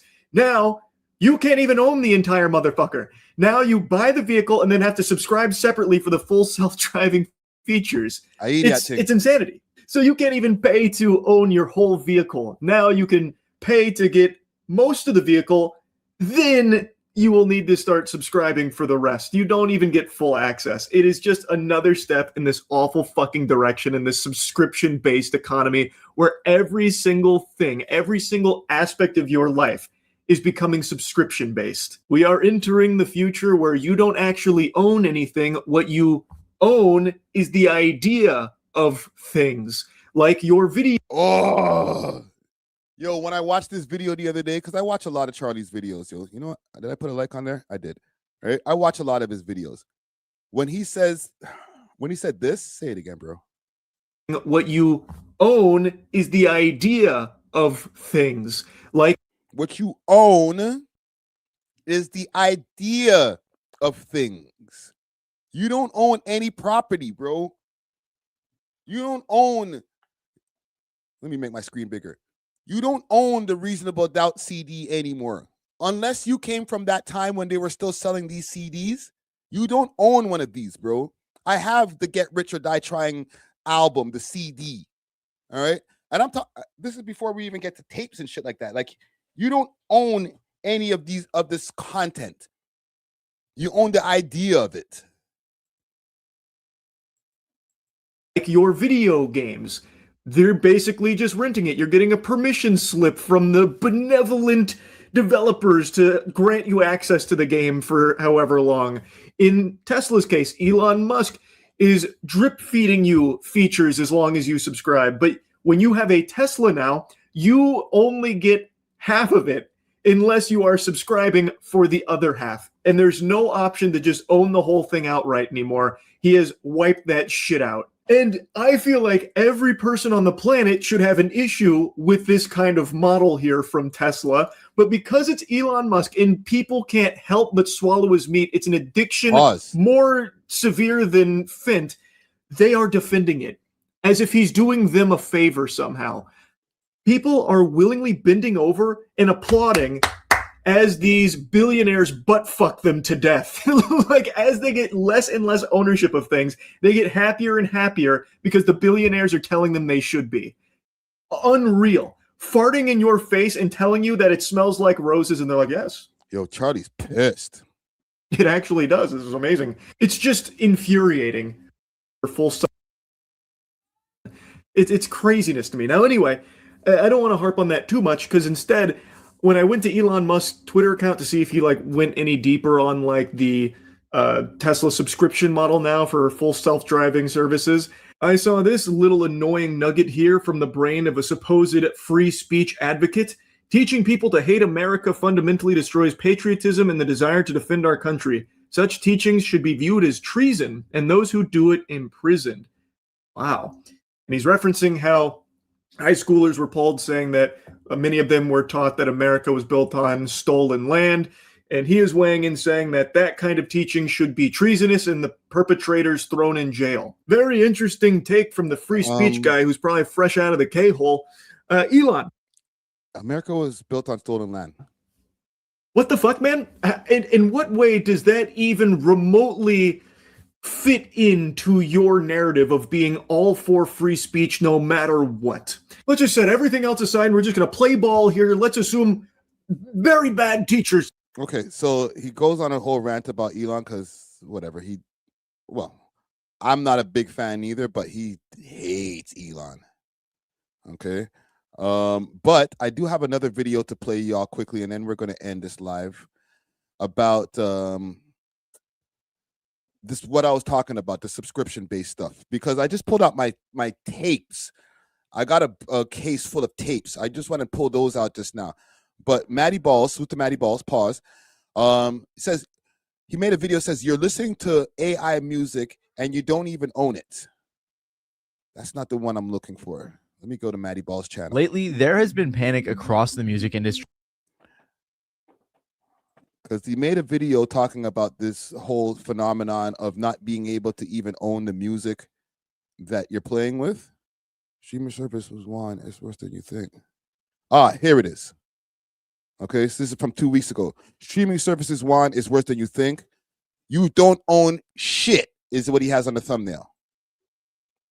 Streaming services and the subscription model that accompanies them have quietly been taking over our lives. From the music we listen to the TV we watch, to the games we play, and even to the cars we drive. I don't think I need to go into detail for you guys to think about how all of these little subscription fees we are paying for this, that, and the third is slowly adding up over time to a number that isn't so small. I think we can all agree that both streaming services and subscription services have gotten a little bit out of hand. But this is a new problem. Especially before the digital age, this wasn't really an issue. When you bought something, you owned it. You weren't renting everything out to the point where if you missed a payment 1 month, it no longer belonged to you. So how did we get here? To the point where a lot of what we consume, especially entertainment, we don't actually own. How did streaming services become so dominant? And how did we let the subscription model become the primary payment model for many things? Well, first, I think it's a little important to understand a lot of the problems that come with streaming services. There's probably no area where streaming has become more dominant than in music. It's estimated that 289 million Americans use music streaming services, or about 85% of the US population. And of course, among younger Americans, the numbers are much higher. In a lot of ways, I think this has been a good thing. Music is more accessible now than ever before, and you have every single song pretty much ever made at your fingertips wherever you go. And for the most part, it's free. If you don't want ads though, it'll only be about $10 a month. If you compare that to like the 60s, where a single record costs about $3, a record player might be like $45 and speakers would be around $50. It's a pretty big difference, and it may sound affordable, but adjusted for inflation, a single album whose songs you weren't even guaranteed to enjoy, every single one, would cost about $35, and the equipment needed to enjoy it would be much more. So yeah, it's definitely definitely cheaper to pay $10 a month than it is to buy a $35 record for every album you like. As a result, the average American today spends more than 20 hours a week listening to music, which is more than ever before. In the 60s, by contrast, the average American bought fewer than 2 new records a year. So the positives of music being affordable and accessible are very clear. But there are a lot of people who think it's also gone a bit too far. It may be easier than ever before to listen to music, but in some ways it's also becoming harder to make a living from it. Music streaming services are so cheap because the payouts to artists are so small. Once the music labels have their cut taken out, Spotify, for example, only pays artists around 1/10 of a cent per stream. With 1/10 of a cent per stream is crazy. Physical record sales, however, on a major label, the artist will often make as much as 30% of the sale. So if I were to buy a copy of Clips's recent album Let God Sort 'Em Out on vinyl for $25, the band would probably make about $7. For them to make that same amount of money on streaming, or Spotify in particular, I would have to listen to their song about 7,000 times, or the equivalent of... Damn! Let me show y'all something quickly. I own this. Redman, There's a Dark Side. Redman's second album. All right, I own this. It's never going to change. Every song, if anything changed on this playlist that you might see up on Spotify, I have the original version. The tape. I own this. This is not happening ever again. Listening to their songs 24/7 for about 2 weeks. Of course, I don't have access to the recording contract, so I couldn't tell you the exact numbers, but that's roughly how it works. In the past, plenty of musicians have entirely withdrawn their music from streaming services in protest of these pay rates. Taylor Swift boycotted in 2014, while the Beatles were entirely absent from streaming services for almost a decade. But obviously, most artists who leave always end up returning because music streaming services are so dominant. If you don't put your music up on Spotify and Apple Music and all that, you're pretty much killing your career. The dominance has completely changed the economics of the music industry. Before streaming, musicians made the vast majority of their money from record sales. That meant musicians like the Beatles could go without touring for years at a time solely to focus on making their music. It also meant if you had a few classic albums or songs that people were always going to be listening to, you were pretty much set for life. But nowadays, that's not quite the case. Most artists nowadays are making the majority of their money from tours, which is one of the main reasons concert tickets seem to be so expensive these days. Artists are also... And the music is so trash. They got to flood the freaking the timeline. They got to flood the streaming services. They'll make albums that are like 40 songs long with a bunch of mid on the shit because they got to play the freaking money game. They got to play the quantity game over the quality game.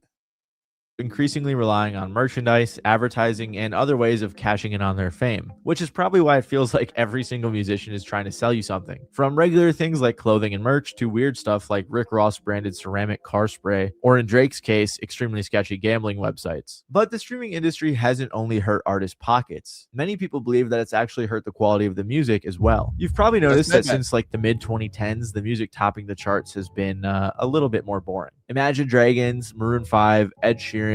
Commercially, these artists were equivalent of the Beatles, Eminem, or Queen in their respective eras, but their music is obviously not quite as good. Except maybe Maroon 5, I don't know, man, they had some bangers. I've talked about this extensively in recent videos, so I won't go too far into detail, but just know that the systems that streaming services have in place encourage music that just simply isn't quite as good. Most artists and their record labels in particular are aware of this system, so musicians are incentivized to create music that won't be too complicated or overwhelming on the first listen. What streaming platforms... Classic. Aquemini. Go learn you something. Are encouraging are bland, unoriginal songs that can blend into a background playlist in a way that makes you want to leave it on. The other way that bands and music fans lost is that because streaming is more or less free, you have access to everything. There's just but significantly less focus on actually listening to and loving music. If you can listen to anything you want all of the time for free, if something is uninteresting. I had somebody ask me if I had the purple tape. Salute to Raekwon the Chef. All right. Salute to Two Piece No Biscuit. I had like 3 freaking copies of that album, and I keep on losing them, yo. I know I have one Raekwon album somewhere in my stash somewhere. It's not in this box here. Listen, I got bare tapes in this box. I don't want the tapes to fall over. All right, but I got bare tapes in this box. Okay. I knew one day that I would need to use this for a segment. All like these are not all my tapes, but these are tapes that I own. This is not my CD collection. I got to go in the basement to go get my CD collection. But my CD collection is insane because I was collecting the music. All right. I wasn't even thinking about it, later on, this is going to be worth mad money and all that type of shit. Nah, bro. I was just like, I love music. I'm going to have a collection of music. You can, old apartments that I would have like the shelves with the CDs or the shelves. And that was a stunt. Like, damn, look at your collection. That's crazy. Right? Look at this. Low End Theory. Tribe Called Quest, second album. Bong. I do have a Mobilarity. I don't have the purple tape, but I have a Mobilarity. It wasn't his best work, but I bought it anyway. Right? Collector, fam. Nobody's collecting shit, fam. Nobody's collecting shit, bro. We get to stream it. Oh, I downloaded it on Spotify. Oh, the tape is gone. Yo, where's my Iron Man tape, fam? Ooh, y'all don't know about the Iron Man album. Where's the tape, fam? Somebody stole my Iron Man tape. I'll show y'all one more and we'll get back to the video. Because I'm just having like hella nostalgia. Oh, I showed y'all the Red Man album. Oh, look at this. Tapes are still going on this time. But we were already getting into Napster times. The Nostradamus album on tape. There's a song on this that got removed off of the copy that finally came out. And it was already on, like, I don't even think I have it on this copy, but there was a copy on Napster that was floating around. Because Napster came in like, let's say 2000 and maybe 2001. And it just started fucking up the industry, bro. I'll show y'all one more tape and then we'll move on. Wu-Tang Forever. This is tape 1. It was a 2-tape set. Okay? It came in a case, like a special case that you can get 2 tapes into 1 case. Oh. Yeah. Program 1. Yeah. Try and fizz on this, scissor. Classic material. Right? Bear share. Like, this is when things started to go downhill. To you after 3 seconds, you don't give it any attention. Music, interesting, in-depth, curious, challenging music takes time to focus on. Music has definitely not gotten better, and I'm saying this as a music fan since I was a child, since streaming happened. Streaming doesn't make music better. Streaming makes music it makes music have to be a commercial in order for it to potentially grab somebody's attention. It's also hard not to think that Spotify is devaluing music with some of the statements that their CEO, Daniel Ek, has made. He's claimed that the cost of creating music now is close to zero, and he also said it's not enough for musicians to release albums only every 4 or 5 years. He's also blamed labels when Spotify themselves are one of the lowest paying streaming services. Many people still think Spotify doesn't pay the artists. Who should they direct their inquiries to, if not to you at Spotify? Yeah, well, technically it is true that we don't pay artists directly.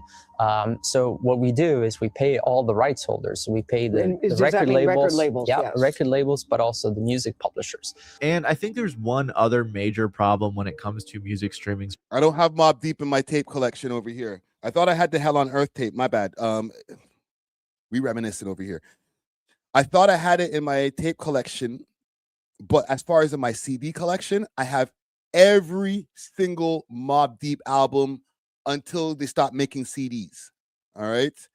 I don't have the Juvenile Hell album. All right. Don't let me not get it twisted. So not every album, but from Hell on Earth, or not Hell on Earth, from the Mobb Deep first album, The Infamous, all the way on to, was it Blood Money? That was the last album. The one, the 2 that they did on G Unit, right? The one with a dun, dun, dun, dun, dun, dun, dun, dun, dun, all on CD. That's never going to change. I don't care what streaming platform I have, what subscription I don't have. I don't have anywhere to play it because I don't have any CD players, but shit, at least I got it.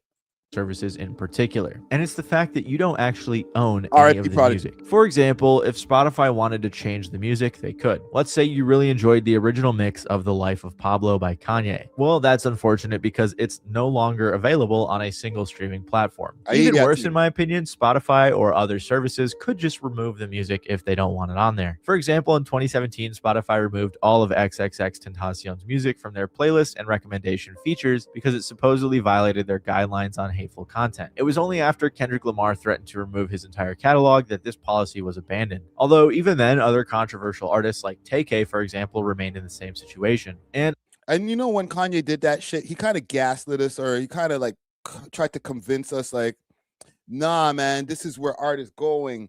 I'm going to be able, it's an evolving album, an evolving piece of art. So today you might hear it sound like this, but tomorrow I might have an idea and I change it. Like, fuck out of here, bro. Nah, bro. What's the finished product? Let me hear that and don't change it.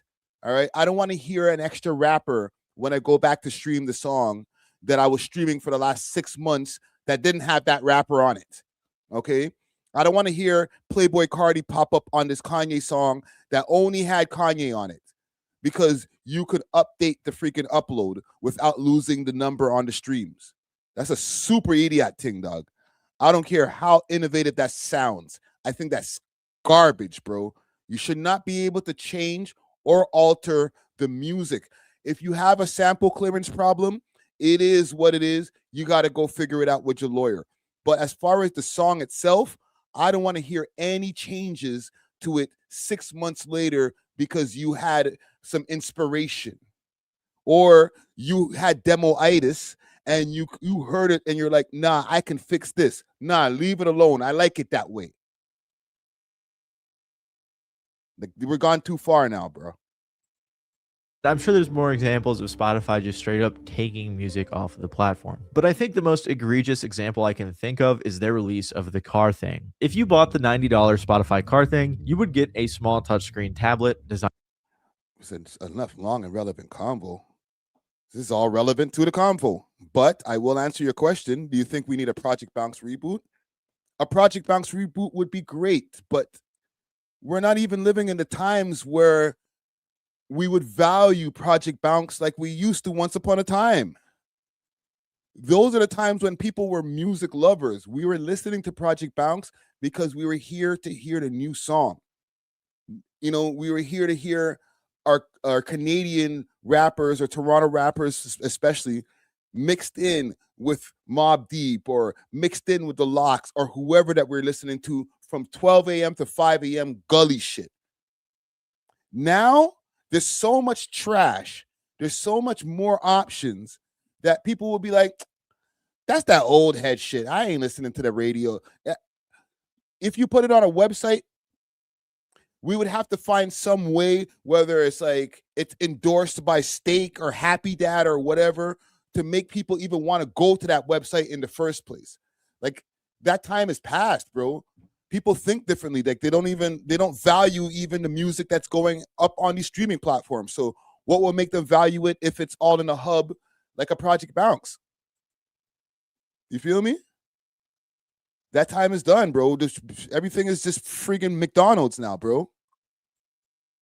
To be plugged into your car's Most dashboard, allowing you to control Spotify and play music in your car. Which, of course, if you didn't have one of those built-in things on your car, I don't know, I have an old car, but if you didn't have that built in, this would be very helpful. The car thing, though, was a huge flop, losing the company $31 million. So, less than 3 years after being officially released, the car thing's functionality and software support was ended completely, rendering it useless. This still blows my mind to this day, but Spotify somehow had the power and got away with completely bricking and disabling something that many people had bought for $90. Imagine you bought something for $90, have subscriptions to a variety of services, which is honestly...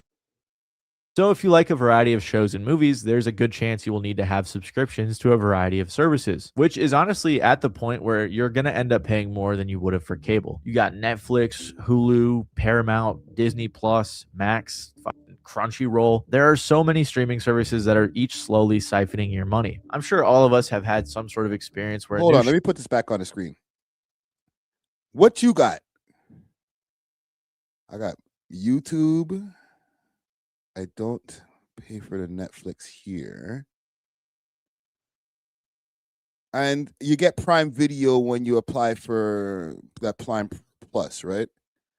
Or Amazon Prime Plus, so that you can get your packages for like less money. So I guess I have Prime.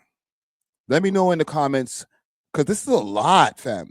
There's some people with Apple TV, Netflix, Hulu.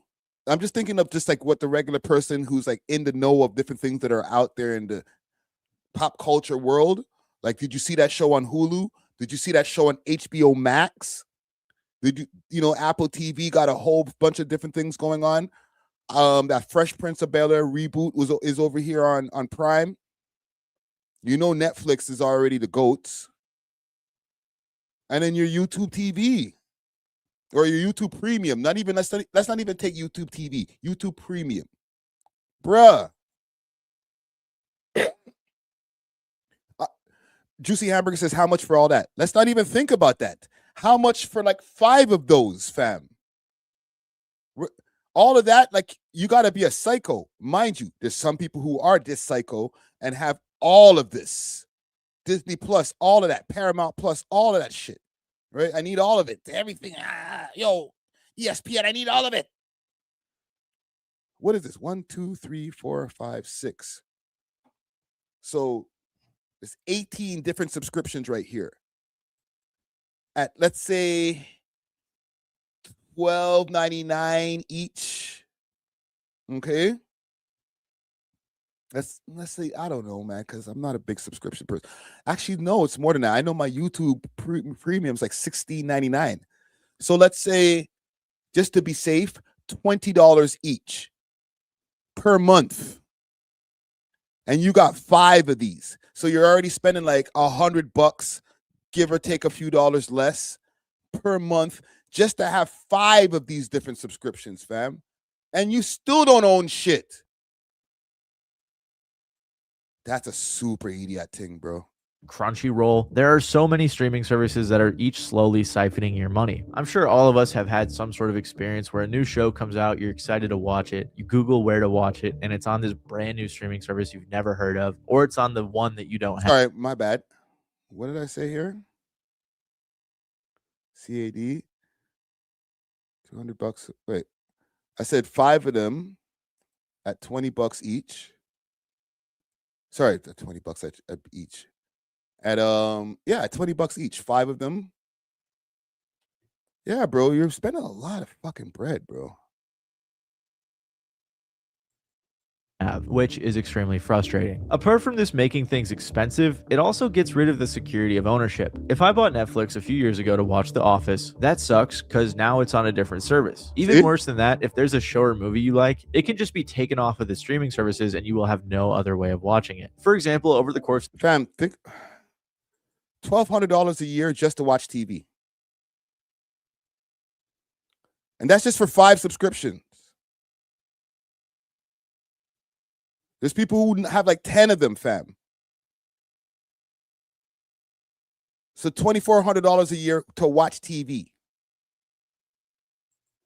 This next year, Netflix is getting rid of over 100 of their original series, which means you will either have to get a new subscription to watch them, or maybe they're just getting rid of them. I'm not even sure. Another example, and unfortunately this is the only one I can think of, but recently I just watched It's Always Sunny in Philadelphia, and I learned that there's a couple episodes that they don't have on streaming, but because I watched them on a different thing, I could watch them. But yeah, they banned these from streaming, and there's really no way to watch them unless you want to pirate it. Another problem that comes up with TV streaming services is very similar to the music ones, and it's that they are actually making TV worse. As I mentioned earlier, Spotify and other streaming services prioritize inoffensive, bland songs that have a lower chance of being skipped in a playlist. And they also like songs that people can comfortably listen to in the background. Which, unbeknownst to me, these streaming services are attempting a similar thing. In a very similar sense, TV streaming services are expecting you not to fully be paying attention to the shows that you're watching, instead expecting you to be on your phone and maybe only half watching. She'd heard from so many showrunners who are given notes by the streaming channels that they say, this isn't second screen enough. The viewer is expected to be on their phone kind of half. It isn't second screen enough.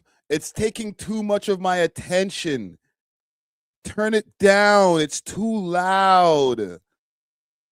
I'm trying to look on my phone. I'm trying to make this play on this girl to see if we can, you know, have it to the sexus. And that movie is just too animated. It's just too good. It's taking too much of my attention. Make it more lo-fi.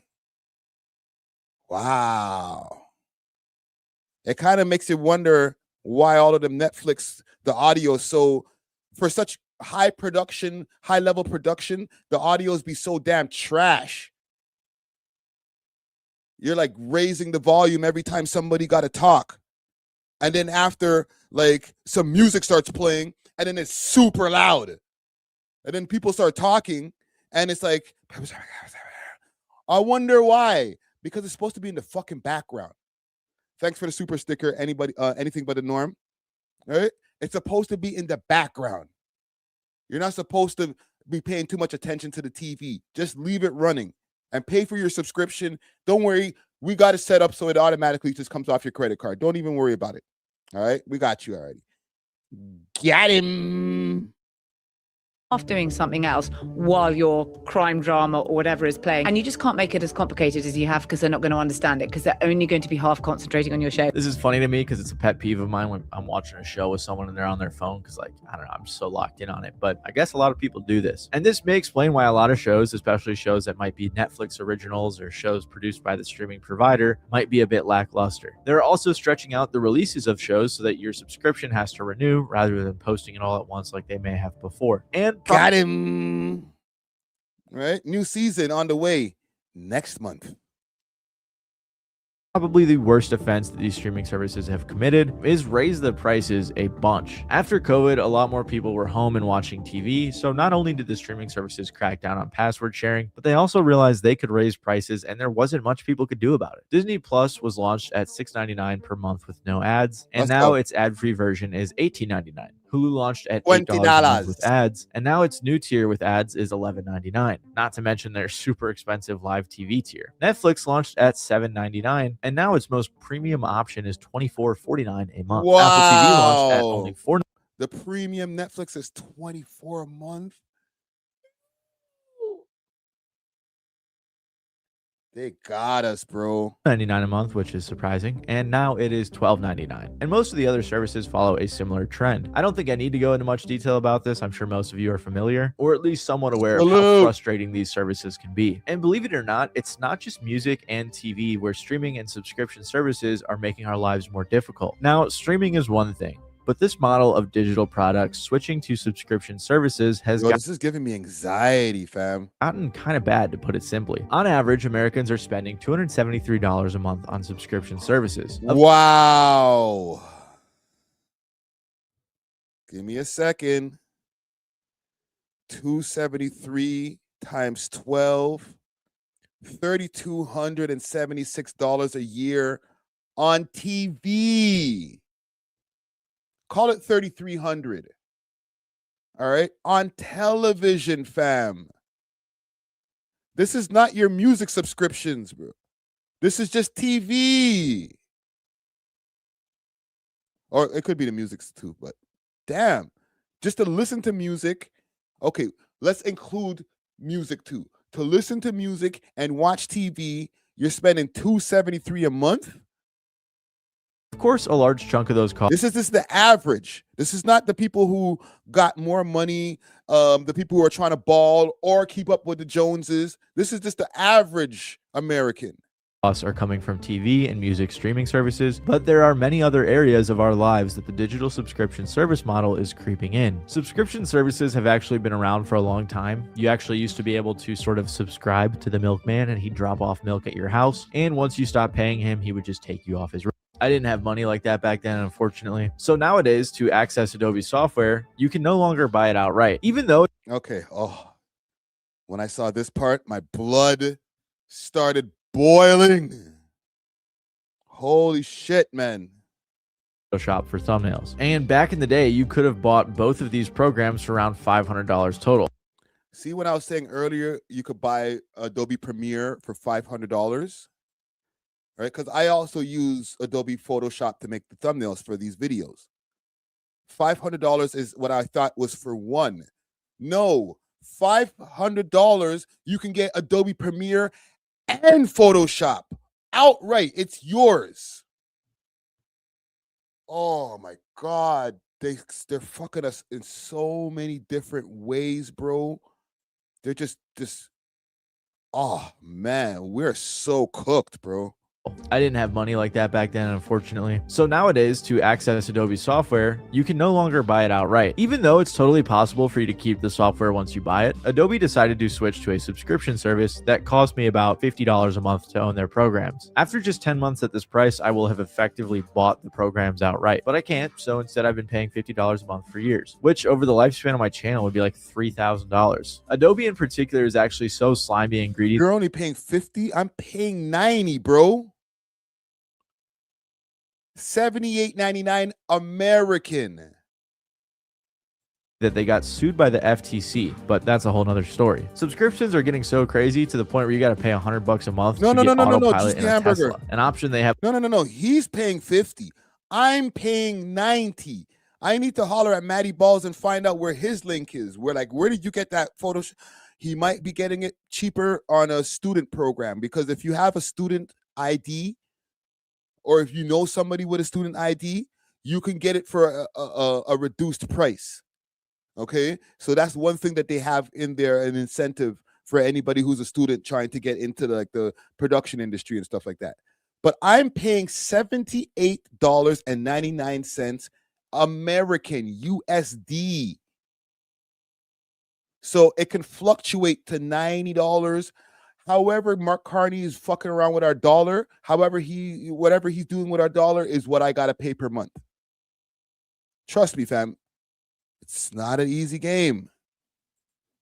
Available if you don't want to buy it outright. And a lot of these subscription services make it very difficult to cancel, to the point where the FTC proposed a rule revision called click to cancel, with the whole goal being to make it easier to cancel subscription services. The lobbyists for these companies said that this rule would cost businesses $2.7 billion, which is crazy to think about the fact that they basically admitted to making $2.7 billion off of people who aren't able to cancel their subscriptions but likely aren't using them. And it makes wow.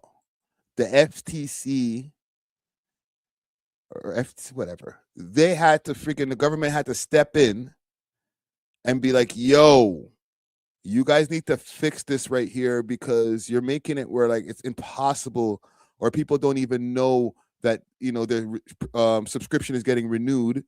Find some kind of easier way for the customer to be able to opt out of this. Maybe some kind of notification that your subscription is going to be up in the next few days, because prior to that, they ain't going to let you know shit. They're just going to let the shit run and then take it off your credit card. The government had to step in and be like, yo, y'all need to fix that, because you made $2.7 billion off of people who just didn't even think to cancel their subscription, and you guys just renewed the shit. That is nasty work. Makes sense. When I tried to cancel one Adobe subscription, I found out that they signed me up for an annual plan billed monthly, so they charged me for like $300 for the rest of the year. And in a rare moment, I was so upset that I called and got it refunded, and I think they refunded it because the FTC thing was going on. Regardless, though, it's very ridiculous. I've actually had a similar concern with Xbox Game Pass as well. As consoles are releasing without disc drives and video games are going fully digital, it almost feels like gaming could be moving in a similar direction as streaming services. The Xbox Game Pass is another subscription service with different tiers ranging from $10 to $30 a month. It's a similar situation where if you game a lot, sure, it makes sense to get it, especially if you're playing a wide variety of games. But for most people, it'll probably just end up costing them more in the long run than if they just bought the games outright. Now, I don't think this is a big problem now, and I'm sure gamers won't ever let it get as bad as TV streaming services. But just imagine a world where Nintendo, PlayStation, Steam, and Xbox all started buying up exclusive titles and putting them on their own passes with no disc. That's coming just now, bro. Don't live in a pipe dream, fam. That is on the way. drives and no options to buy games outright, this could very well be the direction in which games go. I don't know if that's possible, but I mean, that could be a thing. I don't know. It's always worried me. But these are just a few random areas I can see these streaming services and subscription services creeping into our lives in possibly uncomfortable ways, which has left a lot of consumers doing something kind of strange and something pretty predictable. Because of the modern age streaming and subscription services, we are left with a few problems. You no longer own half of what you buy. The fracturing of streaming has you spending just as much, if not more, than cable, and it's actually lowering the quality of content, whether it be music or television. And this has left people returning to one of two sad times. Things. The first of which is the major return of physical media. All over my YouTube page, I've seen tons of people switching back to physical media, which is pretty cool. All of these problems are why more and more music fans are abandoning streaming services entirely and going back to CDs and vinyl. From 20 So mans are freaking blowing off the dust off their CD players and freaking going into their garages and shit and going and find their record players. Like, walk on, bro. 2010 to 2023 alone, the size of the vinyl market has increased by 18 times. And of course, it's not the only non-streaming option. Physical media is definitely more expensive and less convenient than music streaming, but with physical media, you do actually own the music. Instead of letting the faceless Spotify algorithm progressively feed you blander and blander songs, with no guarantee they were even made by real artists, you have complete control over what you listen to. I can also say that having a physical copy of your favorite album definitely brings you a lot closer to the music. The same can be said for DVDs or video games. You'll also too with this AI part, you don't even know what parts of the album that you downloaded on your the Spotify app. How many of the songs on that are AI produced?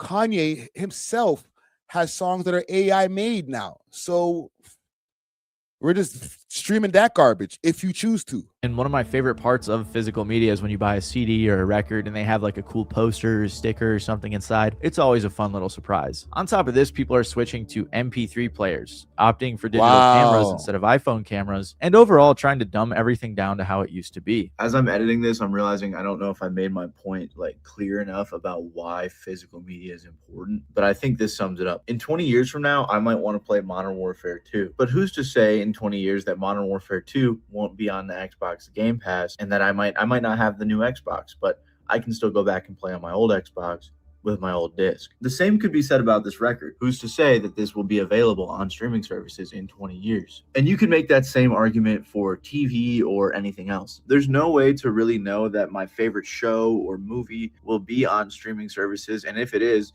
who's to say in 20 years I will have that exact streaming service, or it won't be $50 a month, or you know what I'm saying. If you actually it's giving me anxiety. You really enjoy something and you don't own it, you run the risk of not having access to that in the future. And if you do want to access it, you may have to pay for it again. You may have to pay for the subscription. You may forget to cancel the subscription, or it may be very difficult to cancel the subscription. There's a lot of problems that come with this. The problem with this, though. Okay, I'm going to stop it there. Salute to Matty Balls. He always makes great videos. I didn't even throw a like on this right here. Bong. I'm going to throw a like on that right there. He deserves that. Right, big salute to Matty Balls on this video right there, man. Oh, I don't know how many of y'all have seen that video, but hopefully for the people who haven't seen that video, it has put the world in perspective a little bit more. Okay, the different things that we're just using our passive income, or not even our passive income, because some of these things are quote unquote necessities just for our mental health. Like, yo, I need something to some kind of entertainment. Like, fam, can I get one subscription on something per month to be able to entertain myself? You gotta pay, bro. You can't just get cable anymore and just have access to all of these channels. Like, you gotta get the cable package, and that used to be freaking inconvenient. So now they replaced it with all of these different subscription services and made it more inconvenient than having just the cable with a bunch of packages. So I don't even know what to tell you guys, bro. We're fucked. There's no way to put the toothpaste back in the tube. So there are solutions of going analog, but that means now they're going to have to start redistributing all of the different analog players like CD players and DVD players and all that type of stuff for us to be able to consume the content that we have on analog that's not digital, right? So we're going to have to get one problem to fix another problem. And then they're still going to be getting the money in the end of the day because they're selling us all the shit. So it is what it is. I think we've spoken enough today. I got a 5-hour freaking timestamp that I'm looking at right now. Big salute to everybody who's been in the live from the beginning to the end. Anybody who's popped in throughout the live and popped out and popped back in, salute to y'all. Make sure to hit that like button on the way out. Anybody, if y'all feel like it and can afford to send us a hype, put a hype on any of the videos, the vertical or the horizontal view, and let's push the shit up in the algorithm. We'll be back on Monday with a new episode 650 of the We Love Hip Hop podcast. Until then, we are off of this. Doses.